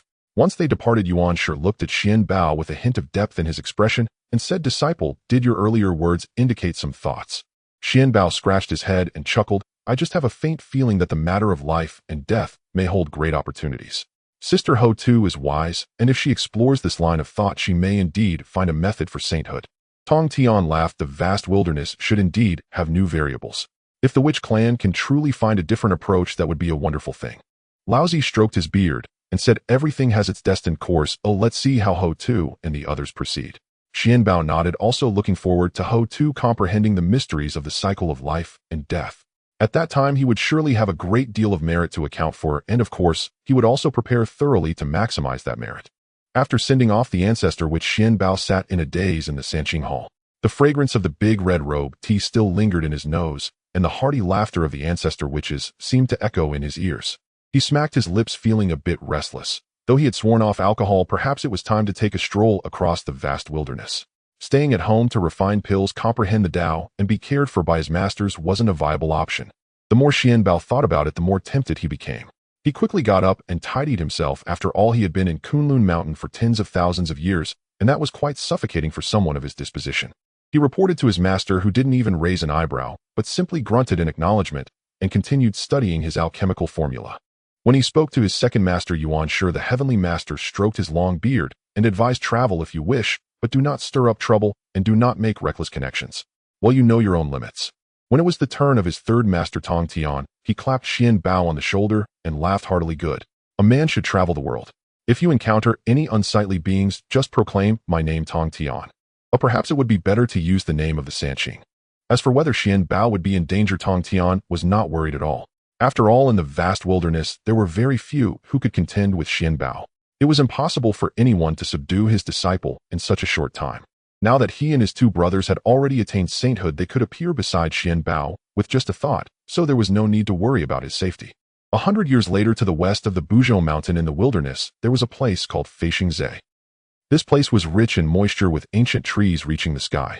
A faint purple mist of spiritual miasma lingered in the marsh year-round, making it difficult for ordinary beings to venture deep, thus becoming a good hiding place for many extraordinary beasts wishing to avoid karma. At this moment, Xuanbao was riding a leisurely cloud drifting above this marsh. After leaving Kunlun Mountain, he had firmly decided to travel. Since he had already explored the important treasure locations in the wilderness, he could only wander aimlessly and hope for luck. He was looking to see if there were any lost treasures or fated spiritual objects. Just now he had hung at his waist a mid-grade, innate spiritual treasure, the 2 instruments pure ring, which he had picked up from a crack in the earth, and he was quite pleased, pondering what other gains might await him. Just as he was contemplating, a sudden violent disturbance erupted from the depths of the marsh below. Lord Baizhe, hold on. The Heavenly Emperor has issued an order sincerely inviting Lord Baizhe to the Heavenly Court to share in the grand event. It is certainly not ill-intentioned. My lord, don't run anymore. If you do, we will be flayed alive by the demon saint. The chaotic shouts, the explosions of spells, and the heavy sounds of bodies crashing into ancient trees mixed together, startling the thousands of birds resting in the marsh, which took flight in a flurry, darkening a portion of the sky. Xuanbao pressed down on the cloud, curiously extending his divine sense to look down. He saw the miasma swirling below, spiritual light darting about as 7 or 8 burly, demonically charged beings were desperately chasing after a white figure that was nimbly weaving ahead. Among those demon tribes, the two leading ones had the cultivation of great Luo Golden Immortals, one with a tiger head and human body covered in golden fur, with a king character faintly visible between his brows, wielding a broad-bladed sword resembling a door panel. With a single swing, wind and thunder followed, causing the mud ahead to roll and ancient trees to shatter. The other was a bird-headed human with wings sprouting from his back, feathers as hard as iron. With a flap of his wings, he stirred up a fierce azure wind, rapidly flanking from the side, speaking in human language with a sharp voice. Lord, by Zay, the heavenly court awaits your presence. With your ability to understand all things and avoid calamities, you should be a guest of honor among the demon tribe. Why waste your talents here in this wild marsh? Meanwhile, the one being chased was a strange beast. It resembled a Qilin, but had no scales or armor, entirely snow-white with fur as clean as a cloud. Its head bore jade-like horns, and its features were strange yet intelligent, holding an expression of helplessness and anger. It trod the air with its hooves, generating clouds beneath, weaving deftly between the dense forest and marsh. Indeed, the one being pursued was the original advisor of the demon court, Bai Zay. However, Bai Zay had not yet joined the demon court. As one of the cleverest beings in the wilderness, he could clearly see that although the demon tribe seemed powerful, it was merely a facade. The current demon tribe enslaved myriad races and was reviled by all. Even newborn infants knew that demons were not to be trusted. Thus, Bai Zay naturally did not wish to get involved. While evading, he shouted loudly, "I'm not going. I prefer to be free and unrestrained." At this moment, Bai Zay felt somewhat helpless. He could effortlessly eliminate these demon tribesmen with his Quasi-Saint power, but behind them were two true demon saints. Not worth the trouble. Cough, cough. I am not skilled in hand-to-hand combat. Bai Zay. Xuanbao's eyes lit up, brightening even more than when he had just found the two instruments' pure ring. This was the renowned Bai Zay, beast of later generations, regarded as an auspicious beast possessing the ability to understand all things and ward off evil. Primarily because of its intelligence, it was originally meant to be the strategist of the demon tribe. It seemed Bai Zay still had not joined the demons. Seeing Bai Zay being chased so helplessly, Xuanbao's heart stirred. Wasn't this future steward coming right to his doorstep? Xuanbao immediately formed a hand seal, letting the cloud float leisurely to the front of the chase, cleared his throat, and called out, "Friends ahead, please halt." Under the bright sun and clear skies, what kind of decorum is this with 7 or 8 burly men chasing a gentle, auspicious beast? Although Xuanbao's voice was not loud, it carried the compelling righteousness of Kunlun Mountain, instantly capturing everyone's attention. Do you have a gentle, auspicious beast at the Quasi-Saint level? Bai Zay, hearing Xuanbao's words, was filled with black lines on his forehead. However, upon seeing who had arrived, he immediately shut his mouth. What could he do? He couldn't afford to offend this one. As the first disciple of the Sanqing, he had already witnessed how sharp-tongued Xuanbao was at the Zixiao Palace. Not worth the trouble. The golden-haired tiger demon that had been chasing the hardest suddenly stopped, glaring with fierce eyes. Where did this pretty boy come from, daring to meddle in the affairs of the demon court? If you know what's good for you, step aside. Xuanbao was dressed in a moon-white Taoist robe today, his hair tied loosely in a bun, with a fair complexion, making him indeed look like a pretty boy. He was not angered, smiling as he pointed at himself. "I am Xuanbao, a member of Kunlun Mountain. My master's surname is Li, my second master's surname is Yuan, and my third master's surname is Tong." Pausing, he observed the momentary expressions of the tiger and bird demons, freezing, and slowly added, "Before I set out, my third master specifically instructed me that if I encounter any unsightly beings, I could invoke their names." The broad-bladed sword in the tiger demon's hand rattled slightly. The bird demon's sharp voice faltered, "Titong. 3 pure ones, disciple." "Exactly." Xuanbao smiled warmly, his gaze falling on the Bai Zay, who had hidden behind him, looking curious and uncertain. His tone became even more amiable. "This Bai Zay Senior, it seems we have quite an affinity with Kunlun Mountain. I wonder why you were so insistent on pursuing him." Xuanbao floated leisurely to Bai Zay's side, who was currently patting its chest with its hooves to calm itself. A few leaves stuck to its jade-like horns from when it had dashed away, giving it a rather amusingly disheveled appearance. Xuanbao reached out to help pluck the leaves, smiling kindly. "Bai Zay Senior, this horn ornament is quite distinctive." "Bai Zay, this must be sarcasm. This must be sarcasm." The tiger demon had already sheathed his blade, his forehead wrinkling into a river shape as he forced out a smile that looked worse than crying. It turns out you are the esteemed disciple of the 3 pure ones. My apologies, my apologies. We were also acting on the order of the Demon Emperor and the Demon Saint, sincerely inviting Lord Bai Zay to take up a position in the demon court. It is certainly not coercive, absolutely not coercive. Xuanbao feigned realization and exclaimed, "Oh, so this is how the demon court invites people, by sending 7 or 8 burly men with blades chasing them all over the wilderness. I must say I've learned something today. Unlike Kunlun Mountain, where we merely send invitations, at most letting the yellow turban warriors carry a palanquin, it seems the heavenly court is more enthusiastic. The bird demon's wing tips trembled as it hurriedly explained, Immortal, please understand. It was Lord Baize, who ran too fast. We couldn't catch up, and in our panic things got a bit loud. I understand. Xuanbao appeared to be very understanding, just like when my third master wants to find someone to test swords, he always ends up being enthusiastic to the point where people run away. He then shifted his tone, smiling at Baize. However, as the saying goes, a forcibly twisted melon is not sweet, and a forced guest is not welcome. Since Baize Sr. is unwilling, why must we insist? I see that Baize Sr. is charming and has splendid horns and smooth fur, and we seem to have an affinity. Why not accompany me to Kunlun Mountain for a short stay? It would surely be better than being chased around here practicing running. Baize's mouth twitched. This invitation sounded a bit like another pitfall. But looking at Xuanbao, then at the group of demons opposite who did not dare to breathe, weighing the pros and cons. This person was at most just teasing, while that group truly wanted to kidnap him. He sighed, a look of resignation shining in his wise eyes. Your kindness is overwhelming, but I cannot decline. The tiger demon and bird demon exchanged glances, seeing Xuanbao truly about to take away the important strategic talent of the heavenly court. They steeled themselves to speak. Immortal. This Baize Sr., the demon saint. Xuanbao was preparing to leave with Baize when he turned back at the sound, revealing a perfect smile with 8 visible teeth. Just go back and report that the person has been invited by me, Xuanbao, to Kunlun Mountain for tea. If there is any discontent. He paused, the smile deepening. Should I have my masters go to your heavenly emperor to discuss the Tao? Or should I have my third master enthusiastically exchange swordsmanship insights with your demon saint?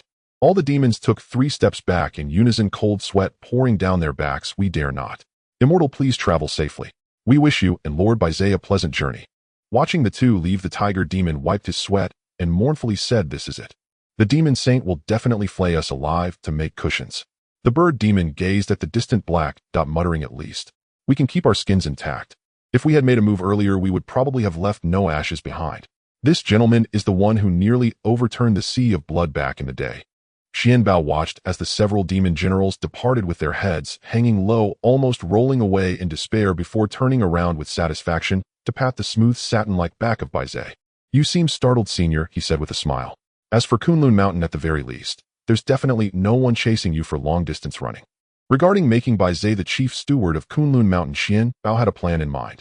Kunlun Mountain currently needed a steward who could manage the situation. As for the 3 purities, they were not particularly adept at managing the sect, and it couldn't be expected that they would rely solely on themselves. Baize, with his rich experience and status as a Quasi Saint, if invited to take the position, would surely bring order to the management of Kunlun Mountain's 3 purities lineage. However, one must also mention Fu, she who wasn't too bad either, but unfortunately Fu, she was still the Shi Huang of the demon race at present. Baize snorted, a hint of helplessness flashing in his wise eyes mixed with a bit of relief. This little friend's tongue, I have experienced it at Zishao Palace before. Today. Thank you for the rescue. However, he hesitated for a moment. Kunlun Mountain is a holy place for saints. I am just a loose wild demon to go there without invitation. Xuanbao waved his large hand dismissively. What wild demon or not, we don't concern ourselves with that at Kunlun Mountain. My masters enjoy lively company. Oh no, they prefer spirited beings. He leaned in a bit closer, lowering his voice mysteriously. Senior, you are knowledgeable about everything from astronomy to geography, and you understand the affairs of the human world. Oh no, I mean you understand the matters of the myriad races in the wilderness. Our Kunlun Mountain is in dire need of a steward like you. Just think who will plan the spiritual herb garden. Who knows the inventory of the alchemy room's materials best? When there are occasional minor frictions among the immortals of various caves, who is best suited to diplomatically mediate? It must be you. Baize seemed to brighten at the mention of being a big steward, not because of Xuanbao's flattery, but mainly because the title of big steward inexplicably made him feel a sense of being needed, a high-class feeling. As for whether being a steward would lower his status, it's a joke. Being a steward for a saint is a tremendous honor. One person. Oh no, for people above 10,000. It's certainly better than being captured by the demon race and forced to strategize on how to exterminate the witch race and oppress the myriad races. Right. Being a steward isn't out of the question, Baize replied reservedly, flicking his tail. However, I have always been lazy and do not enjoy complexity. Not complex at all. Xuanbao patted his chest in assurance. It's just about keeping an eye on the house, managing the keys to the storerooms, and occasionally sharing some interesting tales of the wilderness with my master's steeds and boys to prevent them from getting bored. Specific tasks will be handled by the Yellow Turban Warriors and the Dao Children. You will just be stationed at the center orchestrating everything. Baizé felt a bit dizzy from his words, and coupled with the fact that he truly had nowhere to go plus fearing the demon race would return with more forceful means, he finally nodded his noble head. Very well, I shall accompany you to Kunlun Mountain for a time. Great. Xuanbao's eyes sparkled with joy as he immediately took out a shimmering jade talisman. Senior Baizé, hold this talisman, and you can go to Kunlun Mountain by yourself. There will be Dao children waiting outside the mountain gate to guide you. When you see my masters, just say you were invited back to help with household chores, and they will surely have no objections. Especially my third master, if you talk to him about the wonders of the wilderness, he will definitely be delighted. Baizé took the jade talisman and felt considerably more at ease while also a bit curious. Why isn't my friend returning with me? Xuanbao stretched lazily, gazing deeper into the flying star marsh, where the misty purple spiritual miasma resided, his eyes sparkling with the light of adventure. I just came out 100 years ago, and I'm still in the mood to explore. How could I return home halfway? After reminding Baizé to be careful on the way, he watched as Baizé stepped on the clouds, elegantly flying towards Kunlun's sight, far more composed than when he was fleeing. Xuanbao instantly felt a sense of relief. Finally, I don't have to deal with those troublesome matters myself. At this moment, Xuanbao was the happiest. Going out on a journey picking up a primordial spiritual treasure is basic operation, but picking up a Quasi Saint Steward is true skill. After sending off the future big steward, Xuanbao felt in high spirits, humming a tune as he continued to ride the clouds. He calculated that it had been the time it takes to eat a meal since he last picked up a spiritual treasure. This efficiency was lacking. Just as he pondered where to go for a stroke of luck, the purple miasma beneath him in the flying star marsh suddenly surged unnaturally.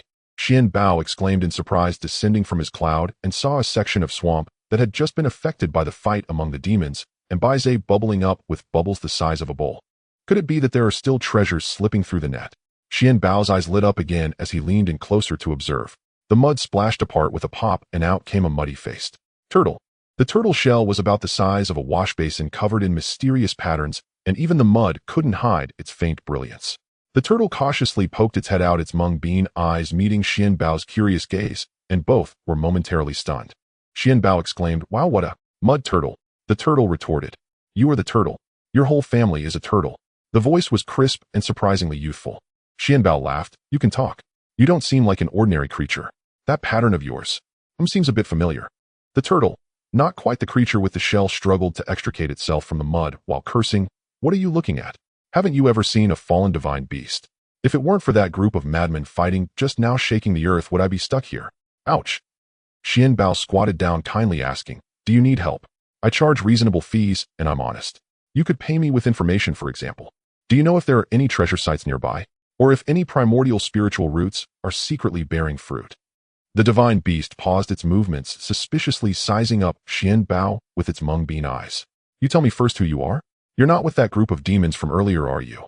A genuine disciple of the three purities, trust guaranteed." Disciple of the three purities? The turtle's eyes suddenly widened, though still quite small, and it became excited, its four short legs digging in joy. Quick, pull me out. I know where the treasures are. Big treasures. But it's a bit difficult to obtain." Xuanbao immediately became spirited and didn't mind the dirt.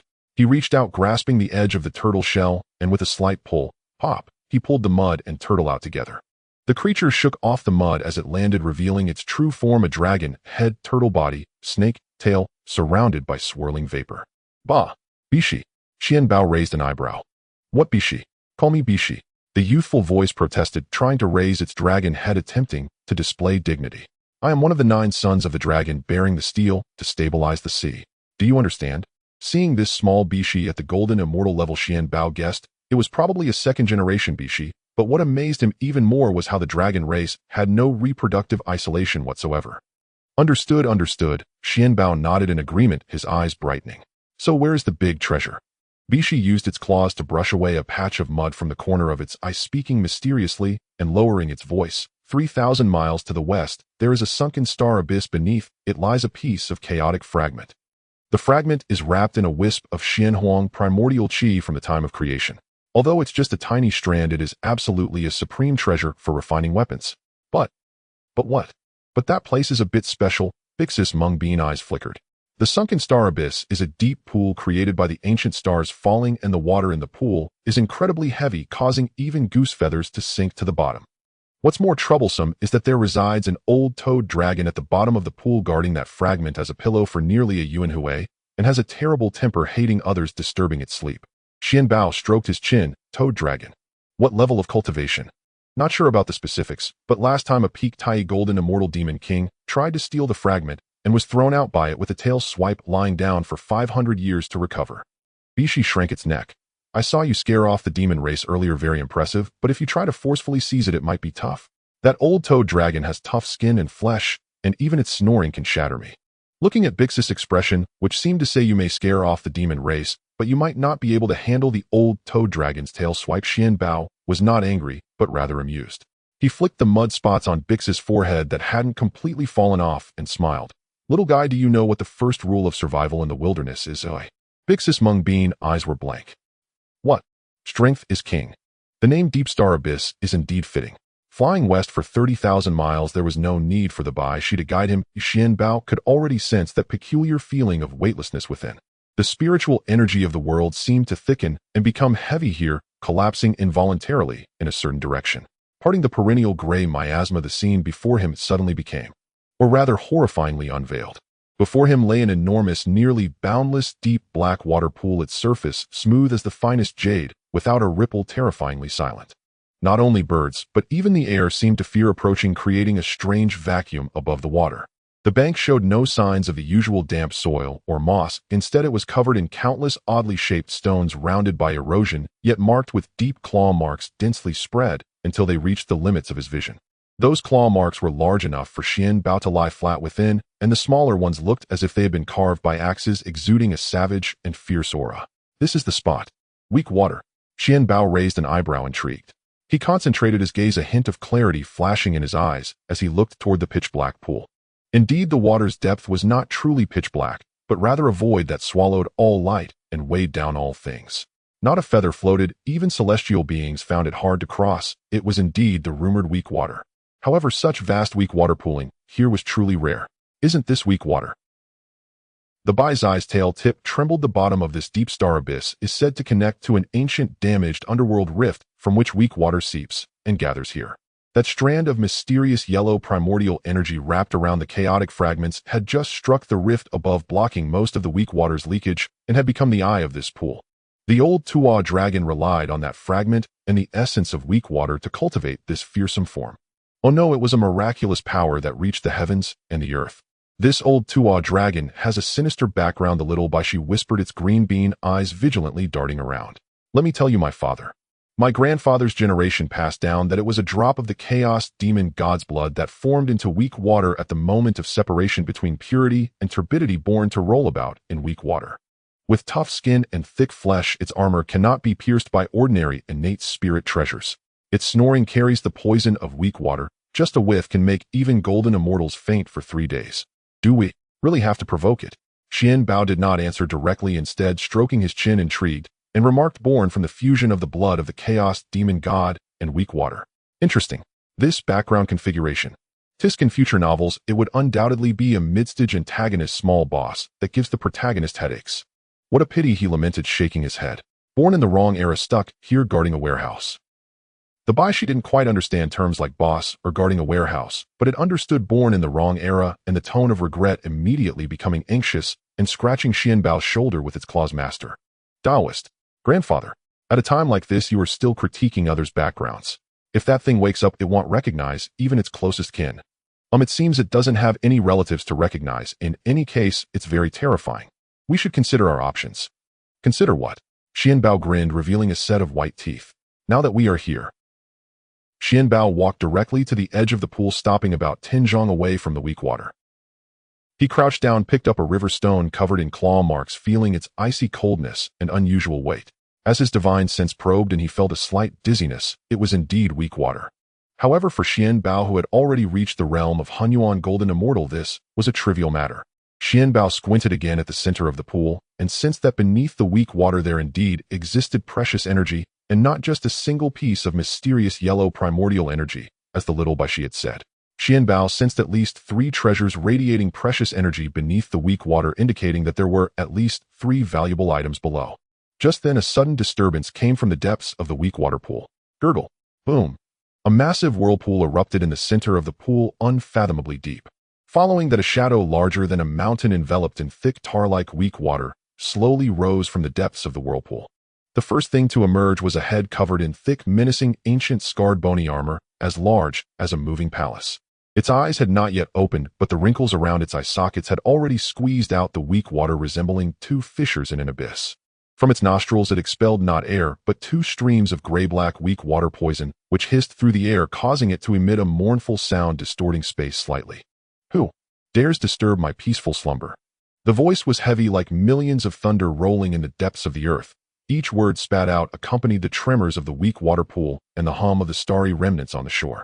The terrifying pressure mixed with the unique sinking and lifeless aura of the weak water surged forth like an invisible tsunami, crashing in all directions. The Baishi sprawled on Xuanbao's shoulder, rolled its eyes, pulling its claws back, trembling with only the tip of its tail shivering uncontrollably. The old Tuo dragon's eyes finally opened. They were two murky, swirling yellow whirlpools, as if sedimented with ancient filth and resentment, and wherever its gaze fell, even the light became heavy and dim. It locked onto the tiny but exceptionally eye-catching figure on the shore. "Xuanbao, Aunt, dares covet my treasures." The old Tuo dragon was clearly very groggy, still not fully awake, yet its murderous intent was already boiling. It couldn't even be bothered to ask who the intruder was. The raging magical power at the peak of the Daluo Golden Immortal, combined with the essence of weak water, transformed into a pitch-black giant claw that blotted out the sky, bearing the momentum to shatter stars and tear apart space, and struck down towards Xuanbao and the little Baishi lifeless on his shoulder.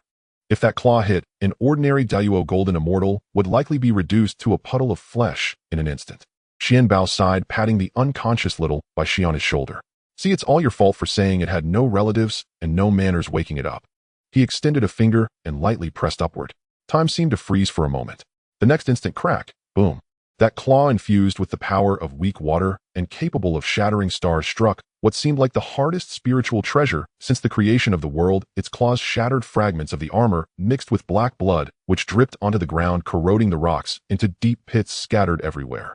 The terrifying rebound force swept up Xuanbao's arm, causing the massive body of the old Tuo dragon to tilt backward violently, letting out a roar that mixed pain and fury, shaking the entire deep star abyss and causing the weak water to churn and raise towering black waves. "Roar, which godly being are you?" The old Tuo dragon was completely awake, its murky yellow eyes filled with shock and disbelief.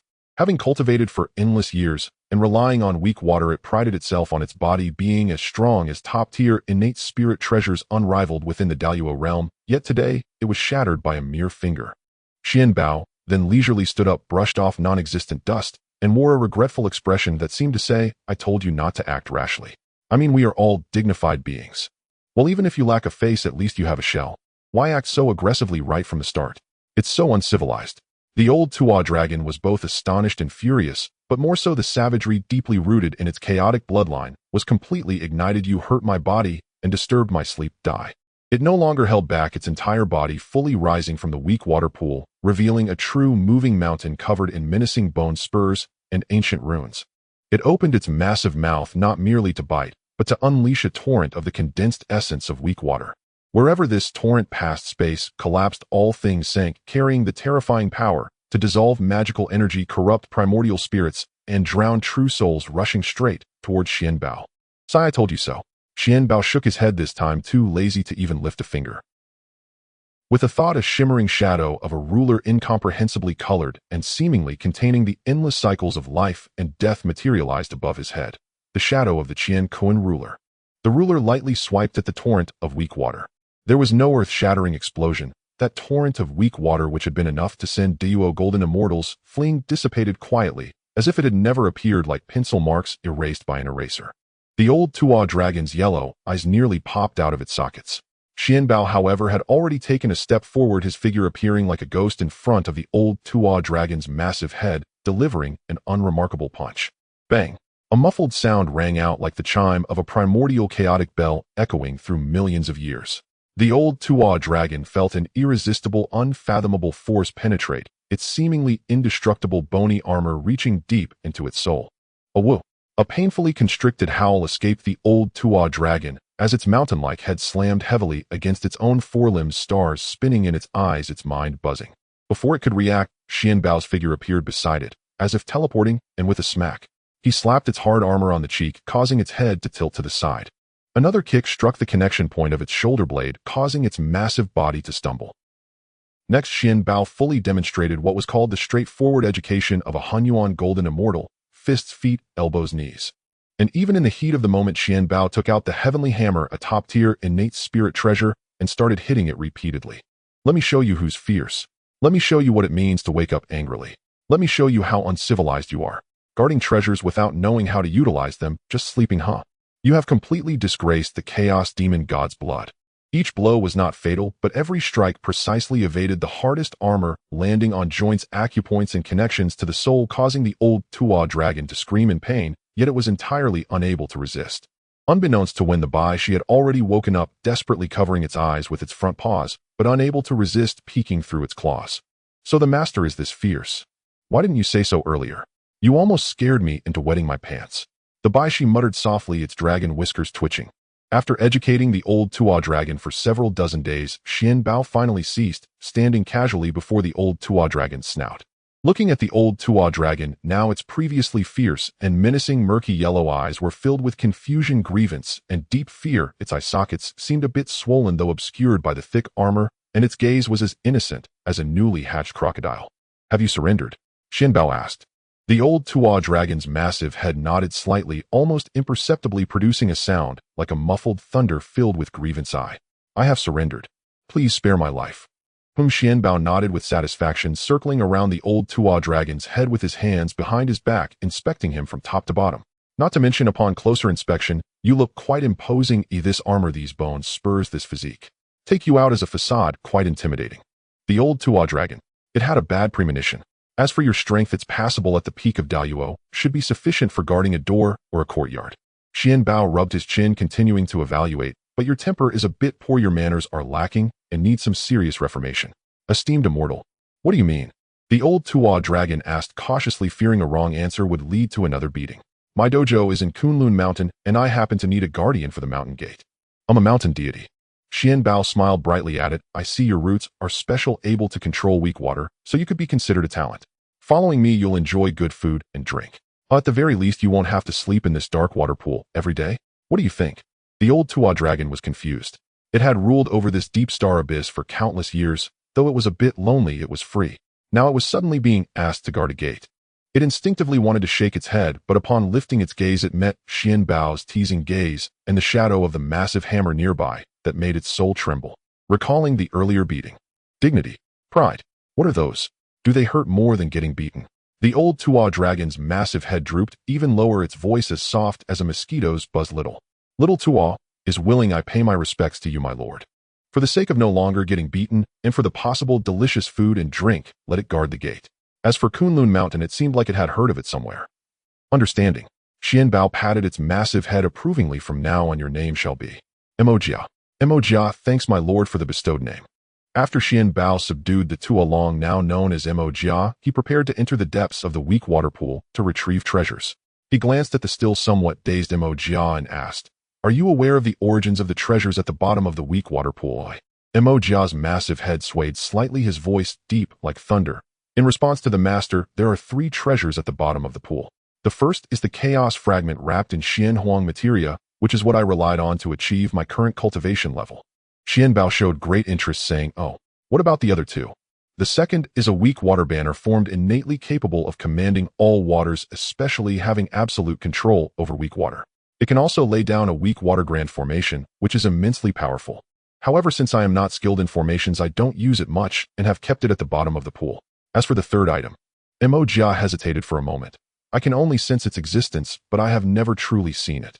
That object seems to possess intelligence hidden within the deepest fissure. Xuanbao nodded, realizing that this Shenxing abyss was more intriguing than he had initially thought. Without further hesitation, a faint clear light enveloped him, a protective aura formed naturally by the powers of the Honghuang Golden Immortal. With a single step, his figure disappeared into the pitch-black weak water. On the shore, Baishi finally dared to jump off Xuanbao's shoulder and approach the massive head of Emojia, his little green bean-like eyes spinning. Hey big guy, are you really going to come with us? Emojia huffed in annoyance, releasing 2 jets of weak water poison that startled Baishi, making him leap back 3 feet. By the master's command, how could I dare to refuse? You little creature, didn't you say a lot of bad things about me earlier? Hee, how could that be? Baishi chuckled awkwardly, but in his heart, he was scheming on how to bully this newcomer later. As Xuanbao entered the weak water, he immediately felt the terrifying force of heaviness surrounding him. This weak water certainly lived up to its name. Not only did feathers not float, but it could also dissolve magical power and defile the primordial spirit.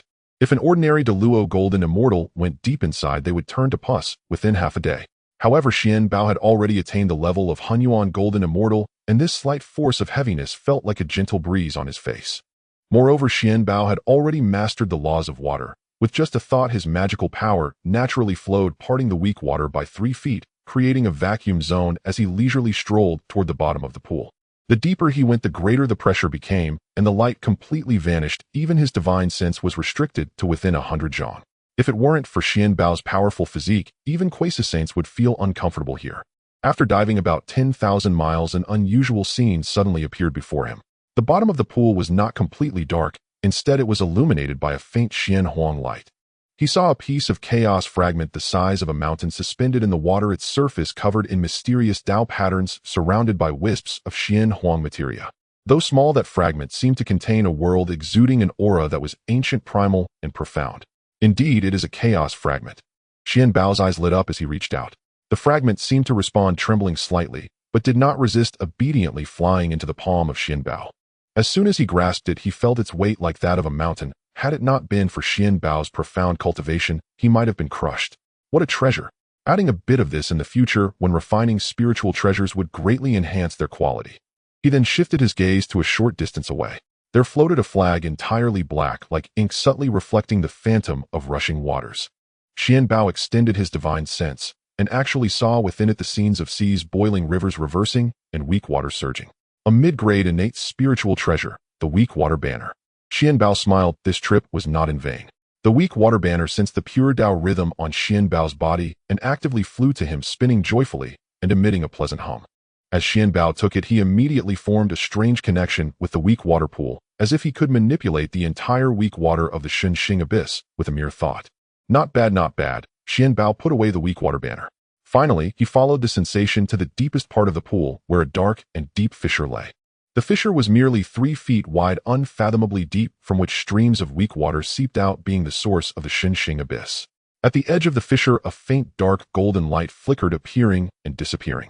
Xuanbao focused his gaze, his vision, as a Honghuang Golden Immortal pierced through layers of obstruction, and he finally saw the true form of the object. It was a water pearl that was mercury-colored, emitting a mysterious and ancient aura with strange patterns swirling on its surface, also exuding an aura that was of the same origin as the weak water banner. Weak water pearl.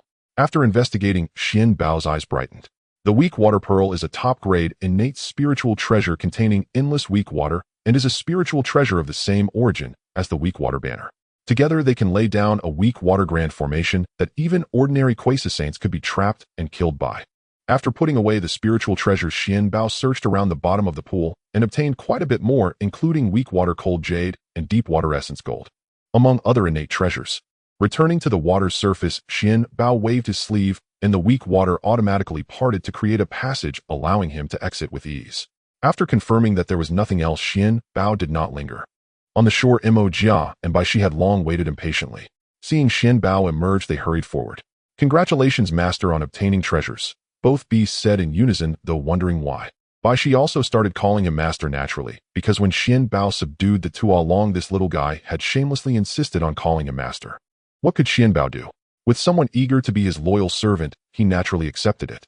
Moreover, now that the 3 purities were bound to the dragon clan, having one more little brother wouldn't hurt. Xuanbao nodded and turned to Jia. This place is where you will take on your true form. Now you are about to head to Kunlun Mountain. Seal yourself to avoid causing trouble in the primordial chaos, and afterward go with Bai Shi to Kunlun Mountain. Someone will come to assist you. Aren't you going, master? Bai Shi asked. I have other matters to attend to. Xuanbao gazed into the distance. You two go ahead and do not cause any trouble on the way. If I find out that you are causing havoc, we wouldn't dare, the two beasts hurriedly assured. Xuanbao instructed a few more things before transforming into a beam of clear light and heading east. Bai Shi and Jia watched Xuanbao leave and exchanged glances. Let's go, big guy. I'll take you to experience Kunlun Mountain. That is the holy place of sages. Bai Shi jumped onto Jia's back, looking quite proud. Jia huffed, but did not oppose. It took one last look at the Shunxing abyss, used its divine powers to seal the weak water spring, and then soared into the clouds, carrying by Shi towards Kunlun. Meanwhile, at Fengqi Mountain, Nu Hua sat alone in her cave, dwelling, her dark brows slightly furrowed. Ever since Master Hongjun's 3 lectures, until now granting the Hongmeng Purple Qi, several people had successively attained sainthood. The eldest senior brother Laozi established the Heavenly Sect and attained sainthood. Yuan Shitian Zun established the Earth Sect and attained sainthood. Tongtian Jiaozhu established the Human Sect and attained sainthood. Ujie and Zhuan made 48 great vows establishing the Buddhist sect, and they also attained sainthood. Only Shi, holding the Hongmeng Purple Qi, which was the foundation for attaining sainthood, could not touch the threshold of sainthood for a long time. Where exactly is my Tao? Nu Hua sighed softly, standing up. The opportunity for sainthood seemed to be just within reach, yet far away, always difficult to grasp.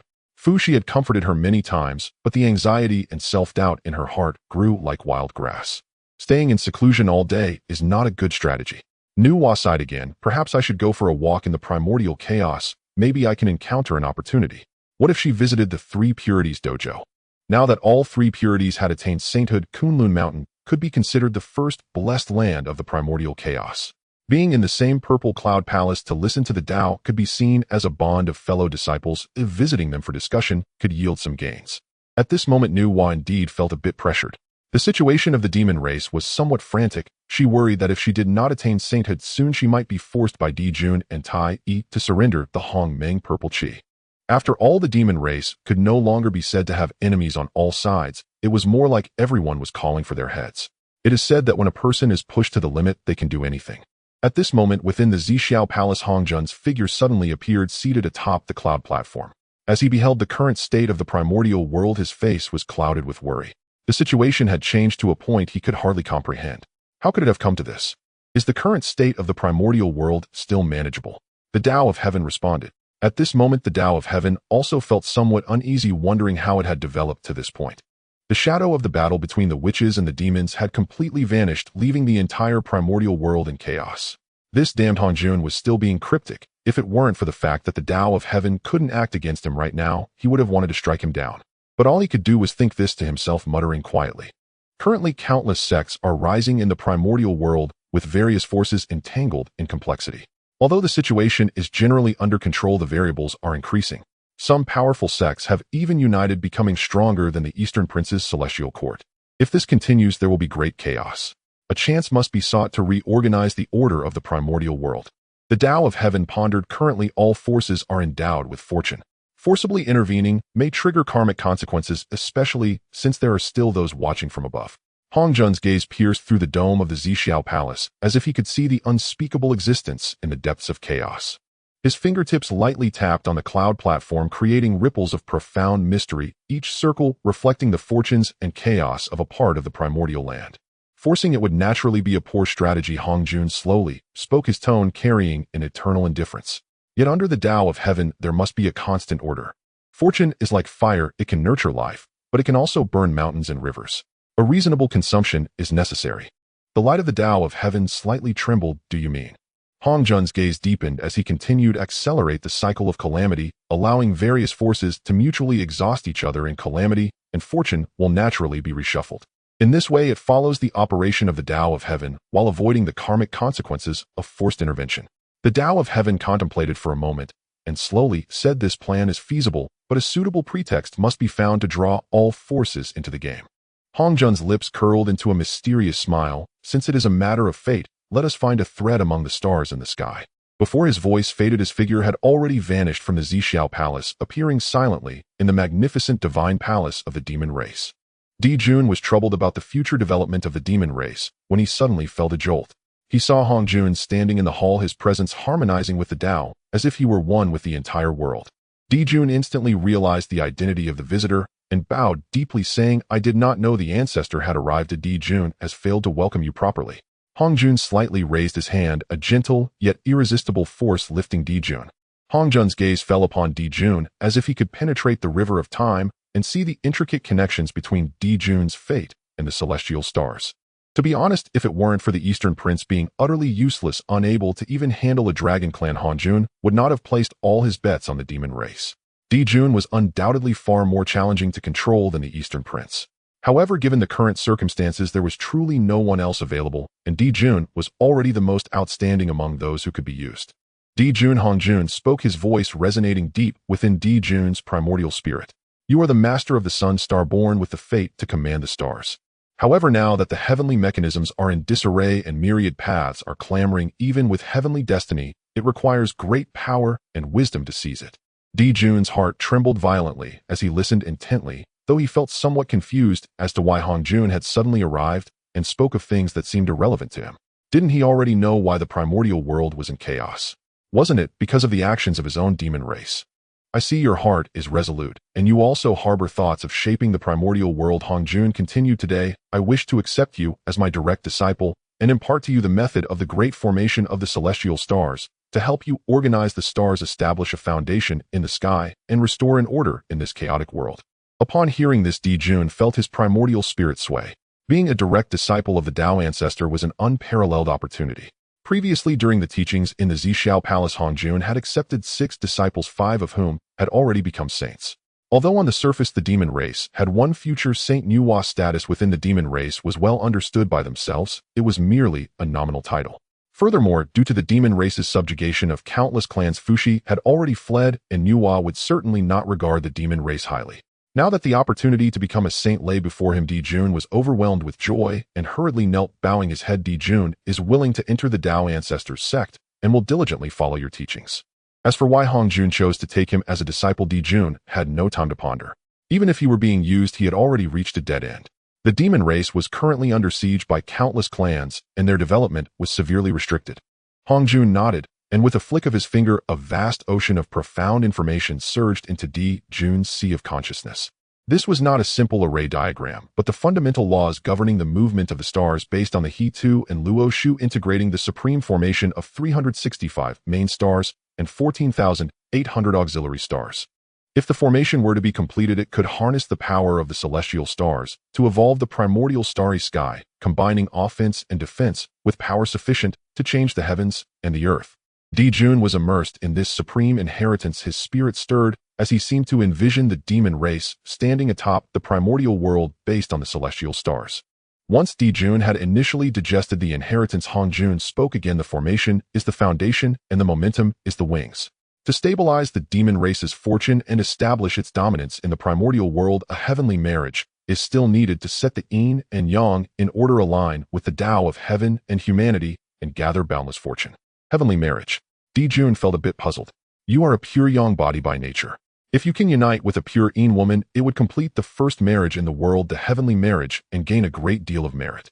The Moonstar Master Shiha and Changshi Hongjun's gaze turned towards the direction of the cold moon star. The union of the sun and moon, the harmony of yin and yang, is what the Tao of heaven cherishes. If you can become Tao partners with Shiha, using the sun and moon as witnesses with heaven and earth as mediators, and perform the ceremony of the heavenly marriage, not only will it stabilize the origins of the sun and moon, but it will also provoke auspicious signs from heaven and earth, condensing supreme fortune, allowing the demon race to gain official recognition from the Tao of heaven. Their fortune would soar like the sun and moon across the sky, vast and enduring. Dijun's eyes sparkled with excitement, fully aware that this heavenly marriage was extraordinary. If it could be accomplished, the demon race would be reborn, gaining the confidence to contend with all clans. Without hesitation, he bowed once more, saying, I will follow the teacher's decree. Dijun will certainly facilitate this heavenly marriage. Hongjun nodded slightly, and his figure gradually faded away. Seeing Hongjun leave, Dijun rose with determination and ambition in his eyes. He summoned Tai Yi and conveyed Hongjun's words. Tai Yi was equally elated, recognizing this as a prime opportunity for the rise of the demon race that could not be missed. They immediately began discussing the matter of the heavenly marriage. Brother Tai Yi said solemnly, the Tao Ancestors' guidance is an unparalleled opportunity for our demon race. The great formation of the celestial stars must be practiced immediately, and the He2 and Luo Shu must be comprehended with full effort. As for the heavenly marriage, Dijun looked towards the direction of the moon star, his gaze resolute. I shall personally visit Tao Friendshia. With the sun and moon shining together, heaven and earth bear witness. This is the mandate of heaven. Soon the Tao ancestor Hongjun personally visited the demon race, accepted Dijun as his disciple, and bestowed the supreme inheritance. The news spread like chaotic thunder, instantly resonating throughout the entire demon race. Wherever the news reached, the demon race erupted in jubilation, their morale soaring. Countless demons cheered, believing this to be a sign of the rise of their race. Nuwa left Fengqi Mountain unsure of where to go. The vastness of the primordial world made opportunities hard to find, so she simply rode upon a cloud, drifting aimlessly. The clouds swept over the continuous mountain ranges and crossed the rushing rivers, revealing a scene of devastation. Once lush forests now only had charred tree trunks remaining, with the ground riddled with ravines, all bearing the scars of various wars. Occasionally a surviving beast struggled in the ruins with its injured body, letting out a mournful wail. Even more tragic were the primordial beings affected by the wars. Some perished in the flames of the demon race, while others fell victim to the brute force of the shaman tribe, their corpses scattered everywhere, a sight too horrific to behold. As Nuwa watched these scenes, tears gradually filled her jade-like eyes. She covered her mouth with her delicate hand, her voice trembling uncontrollably. The primordial world should not be like this. Thus Nuwa witnessed the unyielding peaks of Buzhou Mountain, observed the raging waves of the East Sea, passed through the blessed lands of immortals, and swept through the mundane world. Her mind opened slightly, yet that transcendent insight remained elusive, like trying to see flowers in a fog or grasp the moon in water. It seemed within reach, yet always just out of grasp. One day she arrived at a place called Luyun Gorge. The scenery here was indeed unique, with verdant mountains, swirling clouds, and flowing streams, the spiritual energy abundant, yet nothing particularly special about it, certainly not a place harboring great opportunities. Feeling somewhat bored, Nuwa intended to turn around, her gaze casually sweeping over a patch of relatively green bamboo forest by the gorge. In that fleeting glance, she saw a figure that seemed starkly out of place amidst the bleak surroundings. This person looks familiar, as if I've seen them somewhere before. She noticed a young Taoist in green robes squatting beside a half-human tall green stone, appearing very focused, almost sneakily. He was using true fire to burn something. Suddenly, a strange fragrance wafted into Nuwa's nostrils. This fragrance, warm, rich, imbued with a certain sweetness of herbs and the charred scent of spiritual bird oil, layered, yet harmonious, dominantly dispelling the originally faint mist of Luyun Gorge and the sense of flora. Even more wonderfully, it seemed to contain a faint yet exceptionally pure spiritual energy. Gulp. Since her emergence into the world, Nuwa had only eaten some spiritual fruits and had never smelled such a fragrance, inadvertently swallowing. This sound of swallowing was immediately caught by Xuanbao, who was originally a primordial golden immortal. He turned around abruptly. Their eyes met, creating an awkward atmosphere. Aunt Nuwak. The young Taoist before her first showed a face of shock, which quickly morphed into a broad smile, as he hastily stood and respectfully bowed to Nuwa. Indeed, the person here was Xuanbao. Xuanbao hadn't expected to encounter Nuwa here. Seeing her state, it was likely due to the pot of chicken stew he had been making, although the chicken was a 7-colored spiritual bird of the primordial immortal realm, and the mushrooms were also a type of acquired spiritual root. Nonetheless, its effect was indeed quite impressive. Nuwa coughed lightly, feeling a bit uneasy. May I ask who you are, and why you call me aunt? Seeing Nuwa not recognizing him, Xuanbao thought of his own changes and understood why Nuwa did not remember him. He promptly took out the innate spiritual treasure that Nuwa had bestowed upon him back at Xixiao Palace. Upon seeing the treasure, Nuwa suddenly realized, so it's you, little one. It has indeed been a long time since we last met at Xixiao Palace, yet your changes are quite significant. I almost didn't recognize you at first. Now that she recognized this person was Xuanbao, a disciple of the 3 pure ones, Nuwa felt relieved. What are you doing here, and what is it that you are cooking that smells so wonderful? Yet Nuwa's gaze couldn't help but glance at the green stone beside her, where a cauldron-shaped innate spiritual treasure was cooking something. Xuanbao followed Nuwa's gaze and immediately understood her thoughts, his smile growing broader as he said earnestly, Aunt, please look here. It's nothing rare. I happened to acquire a 7-colored spiritual bird and picked some fresh acquired spiritual root jade marrow mushrooms to stew a chicken and mushroom dish. If you do not mind its rustic wildness, would you care to taste my cooking? Hearing Xuanbao's sincere and eager invitation, Nuwa, whose heart had been heavy due to the devastation of the primordial world, unexpectedly felt her emotions loosening slightly. Especially the aroma wafting from the pot was truly enticing, making this being who had long since abstained from food and only consumed spiritual energy and immortal fruits rare to feel a surge of something called appetite. She composed herself and nodded slightly, her voice still cool, but with a hint of warmth. Since it's your heartfelt gesture, I shall have a taste. With a soft sound, Xuanbao opened the cauldron lid, and an even richer, more profound fragrance exploded forth, almost condensing into tangible light golden mist, within which faint shadows of spiritual birds and mushroom clouds appeared and quickly dissipated. Inside the cauldron, the broth displayed a perfect amber golden hue, clear and transparent, revealing tender pieces of spiritual bird meat that had been stewed to the point of falling off the bone, along with the jade marrow mushrooms soaked in broth, glistening with golden oil droplets sprinkled across the surface, making it even more enticing. Xuanbao took out a jade bowl, filled it, and handed it to Nuwa. She accepted the jade bowl, feeling its warmth. She looked down into the bowl. The broth was clear, the aroma enticing, and a wisp of pure, gentle spiritual energy wafted upwards with the steam, filling her nostrils and making her spirit feel a bit more relaxed. Without any hesitation, she scooped a spoonful and brought it to her mouth. As soon as the soup entered her mouth, Nuwa's gaze sharpened. It was delicious. An indescribable freshness and sweetness burst forth on her taste buds, a perfect fusion of spiritual bird meat and jade marrow mushroom essence, rich, yet not greasy, sweet, yet not bland. Then a gentle warmth flowed down her throat, quickly spreading through her limbs. Nuwa didn't stop, finishing bowl after bowl. Before long, the entire pot of chicken and mushrooms was consumed by her. Seeing Nuwa finish all the chicken stew, Xianxue felt a sense of accomplishment, for there is no higher praise for a chef than having all the food eaten. This dish is truly extraordinary. Nuwa spoke, her voice softened considerably compared to before, and her gaze towards Xianxue held a hint of warmth and curiosity. Where did you learn such skills? Seeing Nuwa's curiosity, Xianxue proudly pointed to the cauldron, saying, "This was just something I stumbled upon while researching. The seven-colored spiritual bird has a fiery nature and robust meat, while the jade marrow mushroom is nurturing and gentle, belonging to the earth and wood element. By simmering it slowly with true fire, the toughness and tenderness are balanced. The water and fire harmonized, ultimately achieving this pot of soup, which nourishes the spirit and soothes the mind far better than consuming either ingredient alone. This is not merely brute force, but the art of harmonizing." Nuwa listened quietly, her gaze shifting thoughtfully. Harmonizing, transforming, balancing, nourishing. These terms vaguely resonated with her understanding of the way of creation. To create beings, is it not also to harmonize the primordial energies of heaven and earth, to give life and form to the inanimate? Bringing order to the primordial world is also a form of harmonizing and balancing, isn't it? Nuwa's gaze involuntarily fell upon her delicate hands, pale and slender, containing the potential to create all things. She then looked beyond Luyun Gorge, as if through the mountains she could see the devastated primordial land. What if it were possible to harmonize the scattered life and spirit that had been shattered and dispersed due to war, like Xianxue harmonizing this pot of soup, awakening the lifeless, endowing it with a new harmonious form? Could it be?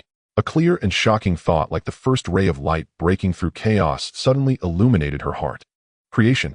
Not merely mending, not merely maintaining, but creating an entirely new being, different from shamans, different from demons, different from any existing life in the primordial world, capable of harmonizing heaven and earth, upholding order and continuing civilization.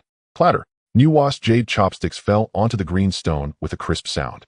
Yet she seemed oblivious, her entire being frozen in place, her pupils filled with endless light and shadows rapidly swirling, evolving, and taking shape. A mysterious, grand, and vibrant essence of the Tao began to uncontrollably emanate from her. At first, it was merely a breeze rustling through the bamboo forest, then it stirred the mist of Luyun Gorge, causing the plants to grow wildly, flowers blooming and wilting at a visible rate in a cycle.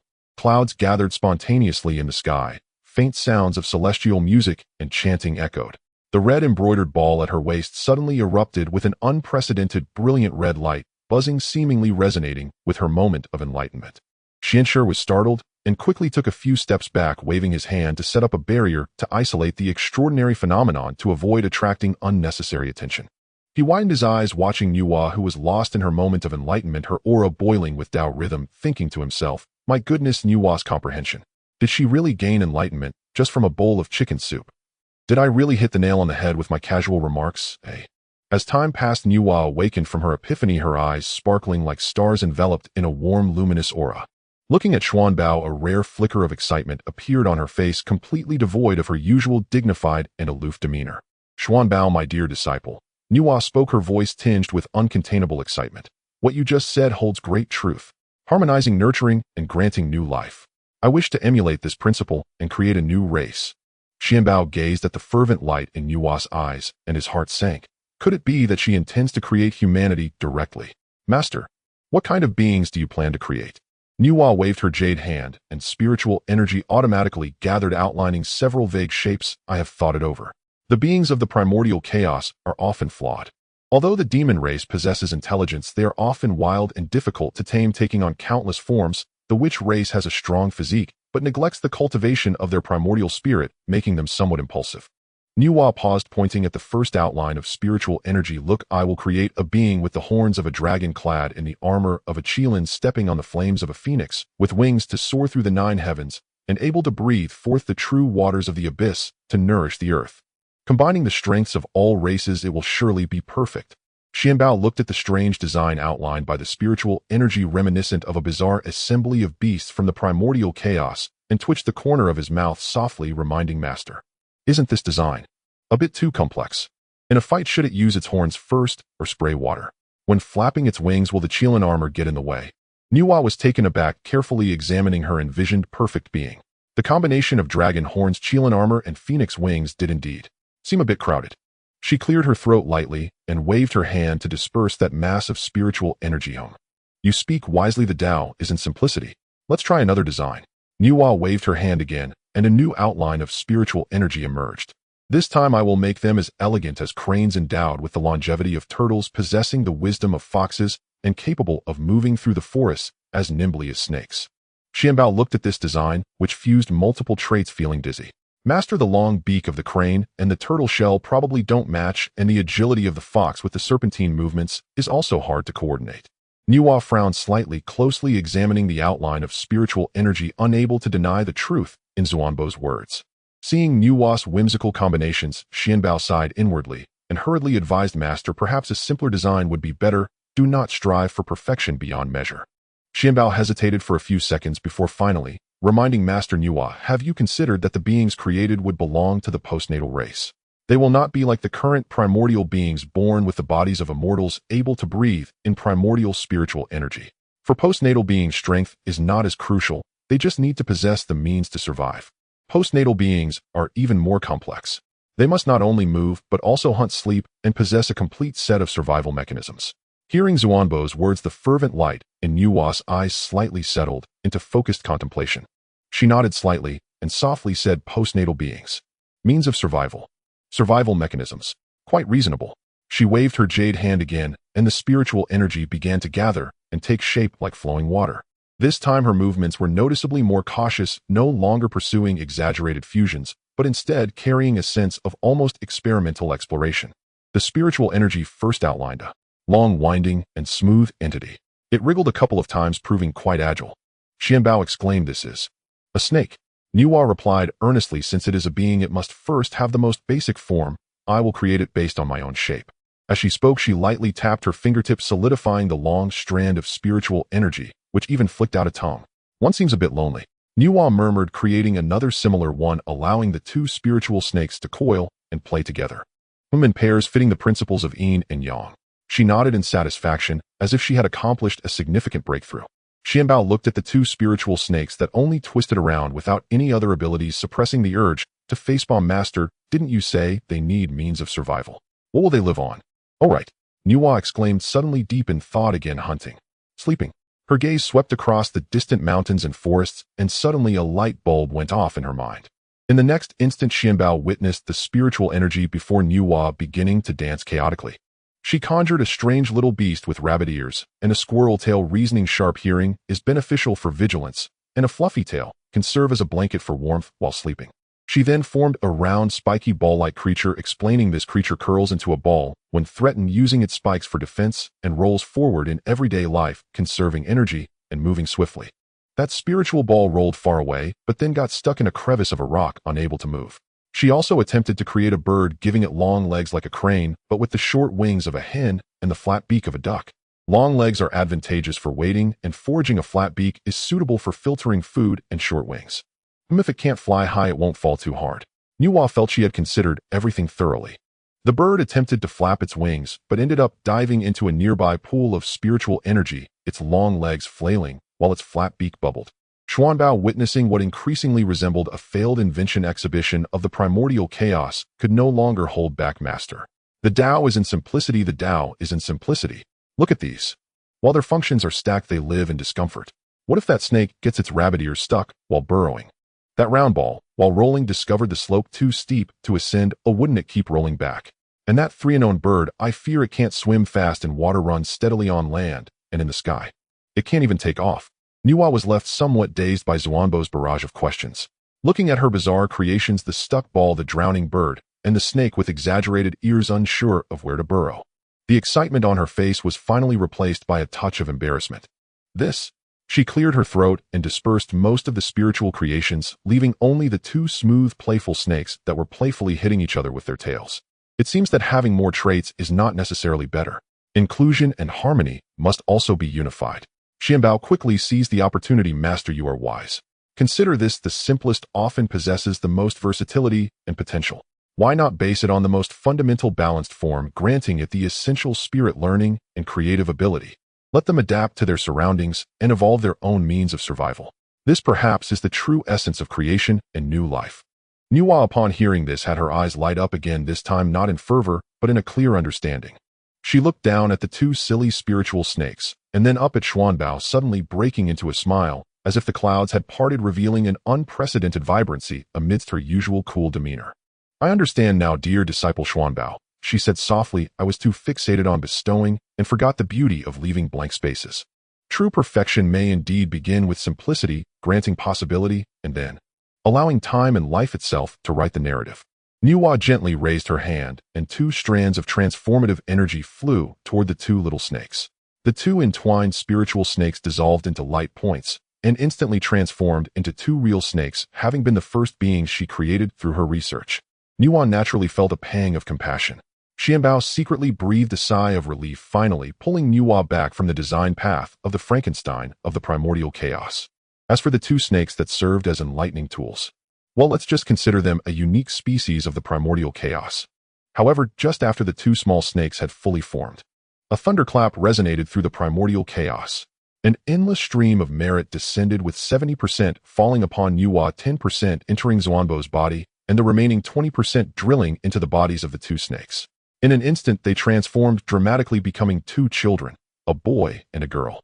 The boy wore white clothes, his eyes sparkling with intelligence. The girl donned a pale yellow dress, her brows gentle, both charming and adorable. As soon as they transformed, they both bowed gracefully to Nuwa, saying, "Thank you, Holy Mother, for the gift of life." Nuwa smiled and nodded, gently stroking their heads, saying, "Now that you have taken form, you have gained your destiny. You shall serve as my attendants." Pointing to the boy, she said, "You shall be named by E," and then pointing to the girl, "You shall be named Tongshi." "Thank you, Mother God, for bestowing names upon us." The two children eagerly nodded. Xuanbao, listening from the side, felt a surge of surprise, thinking, "I never expected Bai E and Tengshi to emerge like this in later generations." Meanwhile, many powerful beings in the primordial chaos sensed the disturbance in the meritorious energy and turned their gazes this way. A few great powers even rushed towards this place, for this was indeed a source of merit. Who wouldn't want to seize a piece? As the saying goes, those who see have a share, and naturally, some were thinking of fishing in troubled waters. However, this place had already been set up with a formation by Xuanbao, making it impossible for other powerful beings to see what was happening, only able to vaguely sense the direction. Seeing the scene before him, Xuanbao instinctively swallowed hard. He felt as if he had gotten himself into something quite significant. Originally, Nuwa was supposed to create the human race to gain vast merit, relying on the primordial purple energy to establish her sacred position.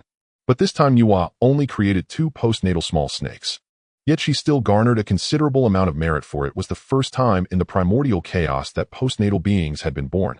However, compared to the creation of the human race, the difference was not trivial. Boom. Before Xuanbao could think further, the aura surrounding Nuwa, enveloped by the power of merit and creation, suddenly erupted. Her body shook, breaking through the confinement of the Quasi-Saint late stage, reaching the peak of the Quasi-Saint level. Congratulations, Master Uncle, on your significant advancement. You are just a step away from becoming a saint. Nuwa smiled at Xuanbao and said, "This time it is thanks to your assistance." "It's nothing, Master Uncle. It was merely a fortuitous coincidence," Xuanbao hurriedly replied. At this moment, Nuwa was immersed in her understanding of creating postnatal beings, her aura flowing in harmony with the natural world. Yet Xuanbao did not dare to relax in the slightest. He knew that if he did not remind Nuwa at this moment, she might soon use the primordial purple energy to become a saint, which was not what Xuanbao wished to see. Finally, Xuanbao took a deep breath, stepped forward, and solemnly said to Nuwa, "Master Uncle, there is something I am unsure whether to speak about."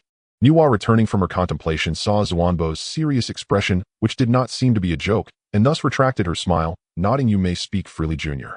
Instead of speaking directly, Xuanbao raised his hand and summoned a small tower entirely black and yellow, divided into 9 layers, which flew out from his primordial spirit, spinning and rising above their heads. The small tower emitted streams of black and yellow energy, thick and solid like water dripping from an eave, quietly enveloping the area within a radius of 10 zhang. In an instant, the sounds of the wind, the flow of spiritual energy, and even the perceptions of heavenly secrets from the outside world seemed to be isolated by an invisible barrier, creating a tranquil space of its own. This was the first postnatal treasure of merit, the heavenly earth, Xianyuan Linglong Pagoda. At this moment, it was being urged to its full potential by Xuanbao, whose cultivation had reached the level of Honghuang Golden Immortal. Although its power was not as strong as a saint's, it was more than sufficient to temporarily shield a small world from prying eyes. A glimmer of surprise flashed in Yuwa's eyes as she recognized this tower and knew it was the protective treasure of her senior brother, the Taiching sage rarely shown to others. Now it was in Xuanbao's hands, used to set up an isolation formation. A sense of vigilance arose in her heart, understanding that what Xuanbao was about to say would likely involve significant heavenly secrets and perhaps even point to some unspeakable existence. Xuanbao gazed into Yuwa's clear eyes and said word by word, "A saint is one whose primordial spirit is entrusted to the Tao of heaven, living in harmony with the heavens, mastering the laws, and enduring through countless tribulations. To attain the supreme position, yet where fortune lies, disaster may lurk. If Master Uncle borrows the Tao of heaven's primordial purple energy today, to become a saint, it is indeed a rapid ascent, but from then on the sacred position will be bound to the Tao of heaven, sharing in glory and suffering together. The Tao of heavens might may be lofty, yet it is also cold and unfeeling. In the future, if calamity involves the Tao itself, or if the Tao changes, will the sacred position entrusted within still be a safeguard for transcendence, or a shackle that cannot be broken? Master Uncle, you create postnatal beings, endowing them with wisdom and potential, hoping they possess their own future rather than becoming the vassals of any existence. And what about yourself? As the master of creation, do you wish to willingly bind your supreme path to this predetermined shortcut, forever unable to glimpse the true, unique Honghuang Tao that belongs to you? Merit can be taken. This is the recognition and gift from heaven for your creation, used to enhance your cultivation and comprehend the great Tao, and that is entirely permissible. But that primordial purple energy, that predetermined sacred position. Master Uncle, please think thrice. The path of creation thrives on autonomy and boundlessness. Why not rely on your own understanding of the Tao, on practicing the true essence of creation, and step by step carve out a path that belongs solely to you? Even if this path is longer and more arduous than becoming a saint through the primordial purple energy, it will be entirely your own, free and unimpeded, allowing you to transcend truly rather than remaining forever beneath the Tao of heaven.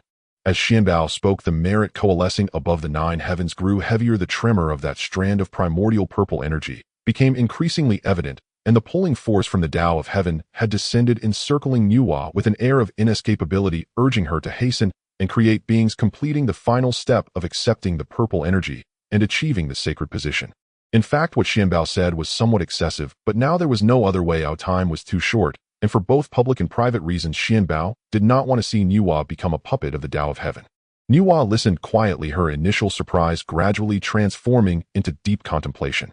On one side was the heavenly sacred position, tangible, supreme, and fervently sought after by all beings in the primordial chaos. On the other side was an unknown, arduous path requiring the abandonment of immediate temptations. Yuwa's gaze shifted from initial shock to profound thought, finally settling into a state of clarity and resolve. The warm, nurturing light of creation surrounding her did not blaze forth due to the Tao of heaven's pull. Instead, it became more restrained and serene. At last, she softly exhaled, a stunning smile blooming on her exquisite face, a blend of relief and a hint of nonchalance. She raised her head again, gazing at the descending merit and purple energy, her voice clear and resonant, echoing through this realm, as if responding to the Tao of heaven. The merit of the Tao is something I accept without guilt. It is a gift of creation.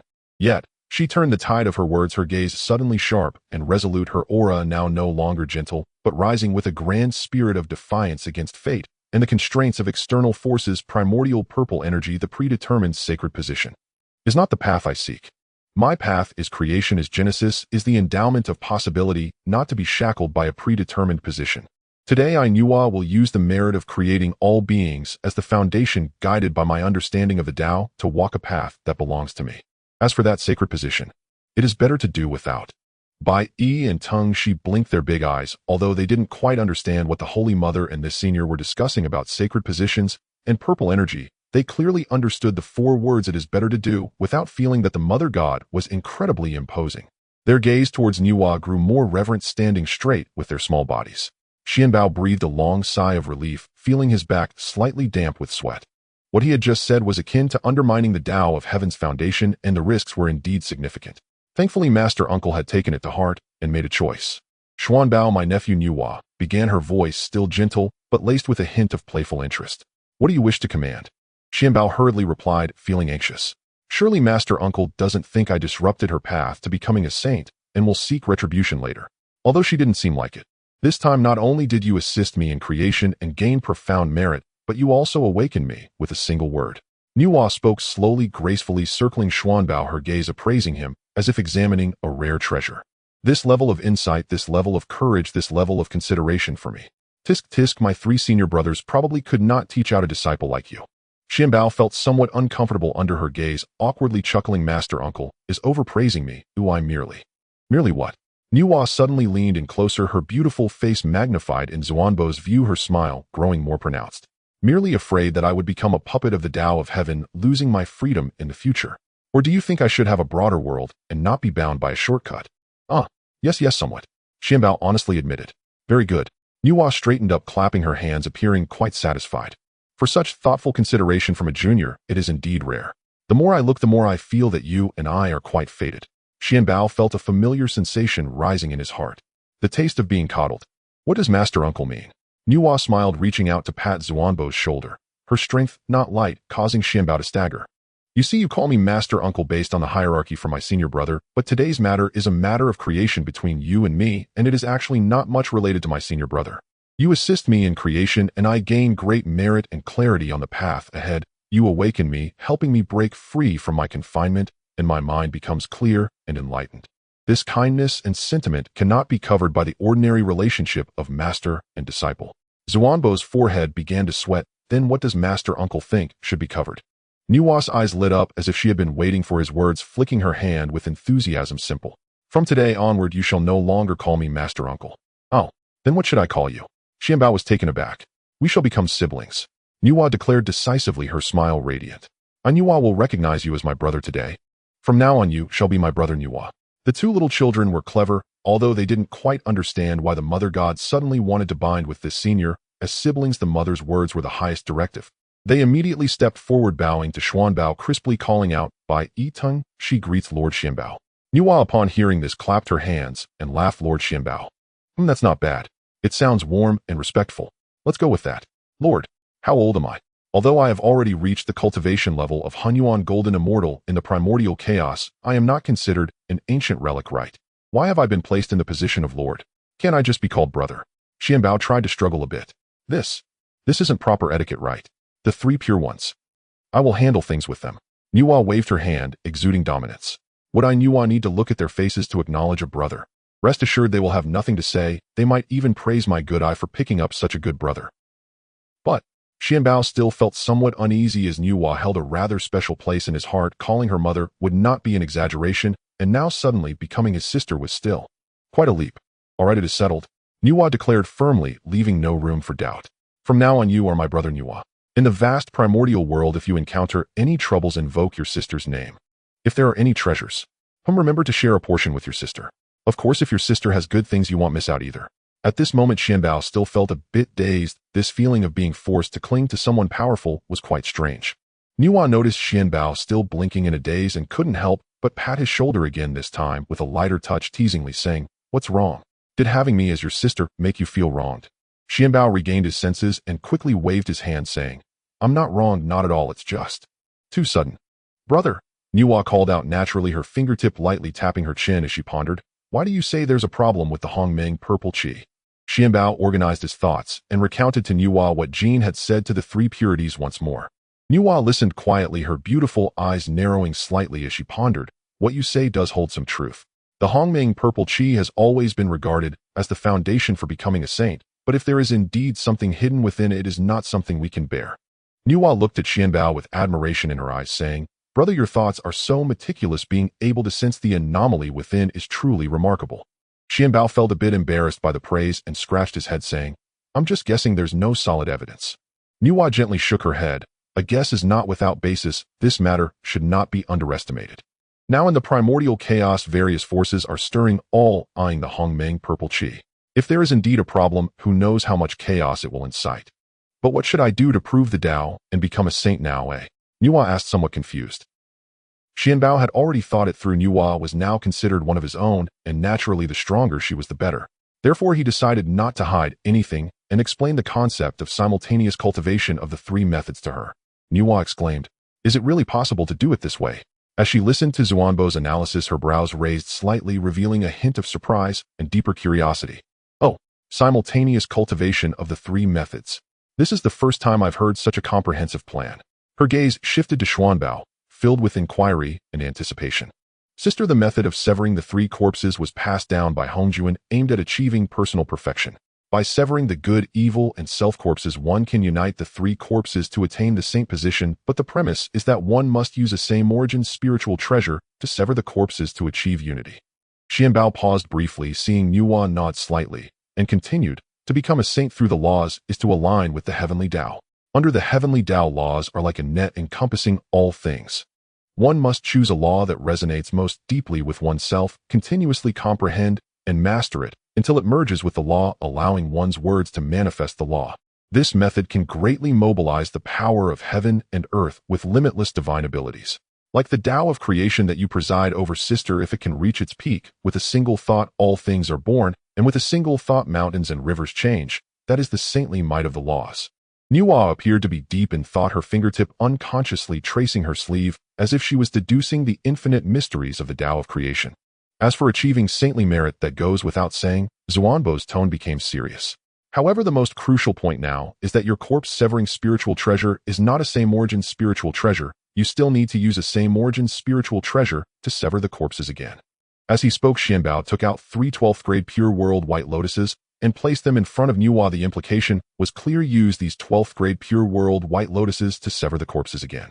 As for the origins of these pure world white lotuses, they were enhanced from 6th-grade lotuses, but the cost was that Xuanbao had nearly exhausted the precious energy he had gathered over thousands of years, truly going back to square one overnight. Top-grade innate spiritual treasure pure world white lotus. Nuwa was momentarily taken aback to see the 3 12th-grade pure world white lotuses before her. These were 3 top-grade innate spiritual treasures, and all were the same kind of innate spiritual treasure. Nuwa was filled with shock and gratitude, not expecting Xuanbao to think so highly of her, presenting such precious treasures to assist her. She looked at Xuanbao with gratitude in her eyes, saying, "Brother, with such a great gift, I don't know how to thank you." Xuanbao smiled and waved his hand, saying, "Sister, there's no need to be so polite. Since we are siblings, we should support each other." Nuwa took a deep breath, solemnly putting away the 3 12th-grade pure world white lotuses, saying, "With these pure world white lotuses, I now have the confidence to sever the corpses again. Once I prove the Tao and become a saint, I will never forget the kindness you have shown me today." Xuanbao, seeing Nuwa's eagerness, quickly interrupted, taking out a bottle of holy water and placing it in her hands. "What is this?" Nuwa looked at the jade bottle Xuanbao had placed in her hands, filled with confusion. Xuanbao smiled and explained, "Sister, this is holy water which has the effect of healing the primordial spirit and stabilizing the divine soul. As you sever your corpse and undergo the transformation, you will undoubtedly suffer severe injuries to your vitality. With this holy water, it can help you recover your vitality faster." Nuwa looked at the holy water in her hands, feeling even warmer towards Xuanbao. She gently stroked Xuanbao's head and said softly, "Brother, you are so considerate. What merit do I have to deserve this? With this holy water and the pure world white lotuses, I will surely succeed in proving the Tao." After saying this, Nuwa began to prepare for the transformation of her corpse. Xuanbao stood by to protect her, filled with anticipation for Nuwa's successful proof of the Tao. Suddenly, a brilliant light enveloped Nuwa as she began to cast a secret technique, the momentum shaking the very heavens and earth. Nuwa closed her eyes for a moment, her aura fluctuating as if countless shadows flickered beside her. Those were the illusory forms of the good, evil, and self-corpses she had previously severed, manifesting through the spiritual treasures she had obtained in the past. She seemed to be weighing, deducing, and feeling the pain of transformation and the opportunity for rebirth it represented. After a long while, she opened her eyes, no longer filled with confusion, but instead breaking into a radiant smile, like the first ray of light piercing through chaos. "Good. Since I have acknowledged you as my brother and received such an opportunity and guidance, being timid would only lead to a lesser outcome. Today I shall transform the 3 corpses and rebuild my foundation as a saint." Nuwa's aura began to change violently. She sat cross-legged in the void, a gigantic diagram of creation appearing beneath her, with the dual energies of yin and yang circulating, giving rise to the elements of earth, water, fire, and wind. Her expression was solemn as she formed seals with her hands, lightly shouting, "Sever." Before the words fell, three illusory figures, indistinct, yet real, suddenly appeared above her head, representing the good, evil, and self-corpses she had severed in the past. The figures of the three corpses were connected to her true self's aura, yet were reliant on different innate spiritual treasures, not the pure world white lotuses, giving rise to a subtle sense of blockage. Transformation. Nuwa's eyes flashed with determination as the diagram of creation abruptly reversed a Tao rhythm that obliterated all things and returned to the origin erupted from her body. The three illusory corpses trembled in unison, emitting a silent wail, and then began to disintegrate inch by inch, transforming into the purest essential energy, mingling with strands of quiescent Tao rhythm and re-entering Nuwa's true body. Puff! Nuwa's complexion turned pale as she spat out a mouthful of faint golden saintly blood, her aura instantly wilting and showing signs of instability. Transforming the three corpses was equivalent to self-severing part of her Tao fruit, causing significant damage to her foundation.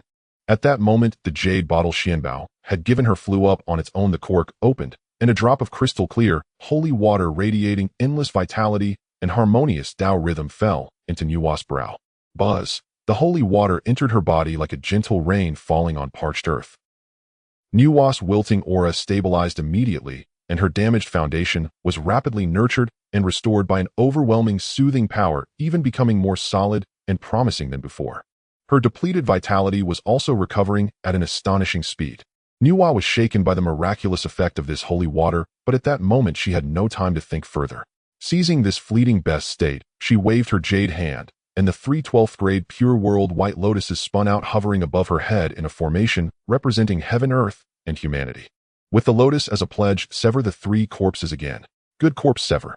The first pure world white lotus radiated great light, its petals unfurling, and a goddess figure dressed in white, with a compassionate appearance resembling Nuwa's, stepped out from above her head and merged into the white lotus. The white lotus light dimmed and transformed into a stream of light that entered Nuwa's auspicious clouds. Evil corpse, sever. The second pure world white lotus blossomed with a grayish light, and a cold-faced goddess figure with a hint of malevolence separated and merged with the white lotus. It also returned to the auspicious clouds. Self-corpse, sever. The third pure world white lotus radiated a clear brilliance, and a figure almost identical to Nuwa, but with a more detached and indifferent expression, stepped out and merged with the last white lotus. The three corpses relied on the same origin pure world white lotuses again to sever. Compared to before, the figures of the three corpses were now more solid, their auras harmonious and unobstructed, and the connections between them and with Nuwa were vastly smoother, subtly forming a perfect cycle. Nuwa could clearly sense that a certain blockage obstructing her path had become unimpeded, and her comprehension of the Tao of creation surged like a floodgate, opened, overflowing, and continuously rising. Ultimately, after spending 5,000 years in Nuwa's realm, reached the pinnacle of quiescent again, and her momentum seemed even more intense than before. Xuanbao's thoughts raced. With Nuwa's foundation reforged and the three corpses perfected, she was only one step away from proving the Tao, creating humanity, invoking the supreme merit of creation. However, this most crucial step would inevitably touch the core of the heavenly Tao, and Hongjun would certainly not allow Nuwa to prove her own path through chaos. Currently, he was still not capable of handling it. It was more important to gather allies. Nuwa slowly opened her eyes. Within those beautiful eyes that once reflected the evolution of mountains and rivers and the birth and demise of stars, there now lay an unprecedented depth and clarity. Above the celebration clouds, three pure white lotuses spun, gently showering down a clear radiance, merging seamlessly with the continuous flow of her transformative Tao rhythm without a trace of obstruction. She slightly lowered her head, gazing at her jade-like white hands where the fingertips seemed to be alive with countless tiny life forms flickering, combining, vanishing, and being reborn. A realization rose from the depths of her heart. The path to the supreme realm had never been as clear and solid as it was at this moment. So that's how it is. She sighed lightly, her voice carrying a sense of tranquility, as if the dust had settled along with a hint of eager excitement. With the three corpses complete and the resonance of the laws, all that awaits is the final step, which will come naturally. Nuwa lifted her gaze, her eyes resting on Xuanbao not far away. He sat cross-legged, focused, with a faint glow of treasure circulating around him, evidently also cultivating by harnessing the local auspicious energy while not forgetting to protect himself. Seeing him safe, Nuwa's warmth deepened. "Little brother," she called softly. Xuanbao immediately awoke from his daydream, seeing that Nuwa had already awakened, her aura harmonious and complete, even better than before, and he couldn't help but be filled with joy. "Sister." You succeeded. How does it feel? Like never before. It feels wonderful. Nuwa smiled and nodded, walking over to Xuanbao, her delicate hand gently stroking the top of his head, openly expressing her approval and affection. Thanks to your pure white lotus and holy water, not only has my foundation been restored, but it is even stronger than before. The three corpses rely on the same source of spiritual treasures merging into one, and the path ahead is clear. That's great. Hearing that everything was going smoothly for Nuwa, Xuanbao also breathed a sigh of relief. Nuwa's gaze flickered and she nodded, saying, I have immersed myself in the Tao of transformation for countless epochs, thinking I had already reached the limit. This time, by refining my essence with the pure white lotus, I have gained insight and realized that my past attachments still have their limitations. Transformation is not only about birth, but also encompasses destruction. It is not merely creation, but requires balance as well. The true essence of the great Tao lies at the juncture of life and death, where yin and yang harmonize. Now that the path ahead is clear, I must take that crucial step. Sister, you mustn't. Moi. Brother, why do you? Stop me. Nuwa asked, bewildered. Sister, it's not that I want to stop you. It's just that if you step out without being fully prepared, someone will definitely come to stop you. Hongjun. Nuwa's expression changed, her face darkening as she uttered those two words. Nuwa's countenance immediately soured. To be honest, the current Hongjun was indeed not something she could contend with. Xuanbao hurriedly said, Sister, Hongjun is the spokesperson of the heavenly Tao. He will certainly not allow you to break free from his control. We need to plan carefully and consolidate our realm to maintain our peak state. Nuwa took a deep breath, suppressing her impatience, and nodded. What you say is true. I was impulsive. Sister, do not be too hasty. Let's listen to Xuanbao and stabilize our realm first. Unbeknownst to them, ripples had already formed in the void. 3 beams of clear light descended from the heavens, exuding an overwhelming aura. One was the ineffable profundity of Ta Qing, one the majestic dignity of Yu Qing, and one the sharpness of Shang Qing. These were the 3 pure ones arriving together. The leader Laozi spoke. Upon the arrival of the 3 pure ones, Nuwa was initially taken aback, but then she stood up to welcome them. Brothers of the Tao, what brings you here? Tongtian chuckled. Naturally, it's because of that little rascal Xuanbao calling for us. Nuwa turned her gaze toward Xuanbao, who scratched his head and smiled. Sister, don't blame me. I sensed you were about to break through and felt uneasy, so I secretly sent a message to the 3 masters. After all, this matter is of great importance. Laozi waved his dust lightly, his expression calm. Sister, do not blame Xuanbao, he is only being thorough. Earlier, the 3 of us sensed an unusual movement in the heavenly secrets. The will of the heavenly Tao seems to have taken notice. If you rashly take that step now, you may incur heavenly punishment, and at that time Hongjun may very well appear to intervene. Yuanshi Tianzuan nodded, his tone grave indeed. The heavenly Tao has its constants, and the sacred positions are finite. Although Sister's foundation has been restored, and the 3 corpses are complete, to achieve that transcendent realm will inevitably cause a disturbance in the heavenly Tao. With Hongjun's current depth of merging with the Tao, he will certainly not allow any changes to occur without his approval. Tongtian's brows slightly raised, though he did not speak. A hidden sword intent appeared in his gaze, and the fluctuating aura surrounding him resonated faintly with Nuwa's transformative Tao rhythm, as if silently expressing his stance.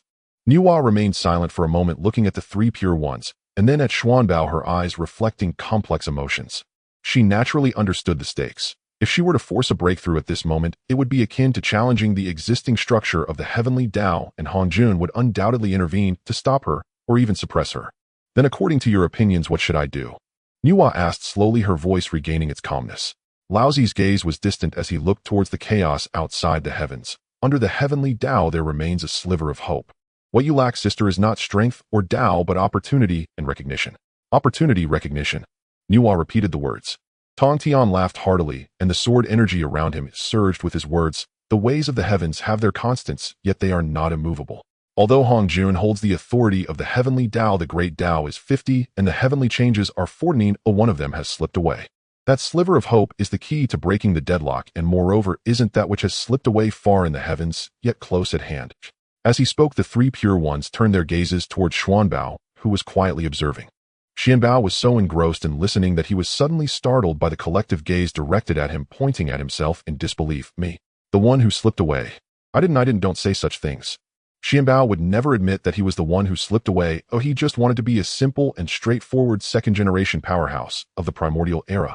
The others smiled faintly at Xuanbao's denial, but said nothing more, though they all knew that whether it was Xuanbao's knowledge of certain matters or the fact that he could obtain so many 12th grade pure white lotuses, it proved that he was no ordinary figure. Then the three Pure Ones discussed the Tao with Nuwa. Now as the sixfold saints, the three Pure Ones gained much from their discussion with Nuwa, who was still only at the peak of the quasi-saint realm. Nuwa listened intently, occasionally furrowing her brow in deep thought, and at times smiling in realization, her aura becoming increasingly harmonious with the fluctuations of the Tao sounds.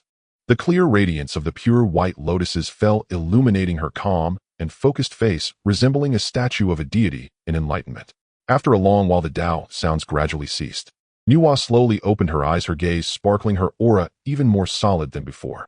She stood up and respectfully bowed to the three Pure Ones. "Thank you, brothers of the Tao, for this discussion. I have greatly benefited from it." "No need for thanks, we are all kin." Tongtian waved his hand, dismissively expressing his stance, while Laozi and Yuanshi nodded slightly.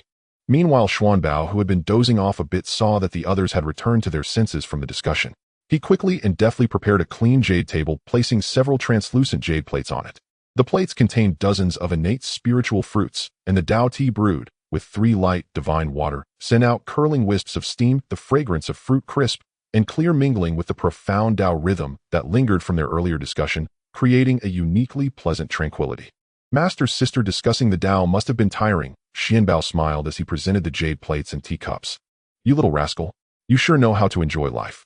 Using 3 light divine water to brew tea." The first time Nuwa saw such extravagant use, she found it hard to accept.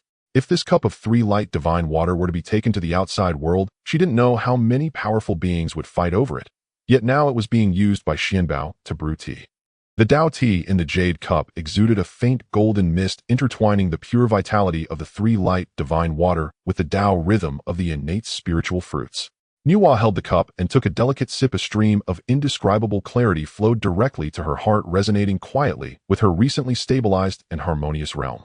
At first, it was merely a subtle sense of comfort, as if a weary traveler had returned home finding peace in body and mind. But soon beneath that tranquility, it felt as if a hidden spring had been quietly stirred. Nuwa set down the jade cup, her eyes slightly closed. Her mind did not deliberately seek to understand anything, yet she involuntarily sank into a deeper state. Everything around her, the almost imperceptible auras of the 3 Pure Ones, Xuanbao's expectant gaze, the veins of the spiritual fruits on the jade table, and even the subtle spiritual energy flowing through the void, seemed to slow down, becoming clearer, shedding their superficial appearances to reveal the most fundamental traces of transformation. Life and death were no longer stark opposites, but 2 sides of a cycle, much like breathing. Creation and balance were no longer sequential or hierarchical, but were happening simultaneously and were inherently interdependent. In the past, she had governed transformation, perhaps overly focusing on the aspect of birth and creation, but now, in this wondrous state of enlightenment, the true meaning of destruction and balance surged to her mind, as if it were a natural occurrence, perfectly fitting with her original Tao foundation. Above the celebration clouds, the rotation of the 3 pure white lotuses seemed to slow down, yet the cascading clear radiance became even more substantial, no longer merely a purifying light, but imbued with a gentle Tao rhythm that embraced all things and harmonized yin and yang. The laws of transformation surrounding her were no longer just flowing with vibrant life force. They also carried a weightiness and profundity, as if they could bear the cycles of life and death for an entire world. Her aura rose silently, settling and rising again. Her face was calm and tranquil, yet there appeared to be flickering shadows of countless stars being born and dying between her brows, sometimes unfolding like spring flowers, sometimes solemn like autumn leaves falling. An indescribable essence of the Tao spread from her, not a pressure released intentionally, but a natural sense of presence, as if she were the embodiment of the true meaning of transformation in this realm. The 3 Pure Ones were the first to notice the anomaly, but they were not surprised. After all, they had all experienced this before, and the Tao tea merely aided enlightenment. There was no need for alarm. Meanwhile, Xuanbao, seeing Nuwa's performance, felt extremely gratified, thinking that it wouldn't be long before he had another powerful ally.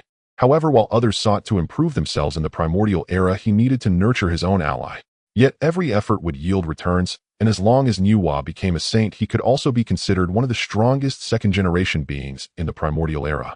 Nuwa was in a moment of enlightenment, while the 3 Pure Ones cast their gazes at Xuanbao, their expressions a blend of amusement and intrigue. "You've only just emerged for a short while, and already you're associated with by Zay and Toad Dragon, and now you're becoming siblings with Nuwa," the speaker with a teasing tone remarked. Xuanbao scratched his head and chuckled, saying, "It's all about luck, just luck." Yuanshi Tianzun stroked his beard lightly and said with a faint smile, "Opportunities also arise from one's own blessings. Your journey has indeed been remarkable." Old Man nodded slightly to the side, his gaze revealing a hint of approval. Xuanbao humbly downplayed his accomplishments, then his expression grew serious. Masters, this time, as Sister Nuwa creates the post-heaven races, it will inevitably stir the human Tao, and at that time Hongjuan, as the representative of the heavenly Tao, will surely come to intervene. The three pure ones exchanged glances, and Old Man spoke. First, please explain why creating post-heaven races would provoke the human Tao. As far as we know, the human Tao is not yet fully formed. Xuanbao took a deep breath, organizing his thoughts. Masters, have you ever considered which race in the wilderness will become the protagonist of the heavenly land? Yuan Shi frowned and raised a question. In terms of combat power and strength, the Witch clan seems more suitable, doesn't it? His doubt made Xuanbao's expression even graver as he slowly replied, what Second Master said is indeed correct. If we talk about pure combat power, the Witch clan is indeed invincible. However, the inheritance of the Witch clan is through the splitting of bloodlines. Even though they can reproduce on their own, the speed compared to other myriad clans is much slower. Most importantly, the Witch clan's bloodline determines everything. Each witch from the moment of birth is essentially bound to their future limits. No matter how hard other witches cultivate, they can never surpass their ancestor. By this point alone, the Witch clan is no longer suitable to become the protagonist of the wilderness. Xuanbao stated with utmost certainty before starting to expound on the advantages of the post-heaven races. In a certain sense, the post-heaven races are the true races of the wilderness. In fact, currently no matter which innate race in the wilderness, all have some connection to the chaotic gods and demons. Even Pangu belongs to the chaotic demon gods. Xuanbao's words plunged the three pure ones into deep contemplation. They were not unfamiliar with the concept of the protagonist of the heavenly land, but they had indeed never considered its deeper meaning from this angle. Xuanbao's analysis was clear and direct, hitting the core of the matter. His statements were like a thunderclap, causing the three pure ones to fall into deep thought. They would naturally not be strangers to the notion of the protagonist of the heavenly land. However, analyzing its deeper significance from such a fresh perspective had indeed never occurred before. One could not deny that Xuanbao's insights were logically sound and pointedly incisive. What Sister Nuwa is about to do is to use the spiritual materials of the wilderness to create post-heaven beings. It can be said that everything about the post-heaven races stems from the wilderness, making them truly belonging to the wilderness itself. After finishing, Xuanbao looked resolutely at the three pure ones. The protagonists of the wilderness should not deny the children born from the wilderness itself, nor should they hand it over to the innate beings that originally belonged to the chaotic demon gods. Upon hearing this, the three pure ones' eyes flashed with a hint of shock. Old Man spoke first. What you say is reasonable. The human Tao must thrive. However, Hongjuan, as the representative of the heavenly Tao, will surely be difficult to withstand if he intervenes. Exactly, Third Master. Xuanbao nodded earnestly. The post-heaven races will be the most direct and harmonious children of the will of the heavenly land. Their emergence, reproduction, and rise and fall will resonate closely with the laws of the wilderness and the fluctuations of energy. This resonance will gather and elevate, forming the embryonic shape of the human Tao. Or rather, it is the grand will and power belonging to the collective of beings birthed together with the post-heaven races and the wilderness. Yuan Shi Tianzun's brows remained furrowed. Even so, why would the budding of the human Tao attract Hongjuan's intervention? The three paths of heaven, earth, and man are originally meant to coexist, which is the ultimate principle of the Tao. Xuanbao took a deep breath and articulated the most crucial and boldest conjecture. It is because of timing and also power.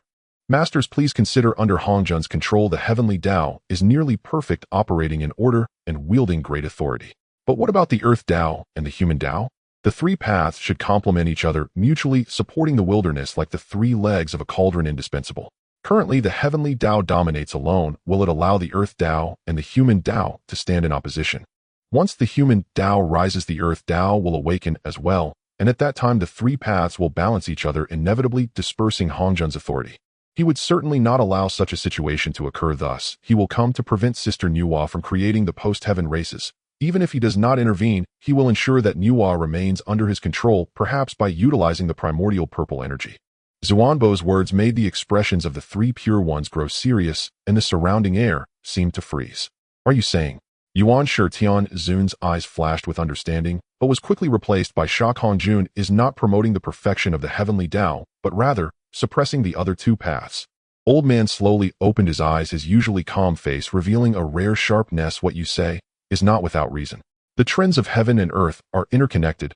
Pulling one thread can move the entire fabric. Creating post-heaven beings is likely more complicated than we anticipated. Tongtian snorted coldly, the intent of the Qingping sword subtly manifesting. If Hongjun truly comes, are we just to stand by and watch? Nuwa is considered one of us now, and moreover this matter pertains to the fundamental evolution of the wilderness. Yuan Shi Tianzun stroked his beard in contemplation, his gaze falling upon Xuanbao. Since you have foreseen this, you must have some thoughts. Xuanbao bowed respectfully and said earnestly, I do have some immature ideas. The urgent matter is that before Sister Nuwa finishes her enlightenment and begins to create the post-heaven beings, we need to make some preparations. With a gleam of wisdom in his eyes, Xuanbao continued, we only need to do this and that. The three pure ones nodded in agreement after hearing Xuanbao's plan, their expressions revealing admiration. The methods may be a bit underhanded, but they are indeed quite good. Tongtian laughed heartily and patted Xuanbao on the shoulder. You kid, you have quite a few twists and turns in that belly of yours. This method, interesting, very interesting. Yuan Shi Tianzun slightly raised the corner of his mouth, calculating the timing, the terrain, and people's hearts. Everything is interlocked, quite comprehensive. However, the key lies in whether we can deceive the heavens and the sea, and whether Sister Nuwa will be willing to cooperate after awakening. As for Sister Nuwa, I am confident in persuading her, Xuanbao said seriously. This matter benefits her, the new race, and the future of Honghuang greatly. We just need a few masters to be there at the crucial moment. Rest assured. Laozi spoke calmly, his gaze seemingly penetrating the clouds of Buzhou Mountain, looking towards the endless heights. We the Sanqing are united. Having acknowledged you as our disciple, we are also concerned with the fundamental evolution of Honghuang initiated by the Father God. How can we remain aloof? As for Hongjun, we will handle it ourselves. Tongtian grinned, his sword intent hidden yet unyielding. Just right, it's been a long time since I've exercised my muscles. Yuan Shi Tianzun appeared even more composed. Do not be hasty. Xuanbao's strategy relies heavily on following the trend and misleading. We shall act according to the plan, each fulfilling our roles. Big brother, the matter of confusing the heavenly mechanism falls to you. Laozi nodded, his sleeves moving without wind, a faint light enveloping him as the yin-yang energies began to swirl, disturbing the heavenly mechanism of Honghuang. It was as if a stone was thrown into a lake, the ripples smoothed by an invisible force. With Laozi's power at the peak of the six heavens of saints, he could make it difficult for Hongjun to perceive these changes for a short time.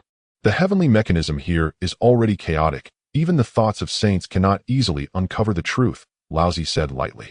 Yuan Shi raised his hand, subtly guiding the jade-clear celestial light into the surrounding earth veins and stones. Without changing their essence, he finally adjusted the flow of the earthly qi to align more closely with the appearance of natural evolution.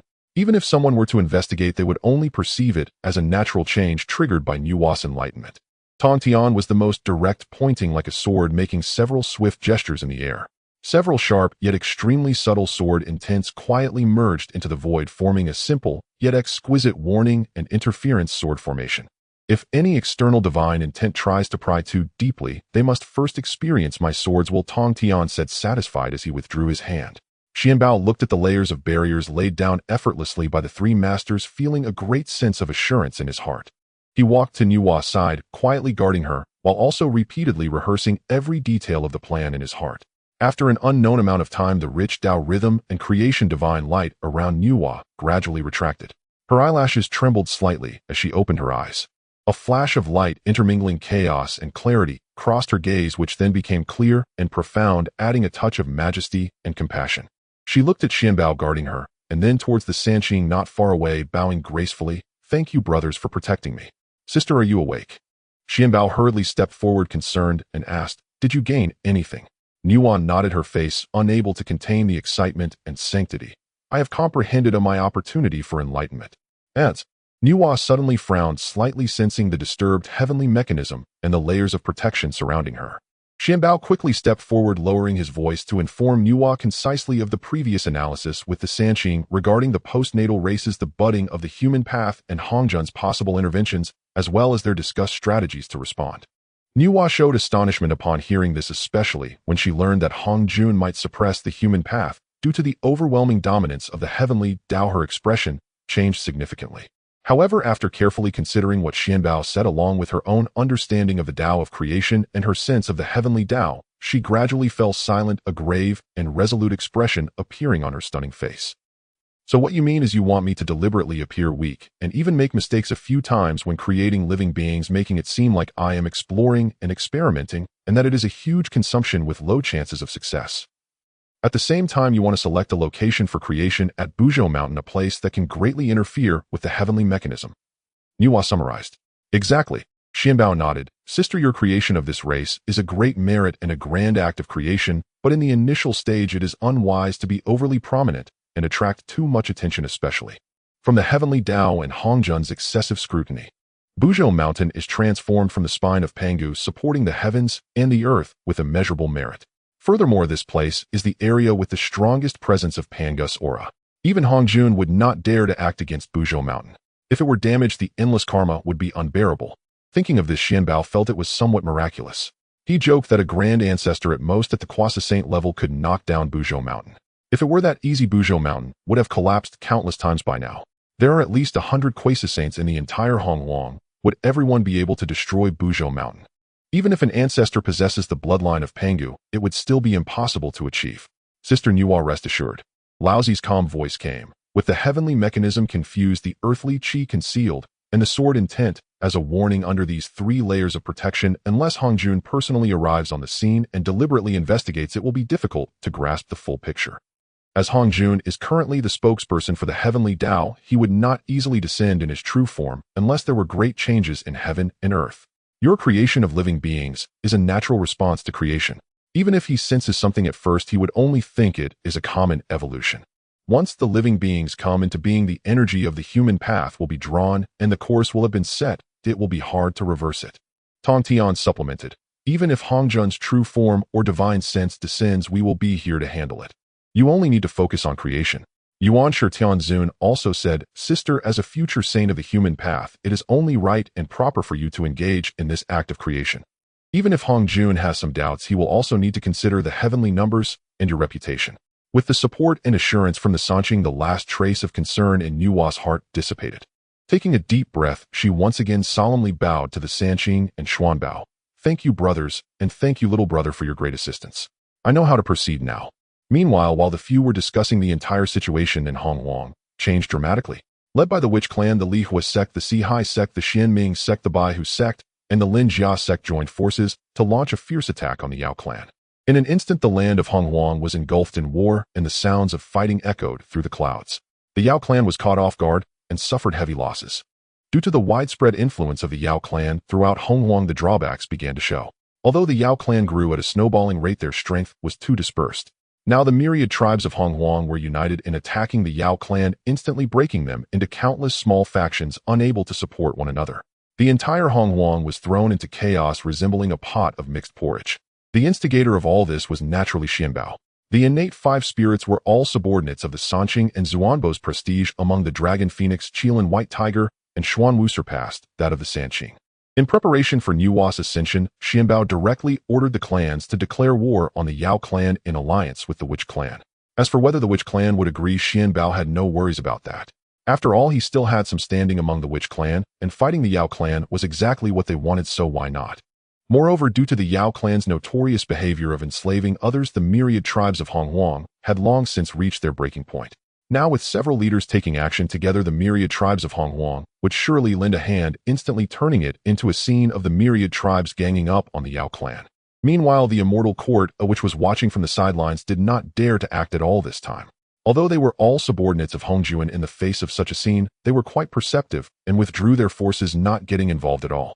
Moreover, quite a few people in the immortal court had grudges against the Yao clan, so it was already good enough that they did not rush in to kick them. Meanwhile, Emperor Jun suddenly smashed the jade cup in his hand onto the ground, his handsome face slightly twisted in anger and anxiety. Useless. All of you are useless. Why did the myriad races suddenly unite? The Dragon clan, the Phoenix clan, the Qilin clan, the White Tiger clan, the Xuanwu clan, and that damned group of Wu barbarians. When did they conspire together?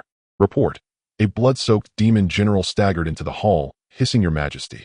The 7th, 9th, and 13th demon legions in the western territory of the Primordial era have been annihilated. The commanding demon general was beheaded by the great witch Xing Tian of the Wu clan. More than half of the spiritual minds in the west have been occupied by the joint forces of the Qilin clan and the White Tiger clan, and the guarding demons have all been slaughtered. Report. The Dragon clan of the East Sea has allied with the Water clan to launch a surprise attack on our East Sea demon clan strongholds. Several strongholds have been completely obliterated with heavy casualties. Report. Report. As one bad news after another flooded in, everyone in the hall fell silent, not daring to breathe. The hot-tempered Tai, in a fit of rage, laughed grimly. Very good indeed. He clenched his fists, unaware that his nails were digging into his palms. "Brother, let me gather the elite of our demon clan and counterattack." Emperor Jun took a deep breath, forcibly suppressing the anger and panic within him, and said in a deep voice, "Tai, we must not act impulsively at this moment. The myriad races of the primordial era have united with great momentum, and our demon clan is too weak to be their adversary. It is a pity that the great constellation formation of the heavens cannot be set up, yet we need more time to make them aware of our demon clan's might." Seeing the scene before him, Emperor Jun, as a generation's ruler, also felt somewhat powerless. The demon clan's current situation was entirely due to his and Tai's overwhelming strength forcibly binding them together. Moreover, the demon clan was now entirely under Emperor Jun's control, with power centralized, but no one competent beneath him. Originally, there was still a Fushi to hold the fort, but now Fushi could no longer stand the demon clan's oppression of the myriad races and had long since fled. The demon master Xuanbao and the strategist Bai Zhe, who should have been present, were all gone now, with Bai Zhe even intercepted by Xuanbao halfway and taken back as a steward. After a long silence, the remnants of shattered jade cups in the hall reflected the swirling nebulae in his eyes. He finally rose slowly, the imperial pressure around him receding like a tide, transforming into a long sigh. In such a situation, Emperor Jun had no choice but to look into the chaos, secretly hoping that perhaps there would be a turning point within. Though he knew Hongjun definitely had ulterior motives, he could not care about anything else. "Tai, you will temporarily preside over the affairs of the heavenly court, pacifying the various factions and consolidating the defenses." His voice was unusually calm, yet carried an undeniable decisiveness. "Without my command, you must not take the initiative to strike." "Brother, where are you going?" Tai asked urgently, his eyes flickering with golden flames. Emperor Jun did not answer, merely raising his hand to tear apart the space before him and stepping into the chaotic currents of chaos. The river map and Luo book spread out beneath his feet, guiding him toward the only direction deep within the chaos, Zixiao Palace. Chaos knows no years. Emperor Jun did not know how long he traversed through the void before finally the ancient and grand Dao Palace appeared before him. The palace gates were tightly shut, and 10,000 paths were silent. Emperor Jun straightened his attire outside the palace gates, suppressing all restlessness and imperial arrogance, and solemnly knelt down, proclaiming loudly, "Unfilial disciple Emperor Jun requests to see my teacher out of compassion." His voice echoed in the chaos, lingering for a long time. After an unknown period, the palace gate, which seemed to have never opened since ancient times, silently slid open a crack. Emperor Jun stepped into the palace and saw a figure on the high platform enveloped in endless Dao rhythms, neither real nor illusory, as if merely an incarnation of the Dao itself. Standing beside him was a young attendant with cold eyes who would later preside over the heavenly court, Hao Yin and Yao Qi. "I already know why you have come." Hongjun's voice was devoid of joy or sorrow, as though the way itself were stating the calamity of slaughter in the primordial era has begun. The entanglement of cause and effect, the myriad races attacking the demons, is fate. However, although Hongjun said this, his shock in his heart was not any less than that of Emperor Jun now. Where did this notion of the myriad races attacking the demons come from? It was merely the rhetoric of the present. Moreover, the heavenly secrets were chaotic now. Even Hongjun, a sage of 12 heavens, could not discern the current heavenly secrets of the primordial era. But now the demon clan had no choice but to rescue themselves. They currently had only 2 forces under their command, and cultivating new ones would take a lot of effort. The Eastern King's immortal court, to be honest, seemed to be on the verge of collapse, and they probably could not even handle a single dragon clan. The current demon clan was all they could rely on. Thus Hongjun continued, "Enough. Given your sincere request to meet, I can grant your demon clan a glimmer of hope. The land of the primordial era is filled with calamity, no longer a place for the demon clan to dwell in peace."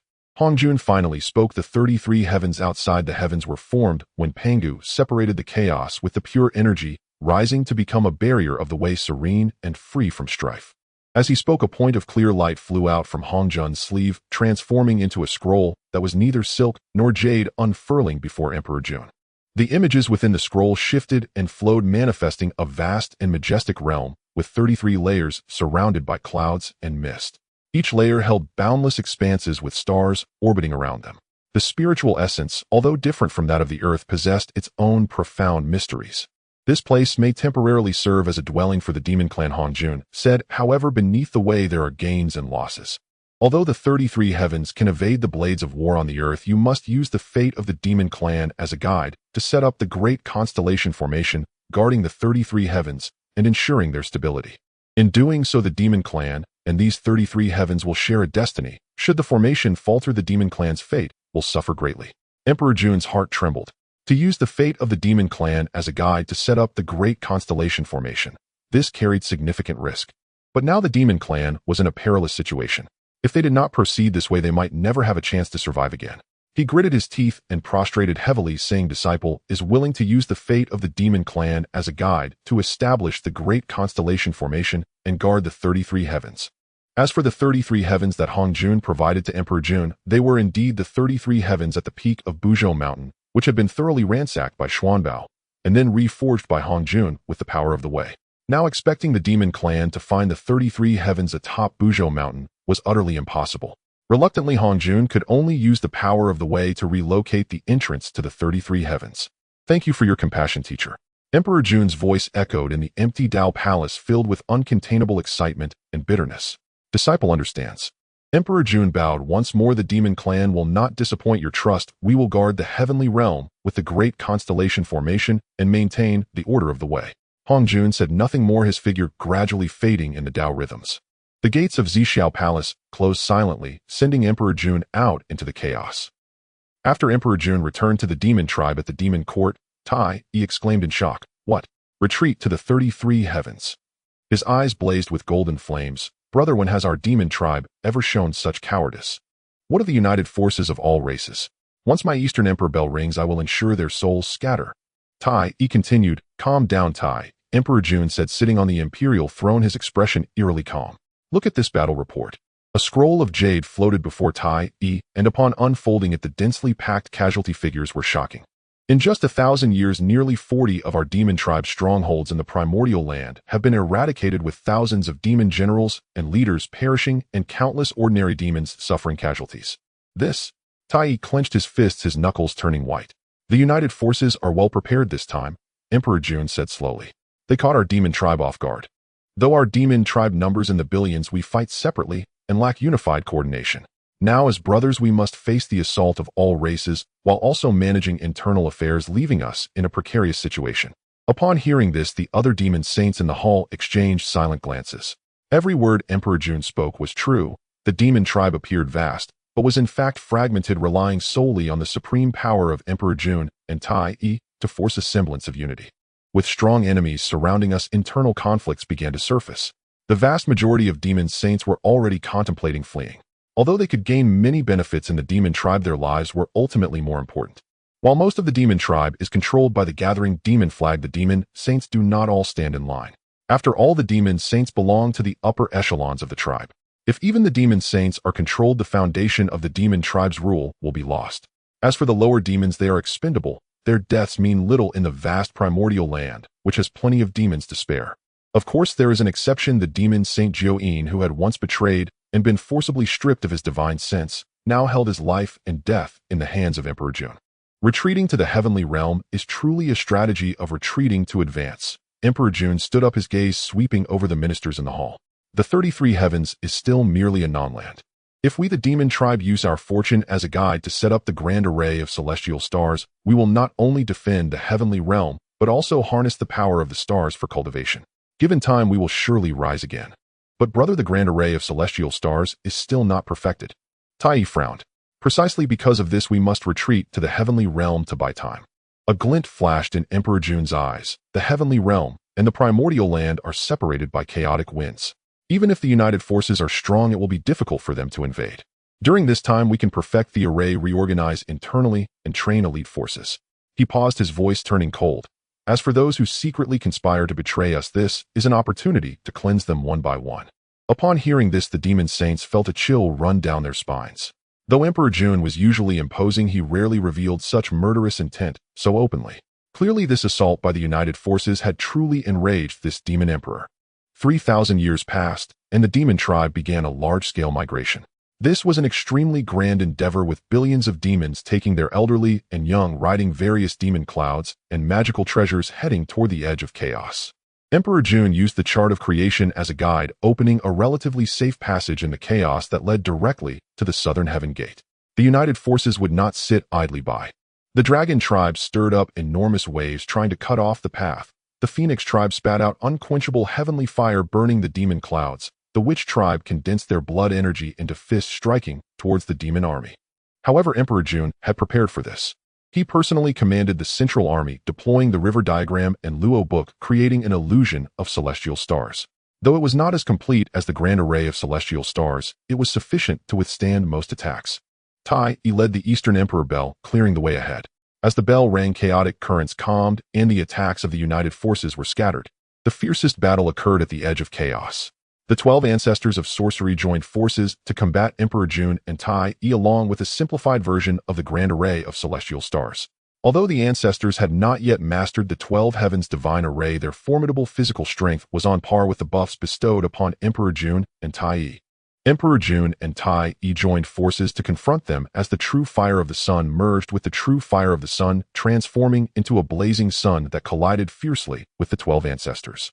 A terrifying shockwave swept through the chaos, countless star fragments turning to dust. Even the chaotic currents were briefly pushed aside, revealing an expanse of emptiness. Emperor Jun, today your demon tribe will surely perish. A voice from the true body of Panga Di Jiang echoed with a chilling, murderous intent. Just with you? Emperor Jun sneered.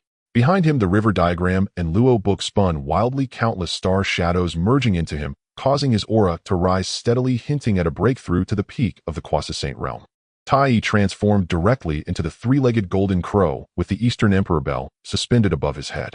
As the bell rang, time and space froze and all laws retreated. However, although Emperor Jun and Tai Yi successfully held off the 12 ancestors, the demon tribe beneath them could not withstand the counterattack of the united forces. Even though the demon tribe had over 10 Quasi-Saints, the united forces boasted over 30, leading to the demon tribe being utterly overwhelmed. Seeing that his demon tribe was about to be annihilated, Emperor Jun was extremely anxious. Teacher, lend me your aid. With a shout of teacher, lend me your aid, Emperor Jun's voice, though not loud, seemed to carry a mysterious rhythm, penetrating the chaotic battlefield and reaching the depths of the void. Just as the united forces believed victory was assured and the demon tribe was on the brink of collapse, an unexpected change occurred. A faint sigh echoed from the depths of chaos. This sigh was not heard by the ears, but resonated directly in the hearts of all the powerful beings, carrying a hint of helplessness, a touch of understanding, and an undeniable authority. At this moment, Hong Jun felt utterly exasperated. Having half a stake in the way of heaven, he had done nothing but clean up messes day after day. In an instant, a stream of purple energy spread from an unknowable source, initially as thin as a strand of hair, but in an instant it filled the universe, enveloping the entire battlefield along with the chaotic currents. Wherever the purple energy passed, the violent energies calmed, and the shattered void began to mend. Hong Jun Daozu. A voice cried out in astonishment, and the carnage on the battlefield came to a halt. Regardless of whether they were from the demon tribe or the united forces, all powerful beings who had reached a certain level felt the presence of that Daozu who resided in the purple cloud palace, merging with the way of heaven.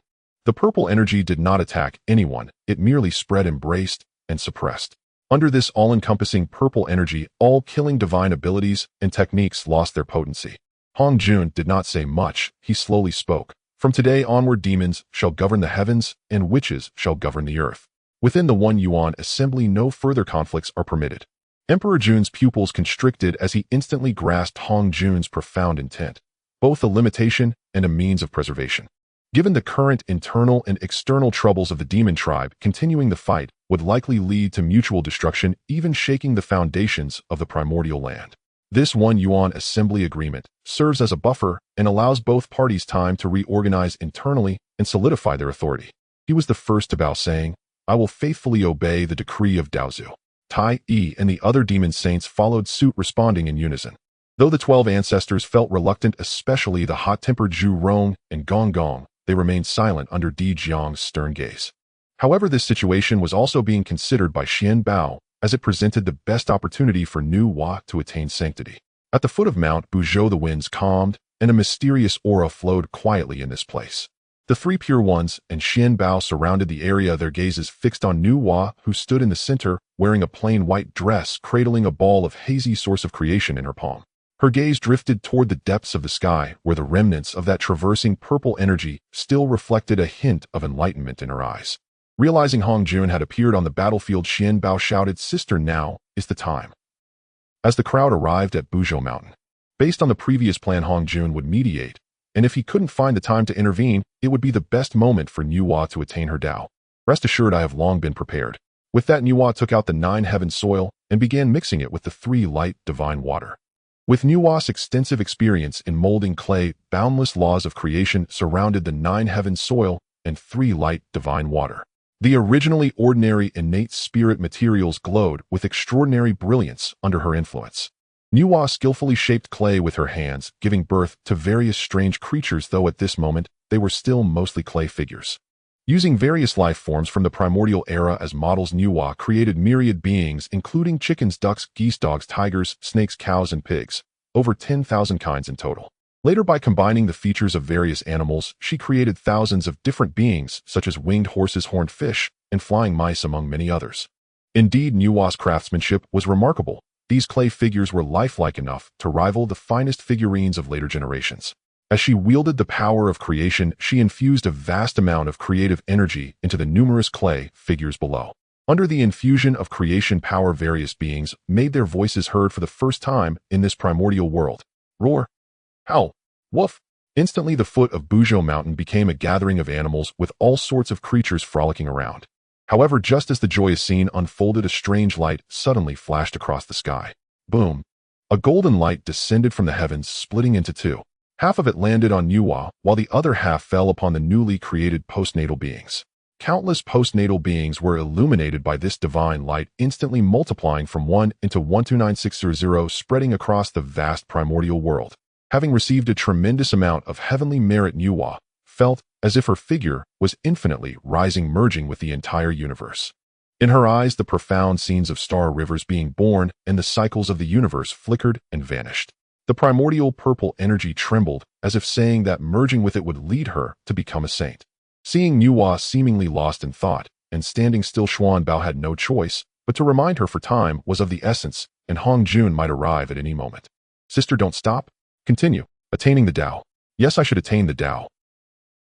Nuwa's confused eyes suddenly became clear as she looked at Xuanbao. Xuanbao, my little brother, as you said, is it truly feasible to create a race based on the innate Tao body to inherit humanity?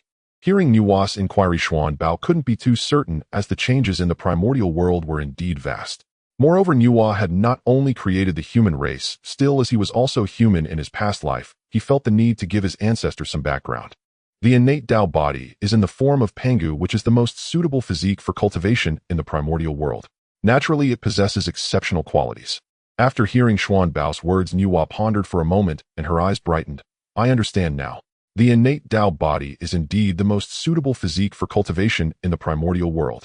The perfect beings I create will possess the innate Tao body from the moment they are born. Nuwa placed the remaining half of the 9 heaven soil in her palm, then slowly poured the 3 light divine water given by Xuanbao. After some thought, she squeezed out a drop of her essence blood from her fingertip, mixing it into the mud, then turned her gaze toward Xuanbao and the 3 pure ones. What does this mean? Do I also need to shed blood? Ultimately, Xuanbao also squeezed out a drop of essence blood into the mud. Under Xuanbao's persuasion, the 3 pure ones each dripped a drop of essence blood into the mud. As for Nuwa and Xuanbao's essence blood, it goes without saying, the changes brought by the blood of saints are unimaginable. Instantly, the power of creation erupted from the mud, exponentially stronger than before, infused with the unique essence of everyone.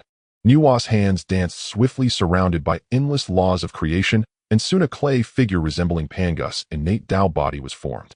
Nuwa once again activated the divine ability of creating all things, unleashing a vast amount of creative energy, far exceeding that used to create other postnatal beings. In an instant, the clay figure came to life, opening its eyes. It slowly opened its eyes and stood up, using both hands and feet, curiously surveying its surroundings. A brand new being never before seen in the primordial world was born. Seeing that she had succeeded, Nuwa immediately began to mold the second third. After creating 3-0, Nuwa's complexion had turned pale and her breathing became rapid. The reason was that each clay figure required vast amounts of magical power and creative energy, which Nuwa could no longer sustain. Seeing Nuwa's exhausted state, Xuanbao naturally understood what was happening. It was said that Nuwa had only molded 300 human beings, while the rest were created using the innate gourd vine dipped in mud. Thus, originally, there were only 300 innate humans. However, Xuanbao did not want the human race to have any deficiencies. It was just a matter of lacking magical power and creative energy, and he had ways to supplement that. Xuanbao said nothing but continuously retrieved the 3 light divine water and various spirit fruits and pills to replenish magical power, soon piling them into a small mountain. Sister, you need not worry about magical power consumption. I am here for you. With a wave, Xuanbao transformed the mountain of spirit fruits and pills into pure energy, slowly flowing into Nuwa's body. The three light divine water flowed, like the Milky Way, nourishing Nuwa's divine soul. Nuwa felt her magical power rapidly recovering, and even the laws of creation became more vibrant, stirring her emotions. She looked at Xuanbao, her eyes filled with appreciation and gratitude. Please continue, sister, Xuanbao smiled.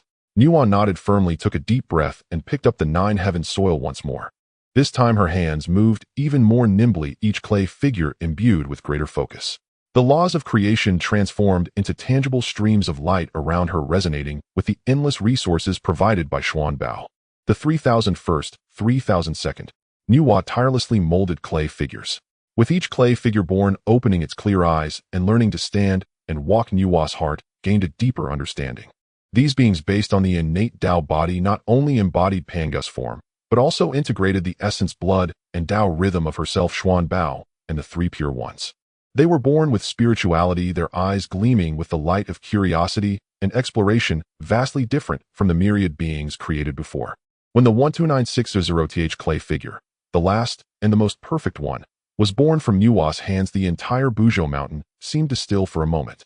It was as if it foretold that something significant was about to happen. At this moment, 129,600 newborn humans knelt down in unison, releasing their first cry upon entering the world. Unlike the roars of beasts, it was a clear, gentle voice filled with wisdom and emotion. Mother. They simultaneously looked towards Nuwa, their eyes reflecting pure admiration and affection. Then they turned to Xuanbao and the Sanqing, instinctively sensing the kinship connected by their bloodline. Father. This relationship seems a bit complicated. At this moment, the Sanqing, hearing the human race call them father, was equally bewildered, suddenly finding themselves with 129,600 children. However, Nuwa's body trembled slightly, not due to exhaustion, but from an unprecedented sense of emotion and fulfillment. She could clearly feel that there existed an invisible yet resilient bond between her and these newborn humans. They were not merely beings she had created, they were a part of her Tao, the ultimate embodiment of her path of creation. At this moment, the winds and clouds above the 9 heavens began to change again. A golden pillar of light, more vast and brilliant than the previously created postnatal beings, thundered down, its pure and dense merit golden light almost condensing into liquid form. 60% was infused into Nuwa's body, 20% sprinkled upon the newborn humans, and the final 20% was split into 4, flying towards Xuanbao and the Sanqing. The sacred light around Nuwa surged, and the primordial purple energy emitted a joyful hum, yearning to completely merge with Nuwa's primordial spirit. However, how could Nuwa merge with the primordial purple energy that she knew had issues? She operated her power, forcing the primordial purple energy out of her body. Meanwhile, the merit golden light continuously integrated into her body, her cultivation visibly rising. Nevertheless, Nuwa did not hesitate and continued to act according to the plan laid out by Xuanbao. With the human path established, may the Tao witness this. I, Nuwa, today create the postnatal beings of the human race, completing the sequence of all beings in the wilderness, harmonizing with the human path's perfection, wishing for the flourishing of the human path. At the same time, Hongjuan, still on the battlefield, realized that Nuwa had created the human race and was about to become a saint, but for the first time, anger and an uncontainable expression crossed his face, his gaze piercing through endless time and space, landing at the foot of Buzhou Mountain, completely enveloped by the enormous merit golden light. She actually used the merit of creation to directly connect to the human path, rather than the heavenly path. Hongjuan was biting his teeth in frustration. What a Nuwa, and those Sanqing. Hongjuan could clearly feel that the human path had awakened, although it was still inferior to the current heavenly path. The 3 paths of wilderness, heaven, and human were now on par. Hongjuan understood that once the human path rose, it would inevitably dilute the authority of the heavenly path, posing a significant obstacle to his plans for controlling the wilderness. What weighed heavily on his heart was that Nuwa had actually forced out that critically important primordial purple energy, not merging with the primordial purple energy, not taking the path of heavenly saint. Hongjuan's eyes flickered with divine light as he calculated the heavenly secrets, but found the future regarding Nuwa and the human race shrouded in uncertainty, the once clear heavenly path trajectory now exhibiting vast divergences and fog. How could this be? Now the fact that I cannot calculate this indicates that the situation is not simple. Perhaps there are indeed great beings guiding Nuwa behind her, just as the Sanqing have escaped my control. Meanwhile, at the foot of Buzhou Mountain with the birth of the human path, there naturally came a reward for Nuwa, a vast amount of human merit gathering and merging into Nuwa's body. My path is accomplished. Nuwa softly spoke, her voice not loud, yet it clearly reached the ears of every being present and spread throughout the wilderness. Immediately, a pressure transcending the pinnacle of quasi-saints, surpassing myriad laws, began to slowly emanate from Nuwa as the center. This pressure was not purely the aloof and cold majesty of a heavenly saint. It carried the vitality of creation, the compassion of motherhood, and a new resilient will belonging to humankind. All beings in the wilderness, regardless of their cultivation level or location, simultaneously heard a gentle yet firm voice in their hearts, sensing the birth and rise of a new Tao that was deeply connected to them. Nuwa has become a saint, based on creating the human race and awakening the human path without relying on primordial purple energy. She became the ancestor of a new path, revered as the mother of all beings, the saint mother of the human path. Moreover, since Nuwa not only received heavenly merit, but also a substantial amount of human merit, seizing this opportunity, she successfully merged her 3 corpses and achieved the status of a Honghuang Doge Xian through the path of creation, now also becoming a saint of the human path, elevating her power to the 5th level of saints. The holy might swept across the entire wilderness. Even the battling demon clans and myriad races were at a stalemate. All beings in the wilderness, regardless of their locations, felt the urge to bow down towards the Buzhou Mountain, their voices echoing like roaring waves in the heavens and earth. Congratulations to the Saint Mother of the human path, Nuwa. The Sanqing exchanged glances, both seeing comfort and gravity in each other's eyes.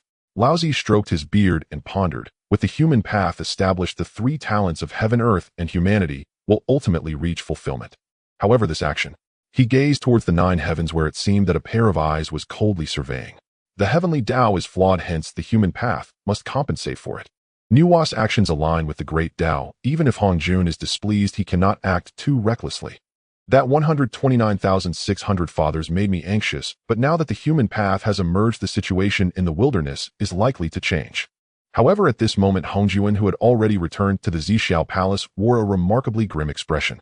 The fragments of the creation jade dish trembled violently, indicating that the heavenly secrets were undergoing irreversible changes. The human path. Hongjun murmured softly, awakening the human path through the merit of creation, avoiding the path of heavenly saints. Nuwa, how much do you truly understand? The 3 paths of heaven, earth, and humanity. Balance. Hongjun opened his eyes, the heavenly Tao rotating within them. Could this be the true scheme of the Pangu great god? As the representative of the heavenly Tao, Hongjun understood better than anyone that a complete wilderness should coexist with the 3 paths of heaven, earth, and humanity. But he chose to first dominate the heavenly Tao, then rule over the earthly and human paths, through it ultimately gaining complete control over the wilderness. Now, with the human path awakening ahead of schedule, it disrupted his plans. Moreover, the Sanqing had also escaped his control, a glimmer of cold light flashing in Hongjun's eyes. Well then, Hongjun slowly rose, his aura melding completely with the heavenly Tao. Since the human path has been established, let you all take a few steps ahead. Once I achieve the unity of the Tao and complete the heavenly Tao, we shall see who is superior. However, the most excited ones were undoubtedly the quasi-saints on the wilderness. With heavenly saints in the heavenly path, there would surely be human saints in the human path. Those who had already reached the quasi-saint level naturally wanted to take a gamble, for the wilderness already had several saints, and it was said that one could transform a bicycle into a motorcycle with a gamble. Perhaps they might become the human saint themselves.